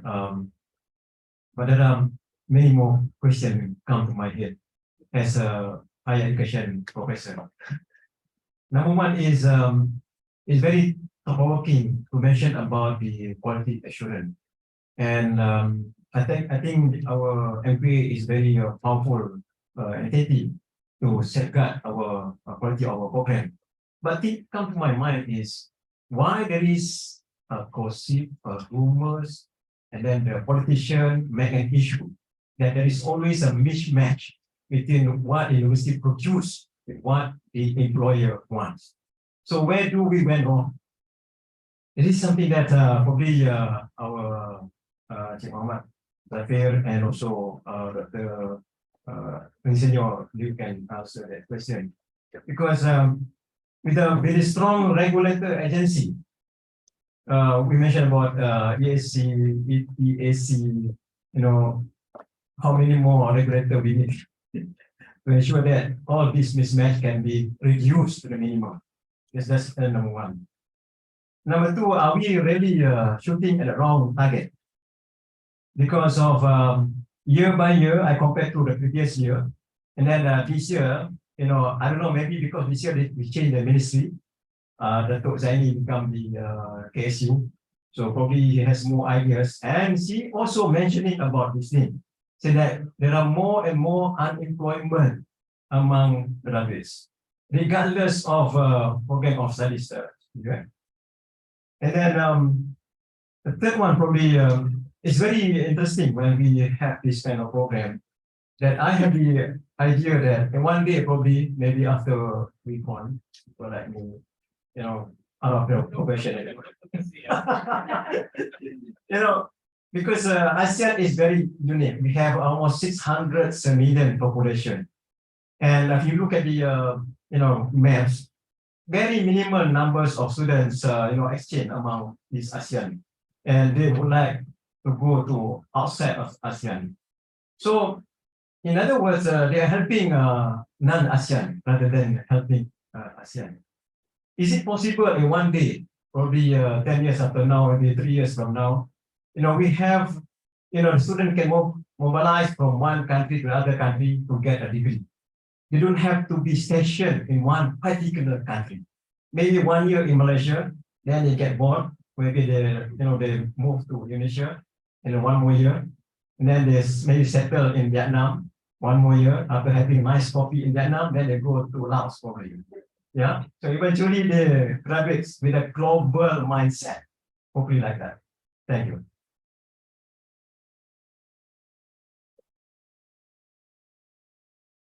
That's a lot of questions. So who wants to start? I'll put that on the.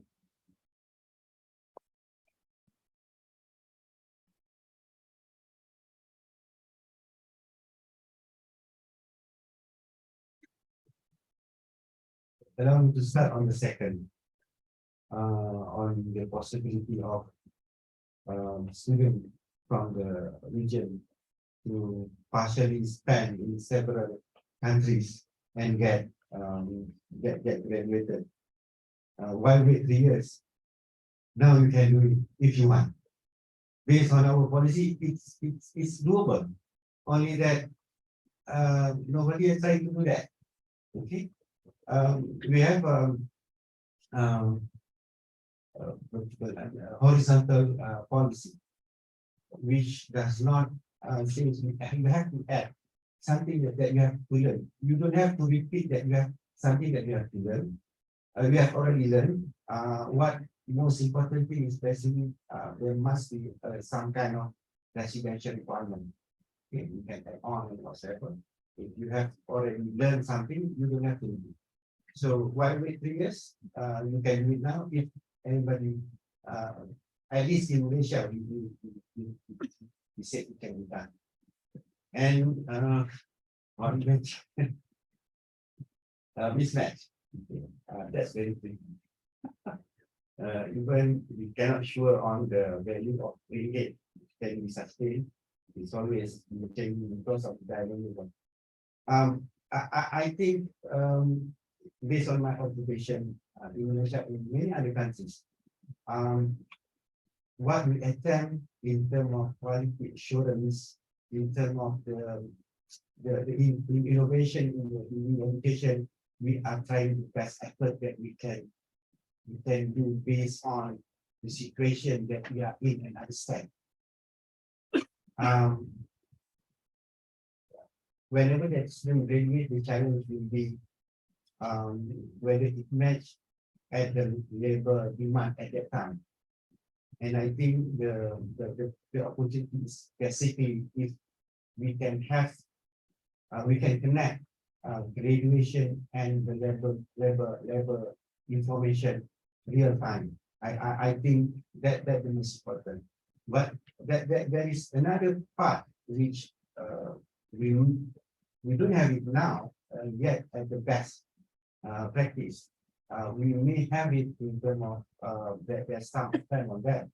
I think it's based on for the trend and foresight in terms of labor, because I think the dynamic of the labor market has been very dynamic. That's one of I think the most challenging part. You design a program, you are not sure whether after 2 years they will still have a match on a good match in terms of their employment. That's why the in terms of curriculum design, other than the specific match of the employment, we are emphasizing on the agility of the they learn other things that they make them agile whenever they graduate, because they might not have employment opportunity as when the program has whatever has been designed. But I think in Malaysia itself, we experience there's a pocket of success whenever there's work-based learning. The industry itself get very much involved in terms of the education process and make sure that they are taking the graduate for the employment. There are some success on that, on the very good match of the curriculum and program to the employment. If I may, that's my suggestion.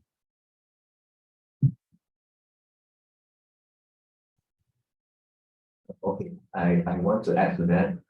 I think I will speak from the point of academics, yeah, rather than politician. Okay, in the accreditation standard, for Malaysia is that we put in a requirement that the institution must form industry advisory panel consists of the employers, and so on, to give regular feedback on the graduate that they hired, to the program. This is the constant input coming from the industry. It's actually quite frequent. The institution need to hold that at least once a year. Yeah.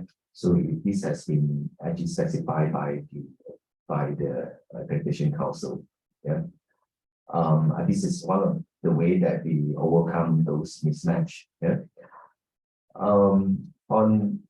We also encourage what we call the industry related projects to be incorporated into the program. Yeah. The requirement of professional engineers in teaching the program is also part of it's also one of the ways to overcome the mismatch, right? On the second question about mobility, is that I think for university with branch campuses, they can study in China, they can study in Malaysia, as long as the 50%, or the residential years is actually fulfilled. Apart from that, I have also seen institutions having the memorandum of understanding that they can assist in the student mobility. Yeah.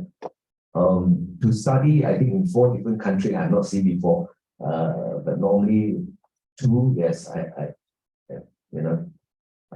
think it's possible. Yeah. Right. That's my answer to your question.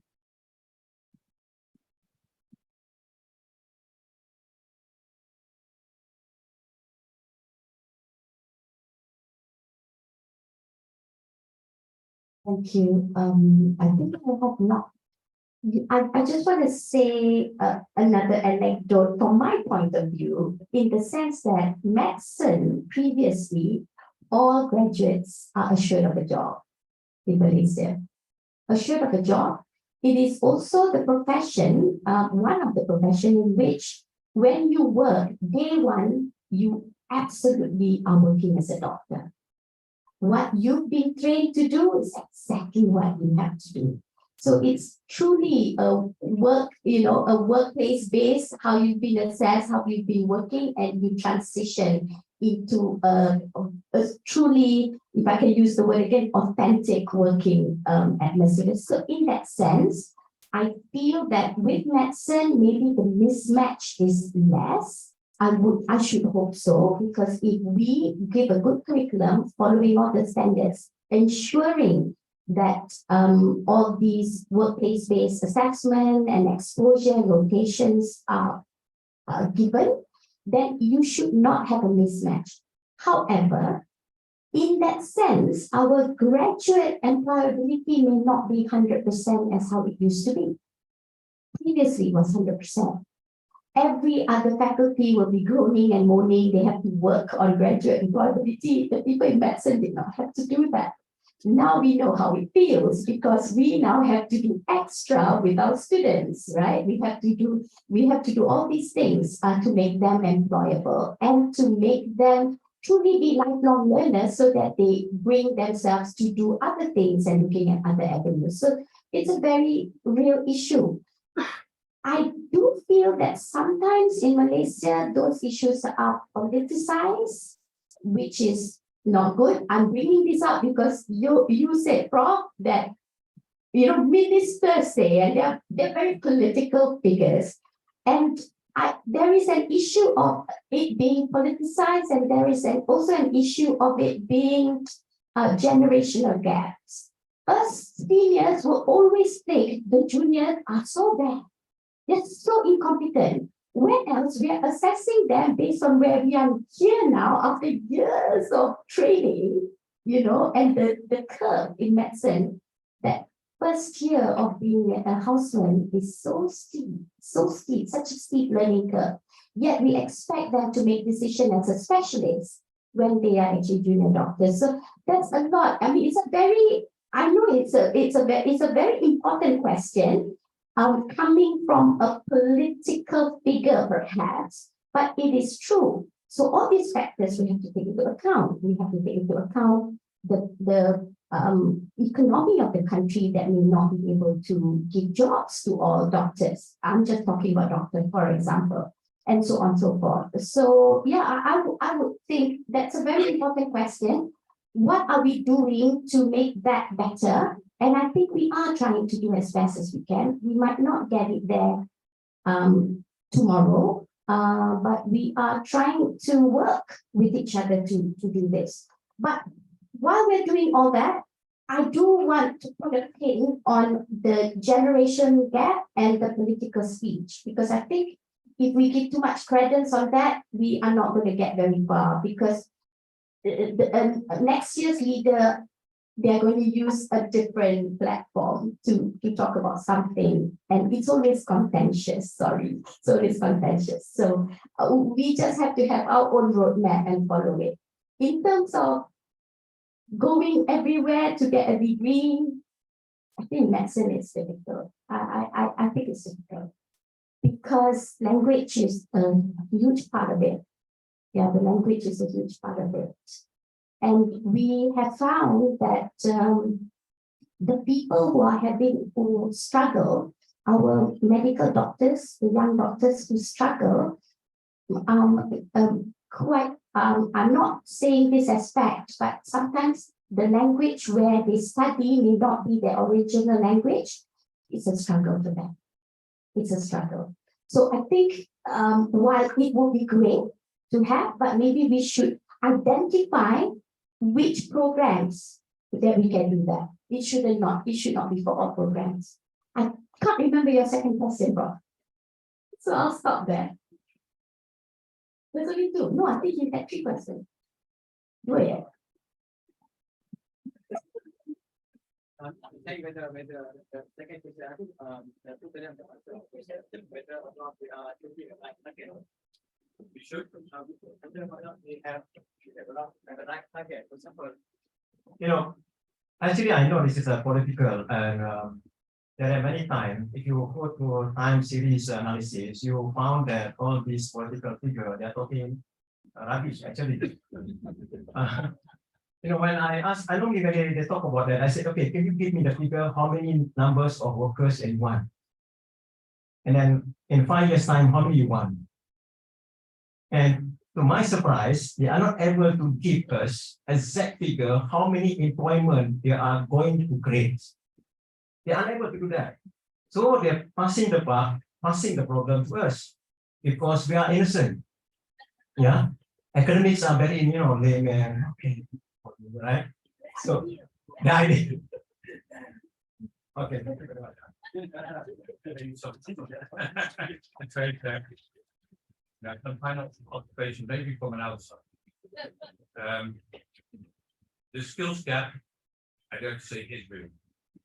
It's real and it's globally.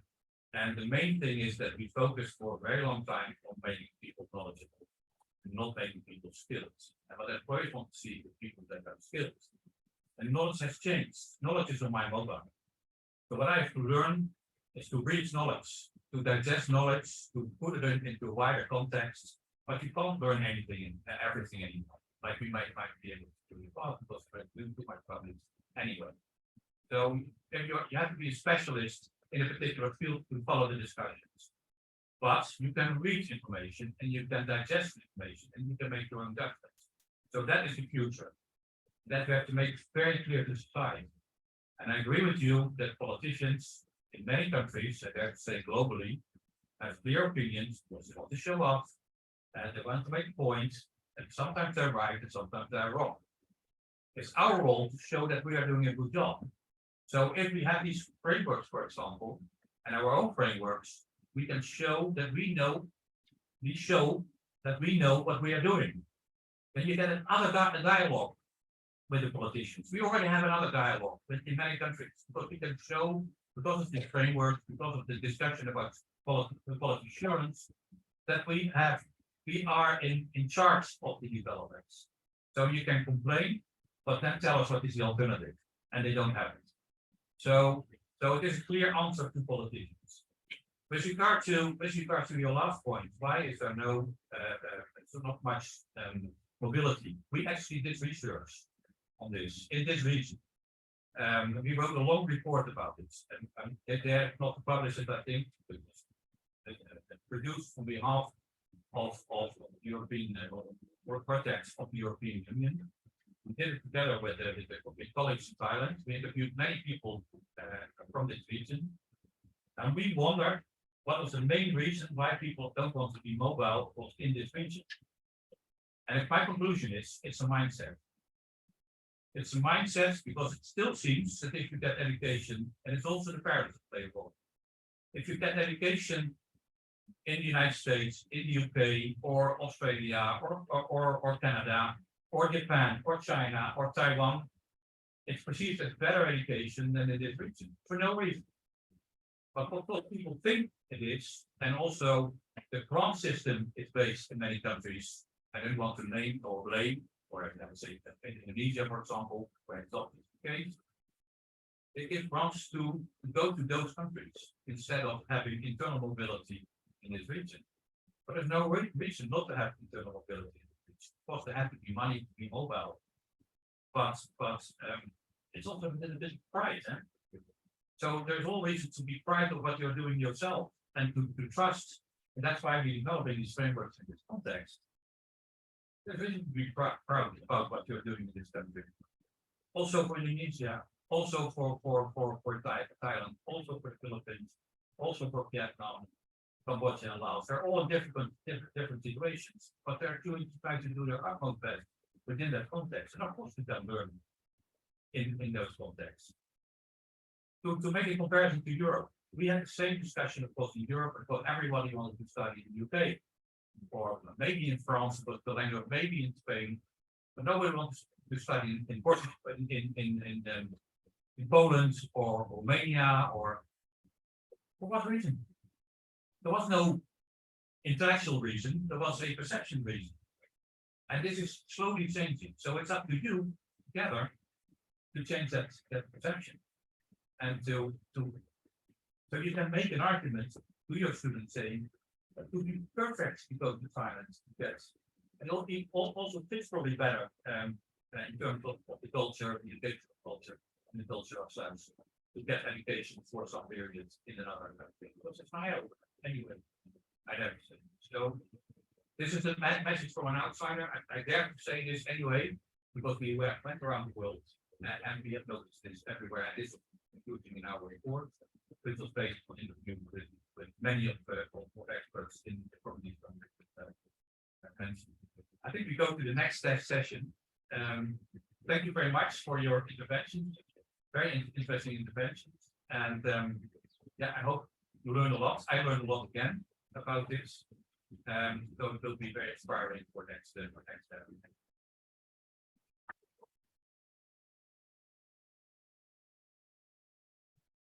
Thank you to Dr. Robert Welliner for moderating the forum session. For the next agenda, I would like to invite Professor Hamdan, accompanied by Dr. Setiasma, for granting the special token of appreciation to all speakers.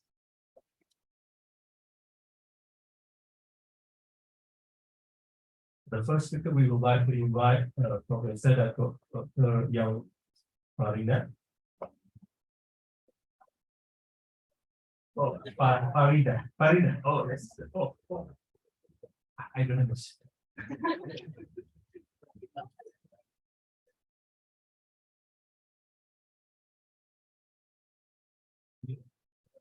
Second speaker is Senior Leo.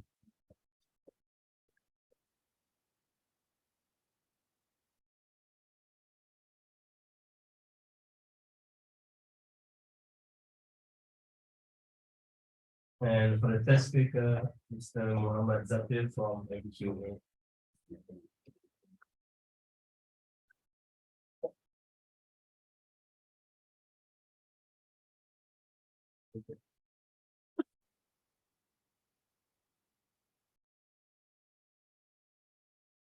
Thank you very much to Prof. Hamdan and Dr. Asma.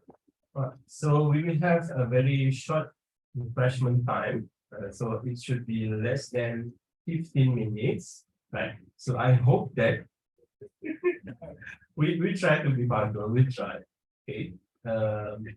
but thinking about it, it's okay for me for us to start at 4, at 4 p.m. So we'll be back at 4 for our last forum for today. So that yes, we have the refreshment ready. Just go to the banquet hall and we see at 4 p.m. Okay, thank you very much.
Okay, we will start for less than 2 minutes. Okay. So you still have time to go to the restroom. Okay, you still have time.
Bismillahirrahmanirrahim. Assalamualaikum warahmatullahi wabarakatuh and good afternoon.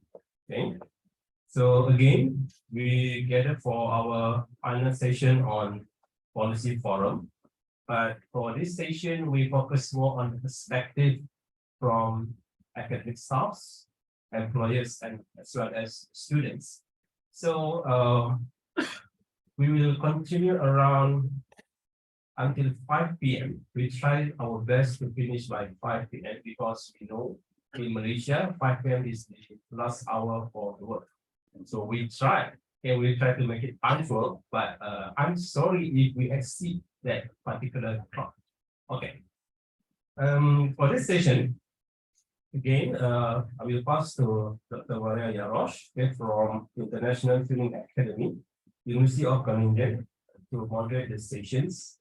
And for this session, we have 4 speakers, okay, and they representing the employer, okay, the academic staff, as well as the students. So without further ado, I will pass this session to Dr. Maria Yarosh to introduce all the speakers. And yes, without further ado, I give the floor to Maria.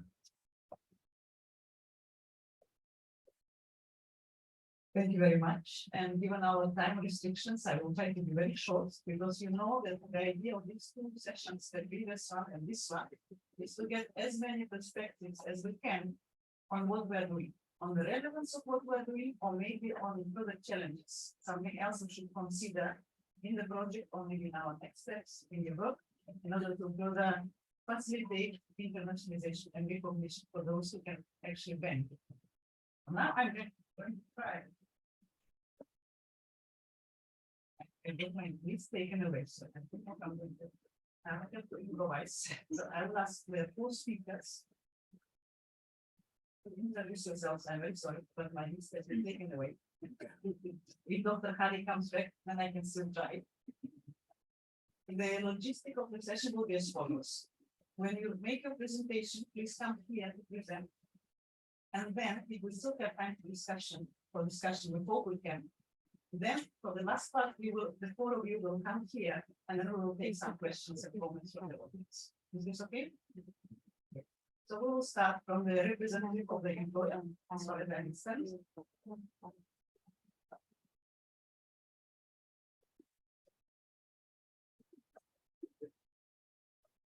Okay, please forgive me if I mispronounce your name. It will be my first time. Engineer, geospecialist, Mazura Norte Zulkifli, Head of Geospatial Engineering Department, Dr. Nick and Associates. Please, the floor is yours.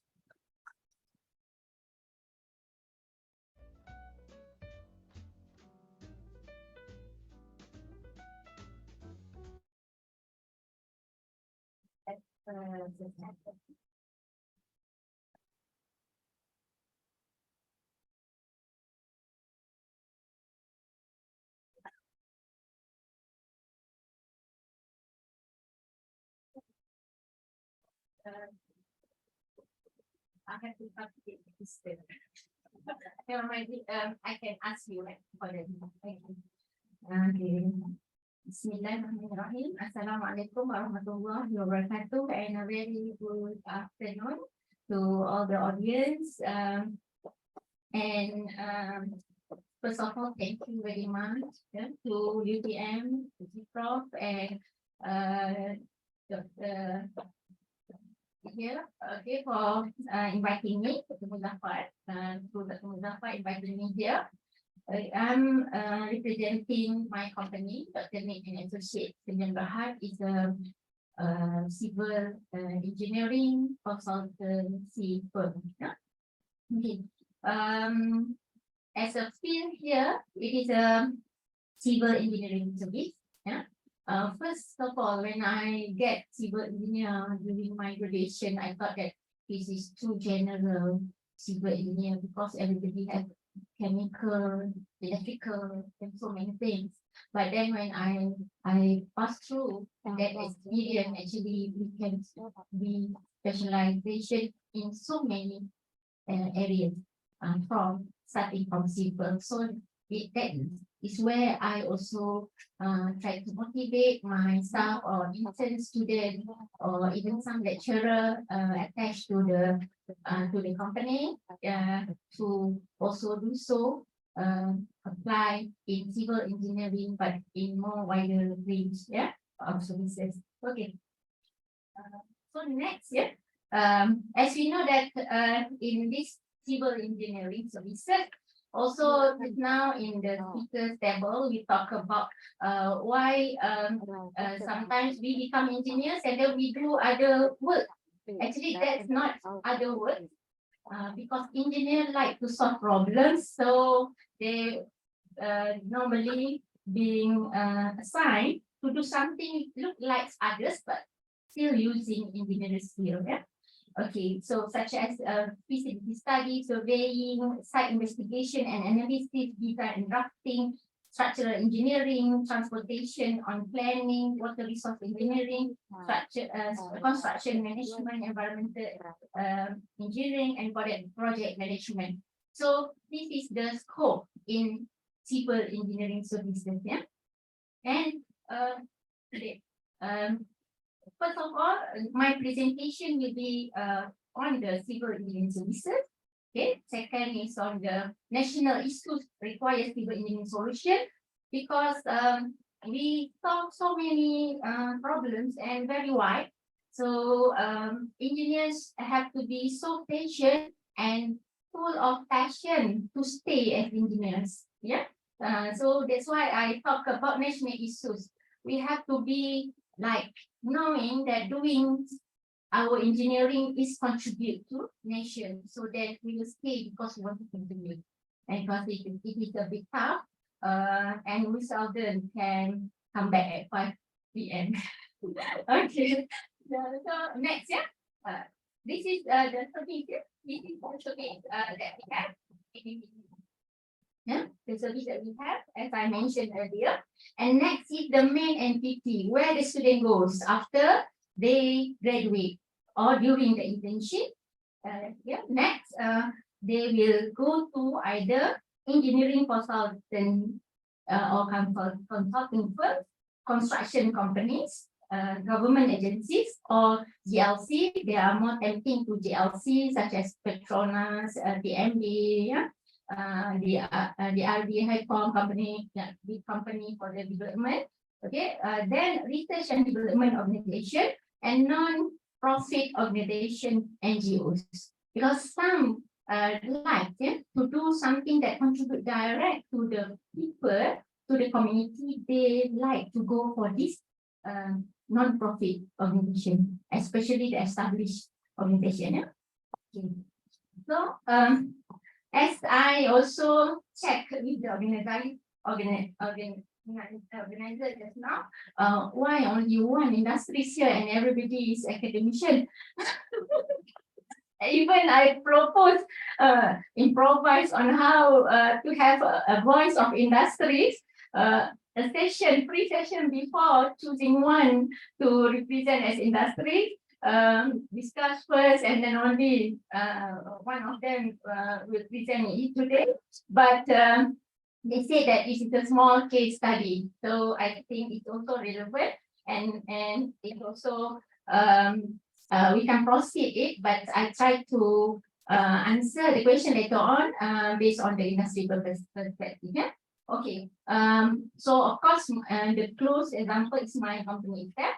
We are a multidisciplinary engineering consultancy. So why I say a multidisciplinary, as I mentioned that it is a wide angle. If the engineers 30 years back, yeah, or 40 years back, they may be solved at a very localized.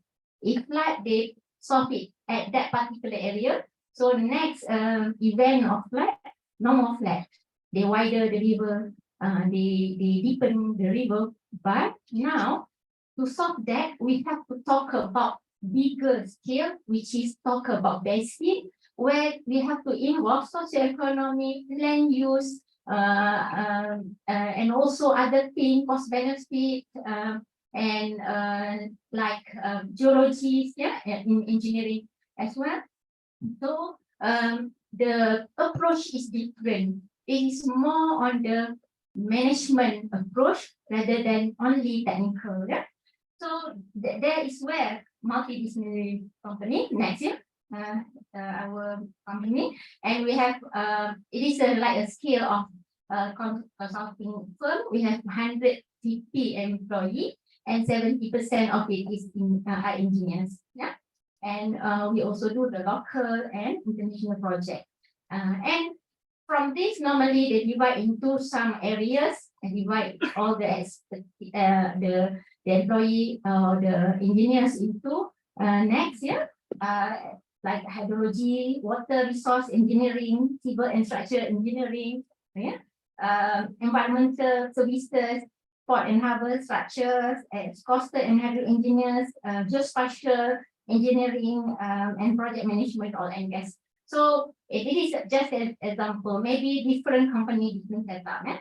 So yeah, in Malaysia, the engineering is involved in local and also next year international project. This can go fast about this. Yeah, and just pass it quickly on the services. Yeah, normally on the civil and structure, it's about the residential, the technical, road, bridge, all the infrastructures, and also analysis on the dam break and water supply. All that is civil and structure. Okay, next is hydrology and water resource. We do things on the water resource, too much water or too less water, or mitigation on the risk of flood, irrigation, urban drainage, hydrology, dam, and also all the others hydraulic structures. Yeah. Okay. Next. Yeah. Is and this is just example of one of our previous project that we involved. Okay, coastal and hydraulic. We talk about coastal, shoreline, yeah, and all the things inside that, analysis, and also the structure of it. Yeah. Okay. Next. Yeah. Next.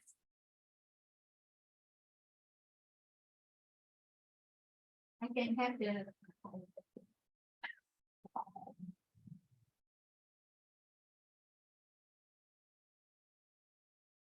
Okay, so this is coastal. Then next is the example of the project that we have. Yeah, we do the study on the reclamation. Yeah, and involved in construction. Okay, next is environmental services. This is also new, I think, last about 15 years back that we civil engineer combined with environmental services to make sure that whatever that we build, so we cannot compromise any disturbance or deterioration of the environment. Okay, then that's the scope of study next. Yeah, environmental. Next. Okay, then next is the example of the studies in environmental. Okay.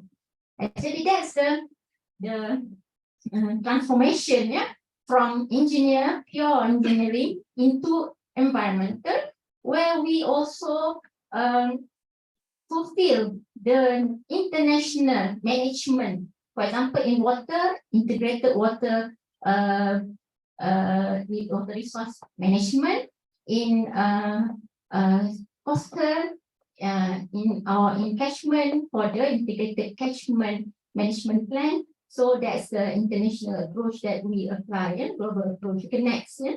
Next and next. Okay, next.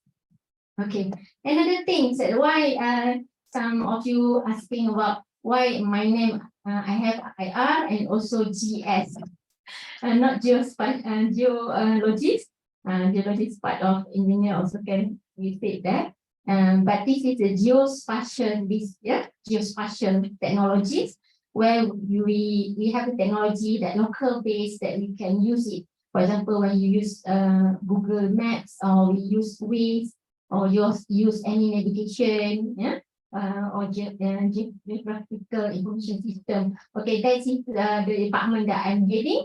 After being 12 years engineers, and then another 10 years, I'm heading this, yeah, more than 10 years actually. Okay, and then next is project management. Okay, why actually engineers has to sustain to be engineers and then accredited as an engineer? Because we solve national issues next, yeah, such as infrastructure development. Yeah, we have to make sure that the infrastructure is very systematic, yeah, and being being for our community, and flood mitigation next, yeah, because we don't want we stay in risk, so that is where flood mitigation, and flood is #1 disaster in Malaysia, and urbanization and traffic congestion, maintenance and rehabilitation, sustainable development, and another issues to fulfill all the issues up there is a skill, workforce, and education. Yeah, I think that's also related to what we discussed. Yeah, and for the next slide, you can go fast. This is just example of item, means that from big civil engineering works, it become into several fields, and from several field, it then divided into small problem that we have to solve based on the very localized problem. And then we come back to the bigger scale, bigger picture, because we want to solve it in the proper management and also sustainable development. Okay, next, yeah, next, and also next, I just give some overview of it. Okay, next. Okay, so then what is the personal attribute and challenge of student mobility? Okay, next, yeah. In the student mobility in higher education, actually it plays significant roles in the perspective of industries and employer. We want to have a fair benefit for both education institution and also industries. Next, yeah, the example that in the firm or in Malaysia as a general, student or employee mobility, yeah, even when we engage new engineers, we also ask whether they're willing to mobile here and there. Okay, some of the program like exchange program, study abroad program, internship and work placement. Yeah, thank you to university always give some offers of student to come and internship in the firms and also research collaboration. Yeah, for the exchange program, normally if the program attach it to industry, so we can provide the place for the student to enter this program. For the study abroad program, we know that sometimes new students that study abroad and then they come to our company and work, or maybe our employee, but they would like to study. Also, we encourage them to study abroad to have a more exposure. Okay, and for the internship and placement, we have one actually for the exchange, not really internship, but international internship from the Deakin University, 5 of them. And I would say that the selection of students is very strict. Yeah, the student, even though they are in the degree level, but they have means that so many license that they already have. Yeah, because they are selective student. And research collaboration also we do it, because sometimes research collaboration we or any firm sponsored on the professorship or collaborate with universities for the project that work together with universities. That also in a way to helping each other in terms of both research and practice that we have in engineering. So what is the next? What is the attributes that company often seek in fresh graduate and staff? Of course, as a start, as a opening or start for the fresh, we look into academic excellence. Academic excellence. But from my experience, yes, of course, sometimes we look into 3 point above, but then there are slightly my personal thing that sometimes students that not about to reach 3 or about to reach 3.5, they are really struggling when they not struggling. They are really that work hard and show their very good potential, because they are always in the momentum of want to achieve something. That also we consider in terms of their willingness to learn. So that's a relevant skill and technology, because we also have some students that come with the electrical background, but then do a master's in civil engineering, specifically in water, but then we don't take her, even though she's good, because looking into later, they may have problem to get the accreditation from IEM because of different degree and different practices. Okay, that is also things that important. Another thing is adaptability and willingness to learn. This is a long process, and willing to learn and willing to come with a different solution, means that put your glass not full, but always some reserve to come up with something better. Tak boleh cepat puas hati, not satisfied too early in something that you do. And this is also important communication skill.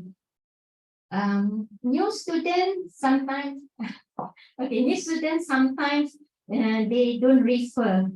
They do their work, but then they don't refer. But maybe in the question and answer later on, we can talk about that. Teamwork and collaboration, problem solving, critical thinking, professionalism and work ethic, leadership potential, industry awareness, and cultural fit. So whether they can fit with the culture, it can be different. For example, sometimes they can compare between themselves. Oh, I'm only from UITM, I'm only from Polytechnic. Oh, she is from Universiti Malaysia. They comparing each other because of different culture, but they shouldn't be like that, because it all depends on their willingness to work and willingness to learn about things. It was that inferior sometimes have in their.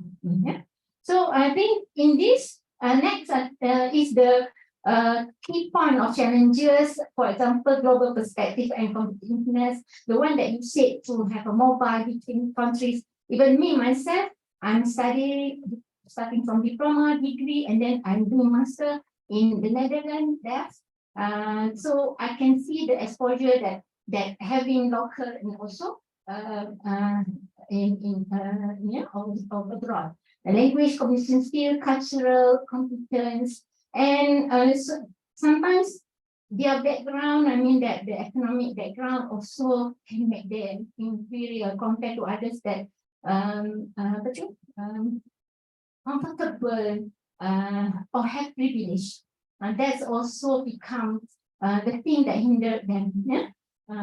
Network and connection. People say this is not only know how, but now the world is know who.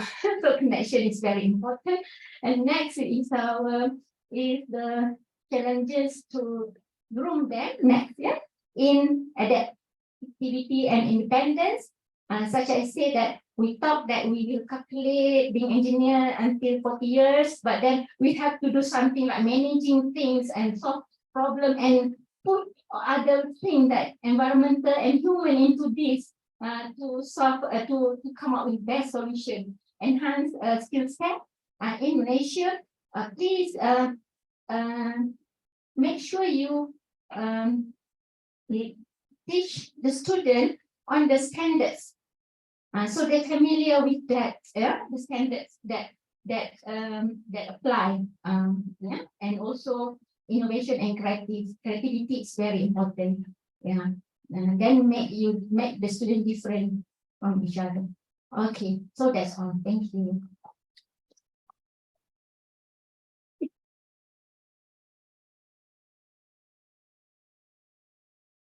Thank you very much, and thank you for being our only representative of the industry today. It's very nice that we have this one voice. Let's see if we can get more.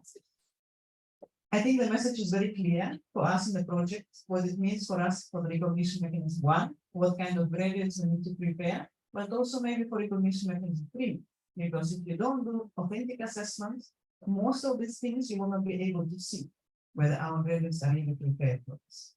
Okay, let us go for our second speaker, Associate Professor Dr. Nurayati Abdullah. Was it more or less? Okay. Deputy Director of the UTM International, UTM Kuala Lumpur. The floor is yours. Thank you very much, Dr. Maria. Assalamualaikum and a very good afternoon, ladies and gentlemen. Thank you so much for having me. I am actually representing my director, Associate Professor Dr. Arifin, who is currently in Indonesia for another engagement. So my name is Nur Hayati, Associate Director UTM International in this campus, UTM Kuala Lumpur. I am actually a wastewater treatment person, but as an administrative position, I work with the UTM International office for my second term now, reaching for my fifth year.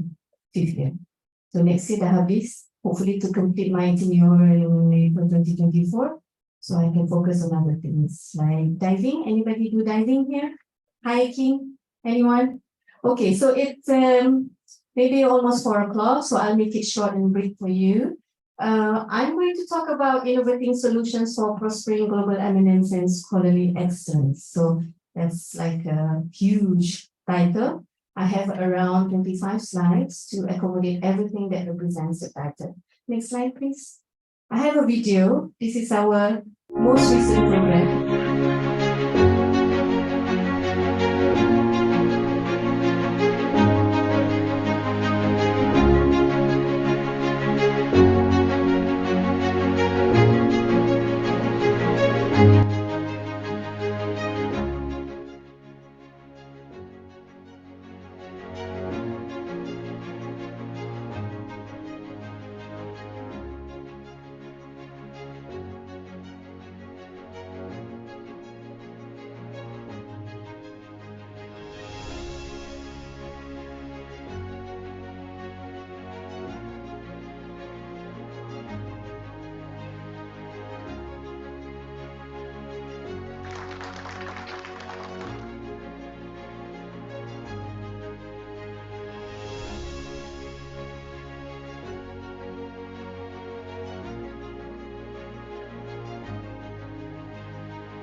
Ladies and gentlemen, without further ado, Let us invite Yang Amat Mulia Tengku Zatasha to share her passion in reading. The floor is yours, Yang Amat Mulia Tengku.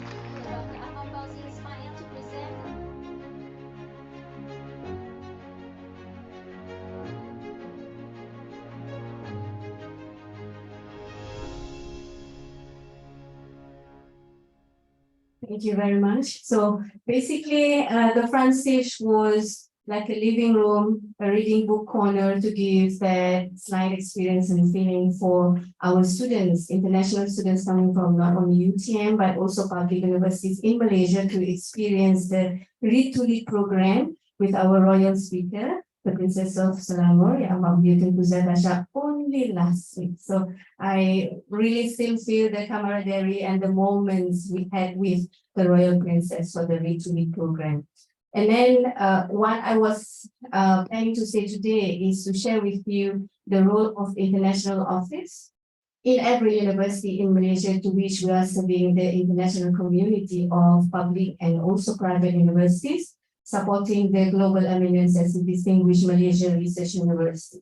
So at least that is the mission of every university in charge of the international office. Next slide, please.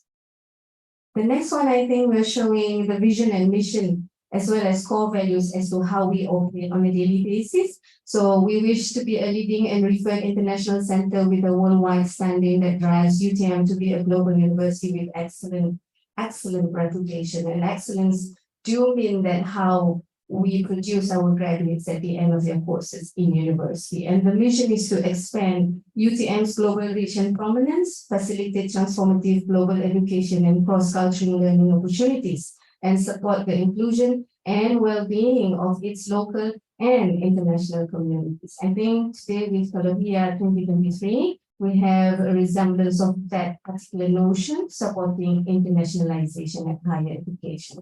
And this is our core values: integrity, synergy, excellence, and sustainability. And what we in Universiti Teknologi Malaysia always say is that we bring UTM to the world and we bring the world to UTM. So today we have the world, particularly the ASEAN communities, to UTM. And then the next slide is showing, the next slide please, the structure, international structure of how we operate. So we have our director, and then supported by associate director, which is myself, in charge of UTM Kuala Lumpur campus. And we also have associate directors in charge of global eminence as well as student well-being. The total number of staff at international office is 60. Here in Kuala Lumpur campus, I have 8 staff members working with me. And the next slide is showing UTM global presence connecting with the embassy. Being a campus that is located in the city center of Kuala Lumpur, we are surrounded by the ambassadors' respective offices around Kuala Lumpur here. And we are hosting over 5,000 international students coming from 83 countries. During the pandemic period of 2 years, it was crucial for us to connect with the embassy, because international students, when they wish to leave Malaysia during those periods, they need to have a supporting letters from the embassies, and then we need to know who the ambassadors are. So this is how we began with having that strong connection with the embassy offices around Kuala Lumpur. So we introduced a program called Ambassador Global Lecture, to which we invite his or her excellencies to come to speak to UTM on their chosen topic, which can be related to non-related to higher education. But we received a very good turnout for this program, and the ambassadors really love to come to UTM and speak and meet with their students, especially coming from the home countries. So we had from Romania, Nigeria, Australia and Belgium tourism, and upcoming we're having His Excellency from the Embassy of India to Malaysia to be organized next month. The next one. So this is the presence during the Ambassador Global Lecture. We normally organize our event just in the same hall here. So we have this participation. For Australia, we have 86 members ranging from university presidents from all over the world during the University Presidents Forum last year. And from Romania and Nigeria and Belgium, the average number of participants is around over 80, accommodating this same hall. The next one. So just to share with you some photos, these are the photos showing we, UTM, visiting the embassy offices around Kuala Lumpur. Sometimes we just want to organize programs, sometimes we do organize events to which the ambassador's presence is required to support the students' activities. Next. So just to share with you the 12th University Presidents Forum moments last year in 2022, to which His Excellency Dr. Justin Lee from the Ambassador of Australia to Malaysia was keynote speaker. And the next slide. Okay, so we do the same thing. I think engineering also mentioned the importance of having students program, catering for what kind of graduate that we want to produce from university to serve in the industry. So we also do academic visit, student exchange or non-graduating student exchange, UTM summer school. And we also have, the next slide please. The next slide showing, I think, inbound mobility program.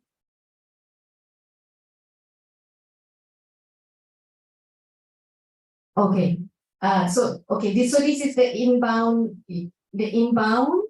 and then the outbound. I think I'm ahead of the slide.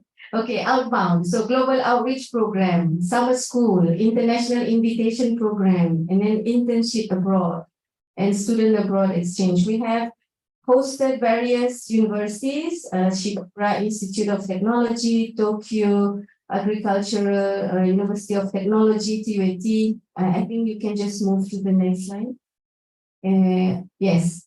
So we went for some social excursion around Kuala Lumpur, see what we have in our country.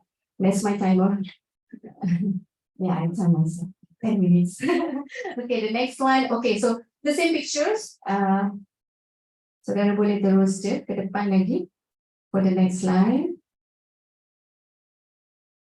Okay, so we do also social impact programs, CSR program with the students. We go all over the place with the students, internationals as well as the local students.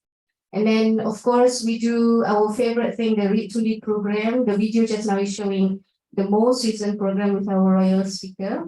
In the next one.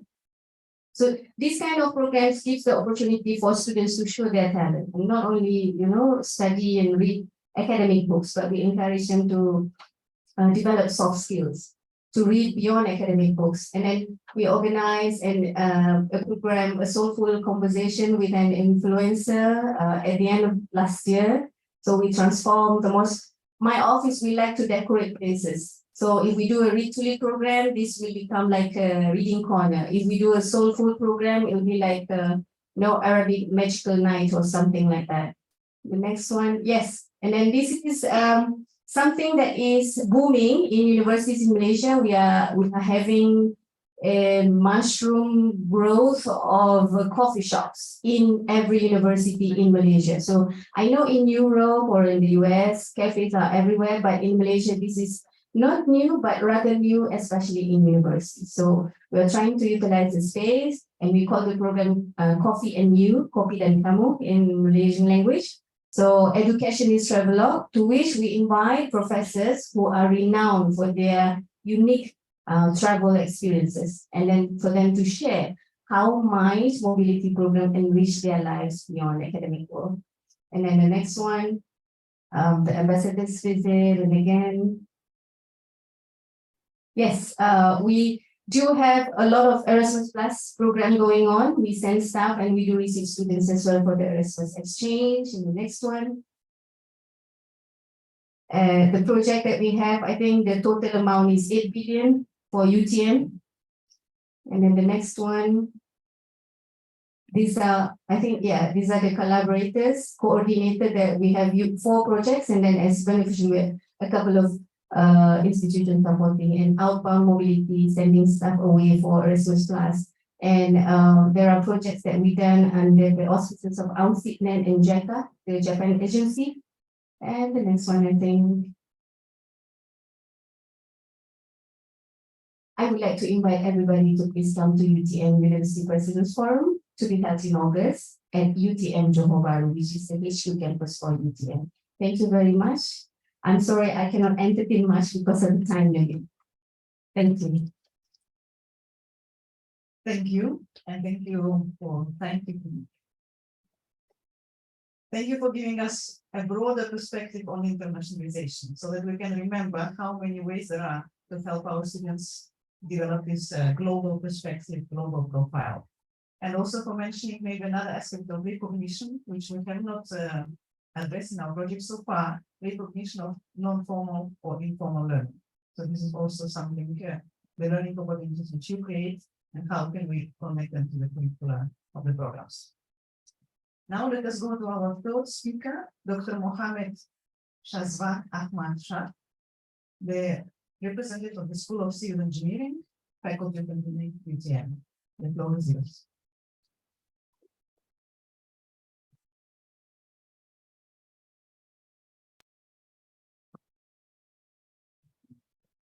Assalamualaikum and a very good morning. Thank you, moderator. You know that I've been sitting there for a few minutes and I'm sitting directly under the aircon and my head without the filter. So I'm literally a brain freeze now. Right. So I would like to share a little bit on my experience on both student exchange and also summer school, right? And both in Korea and in Indonesia. I hope that the cameraman can move because I'm going to walk here and there, right? Okay. Soon.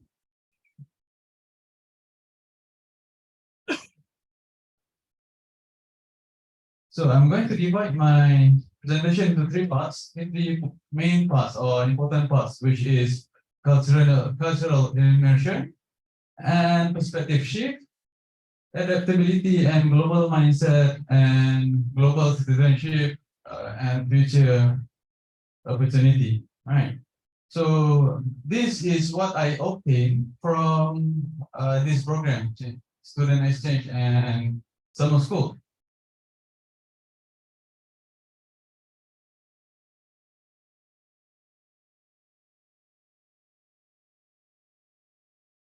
So I was sent to Seoul National University of Science and Technology back in year 2012, right? And I am fully sponsored by the government of Korea and also our government. So thank you very much for both of these governments, right?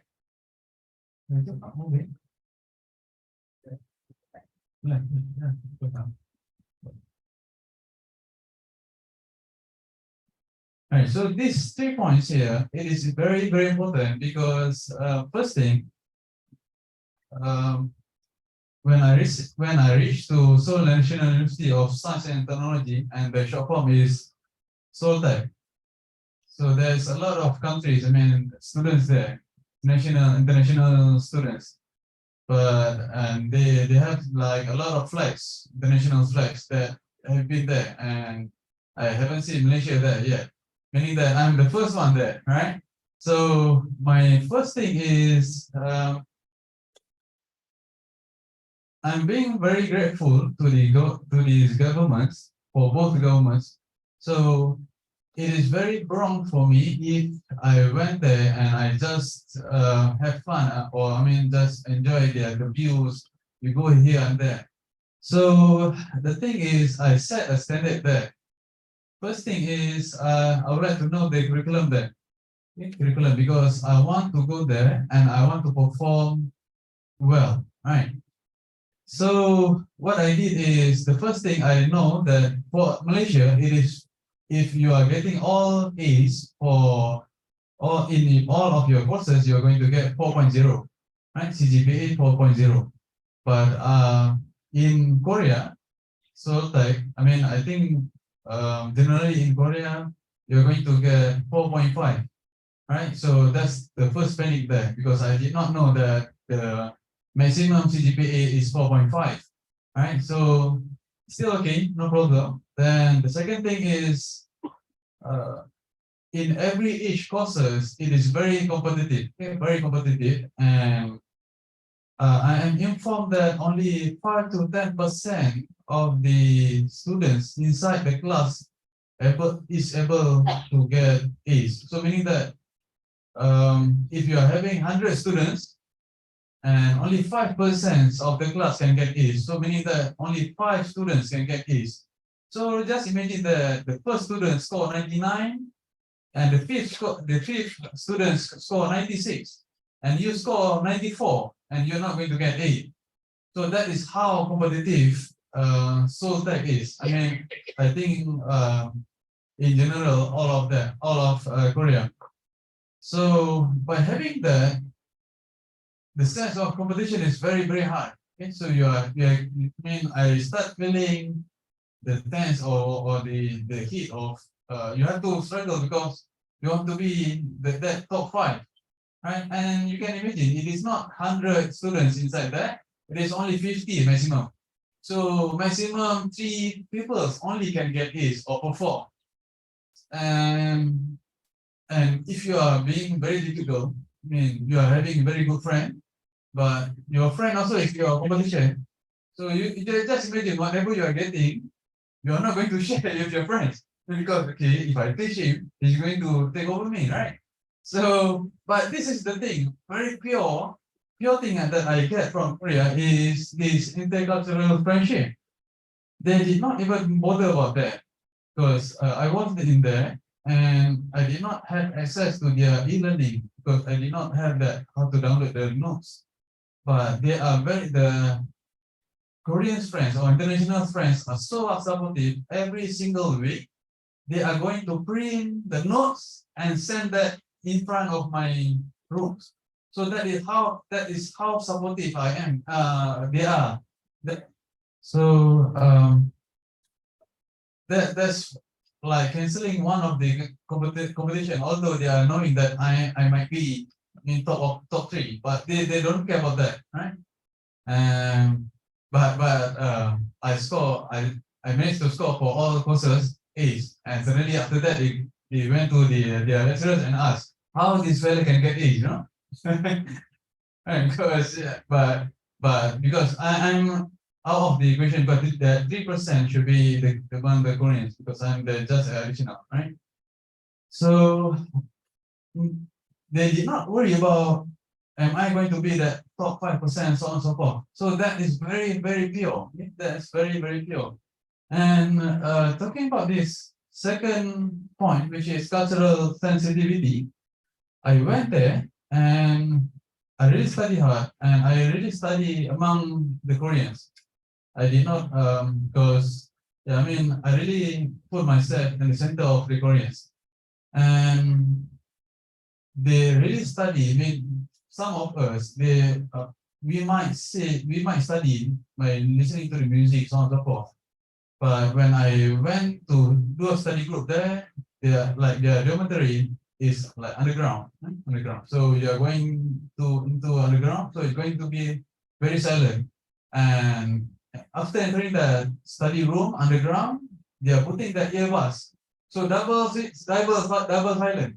Okay, that's very, very silent, and you are going to be very focused. So that's another thing that I have to respect because some of us study, we have to listen to music, so on and so forth, but not them. I might know that I'm not saying that I'm generalizing all Koreans, but majority is like that. And respecting their cultural sensitivity, I'm being lucky because having a very good friendship with them, they at the end of the at the end of the semester I'm about to fly back. I'm about to fly back.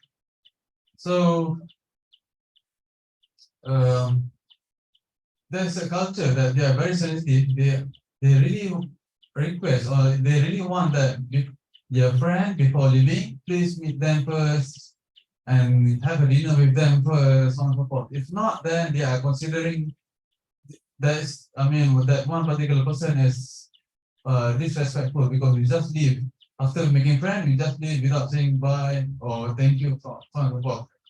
But I'm really touched by that because I just go and met them. They already ordered for me like 2 to 3 pizzas. Really pay off everything for me to eat that night because after that about 5 a.m. I'm going to fly home.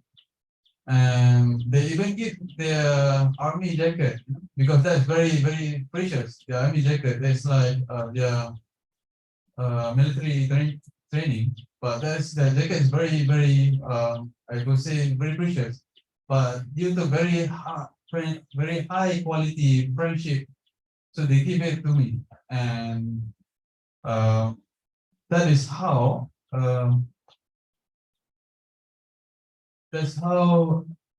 being a global citizens, or I would say that students exchange impact me a lot. Yeah?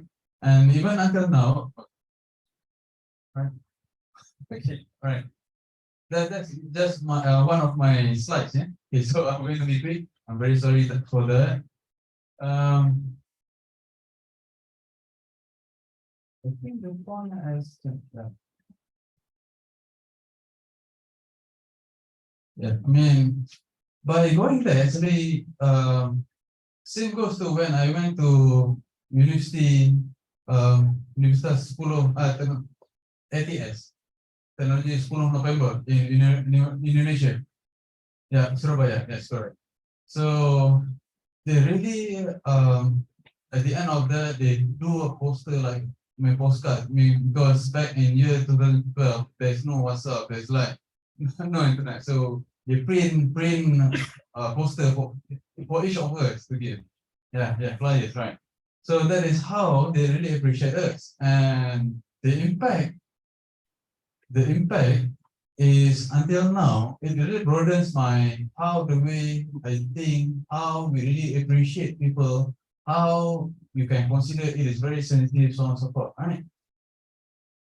So I think the slides still a lot, but I think I'm very sorry that I'm changing this session into like a sharing session instead of like a formal session. Yeah. But okay, I'm moving.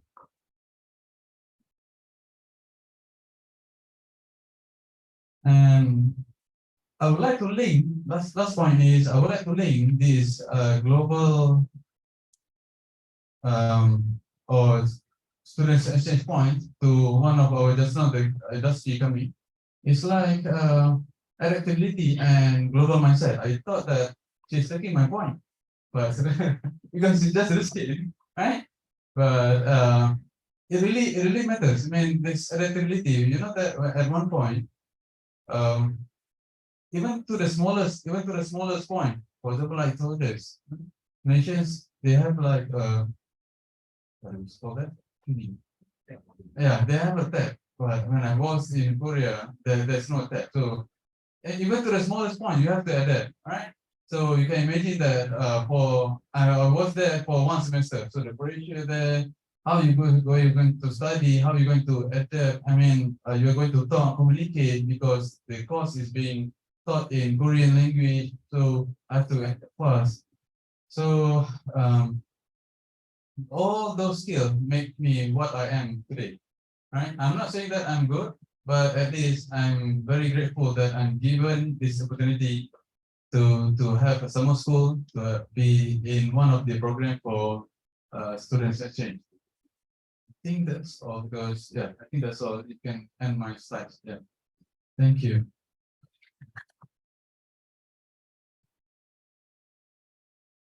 Thank you very much. Thank you for this sharing because it's just one testimonial, but it reminds us about how much one exposure can learn or can teach a student, right? Because it happened more than 10 years ago, and we can still see the impacts.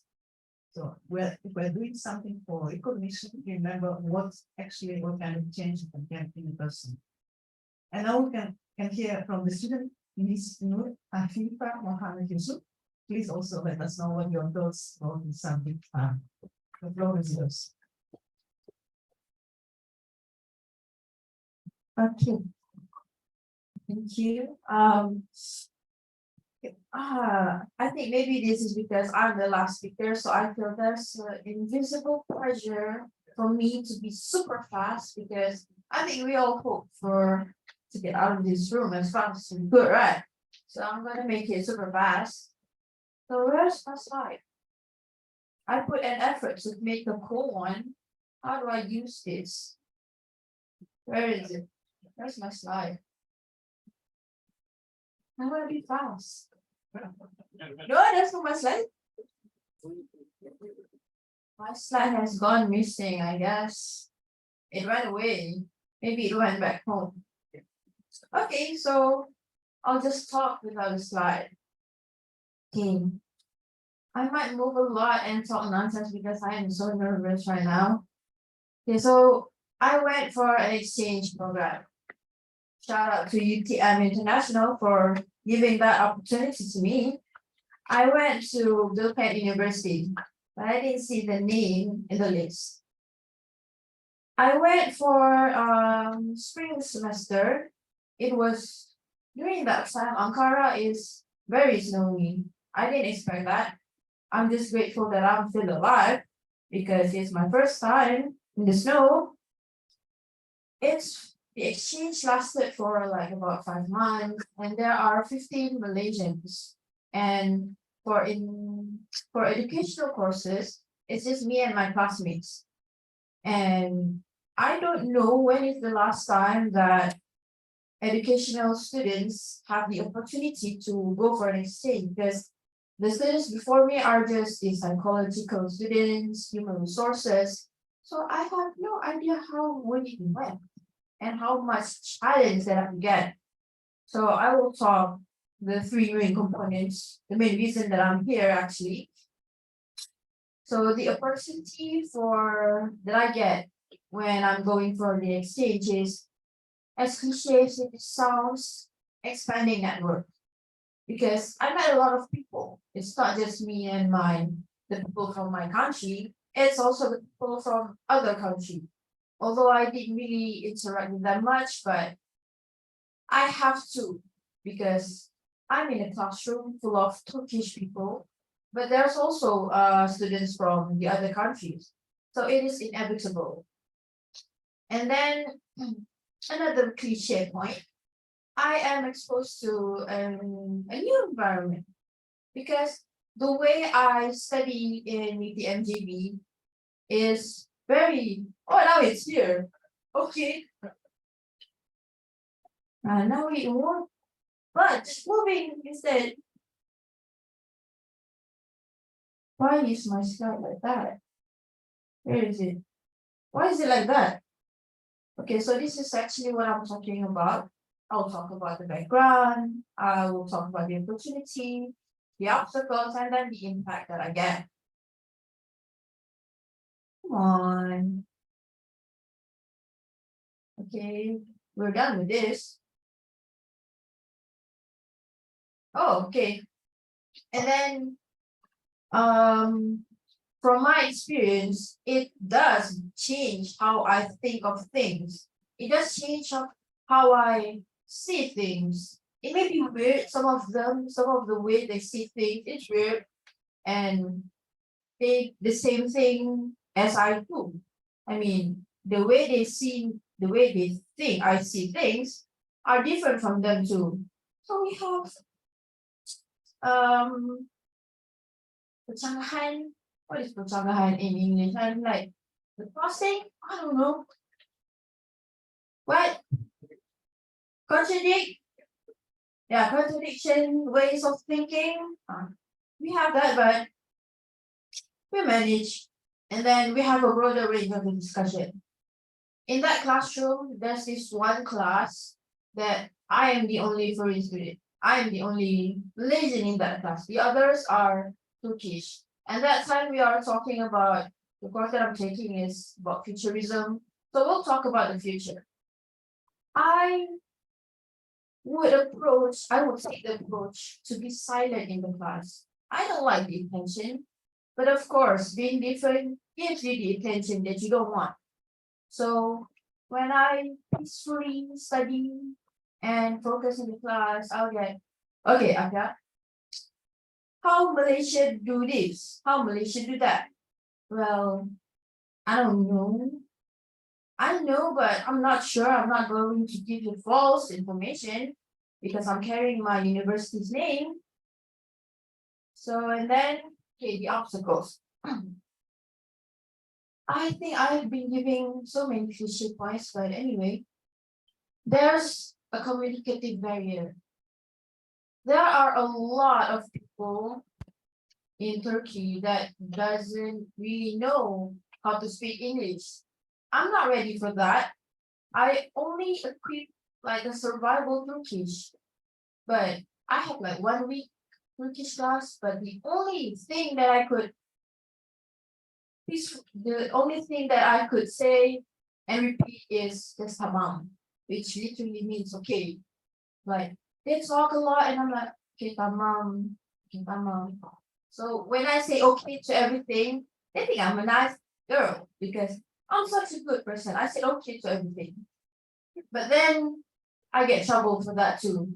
I bought a spectacles, which cost me a lot. And then, oh, there's a difference in the syllabus too.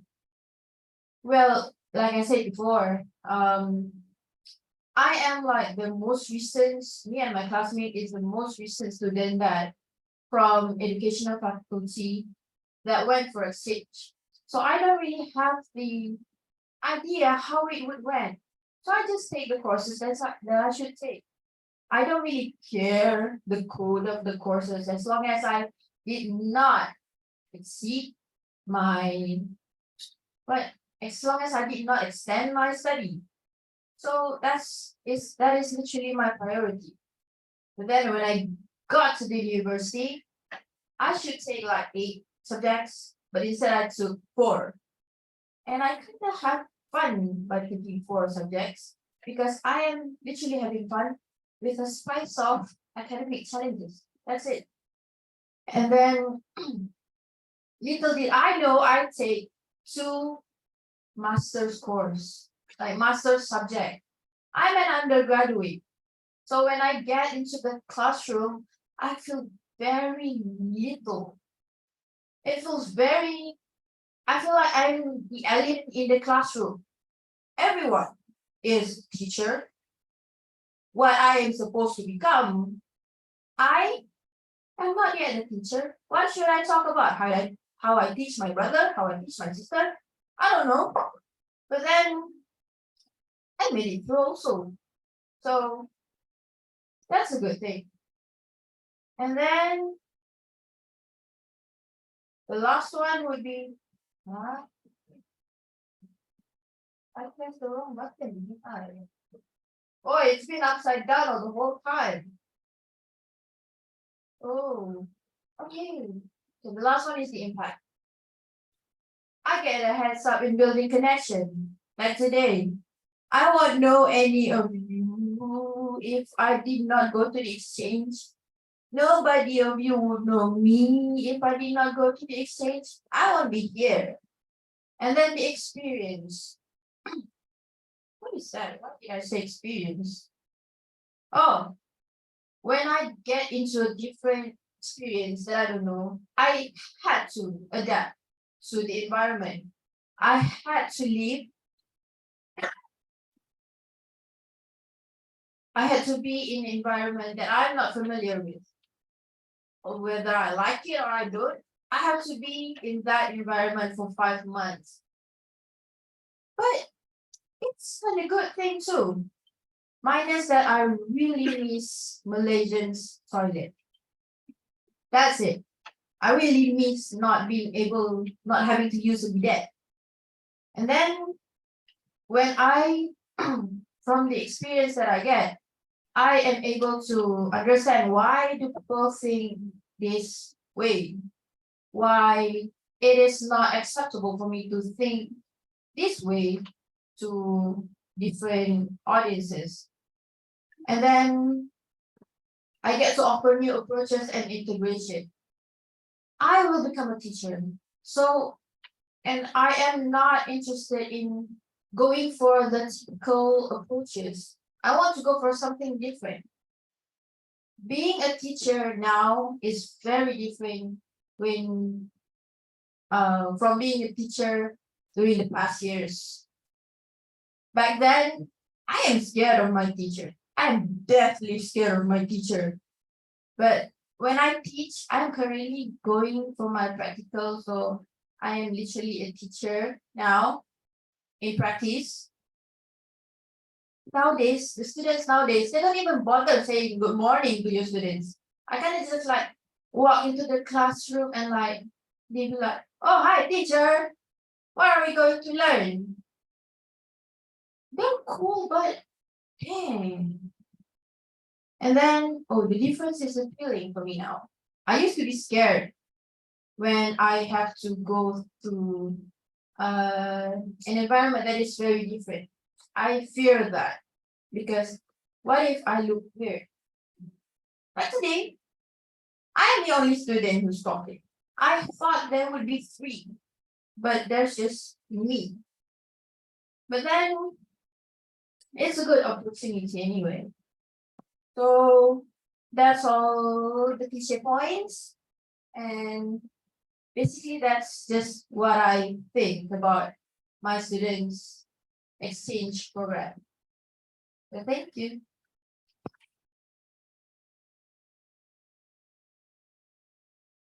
Thank you. Thank you for your presentation, your sharing your performance, whatever you want to call it. I'm sure you will continue reflecting on it, and we will also continue reflecting on it. We'll remember this part. Do we have any time? No. Yes. No. Okay. No, at least we'll try to stick to the time. Thank you. Thank you for the 4 speakers in this last session. I'm sorry we don't have time for comments and questions, but yeah. You can still share questions by email if you would like to engage in any discussions. Dr. Khalid?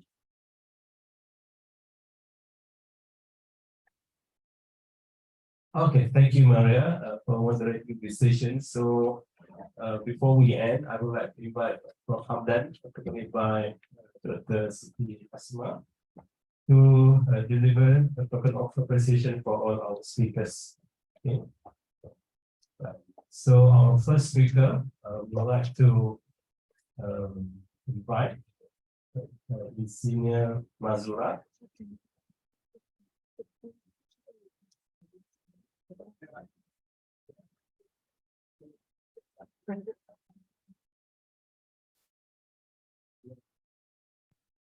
The second speaker, Associate Professor at the Nurul IIT.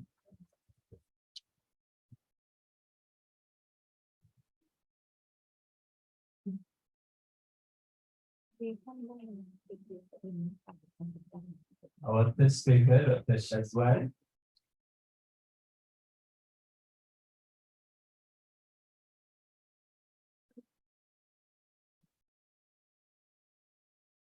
And our final speaker, Ms. Atika.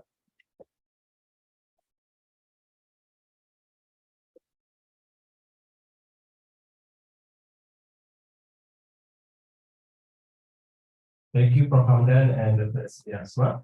Okay, for tomorrow's agenda, we focus totally on our workshop, okay, about teacher education, civil engineering, and medical education. So all of you are invited, and we have students that we bring from UTM Johor Bahru to join our session tomorrow, as well as some students around Kuala Lumpur to join us tomorrow.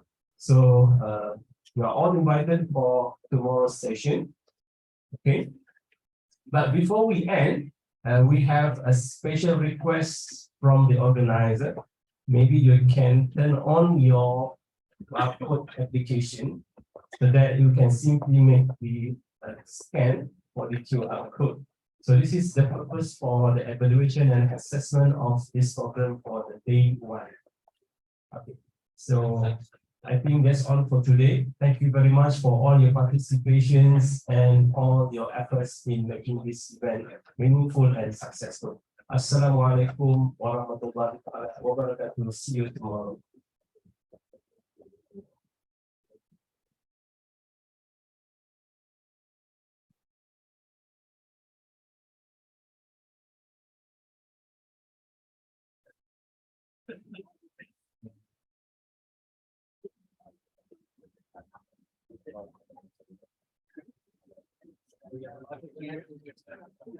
Yeah.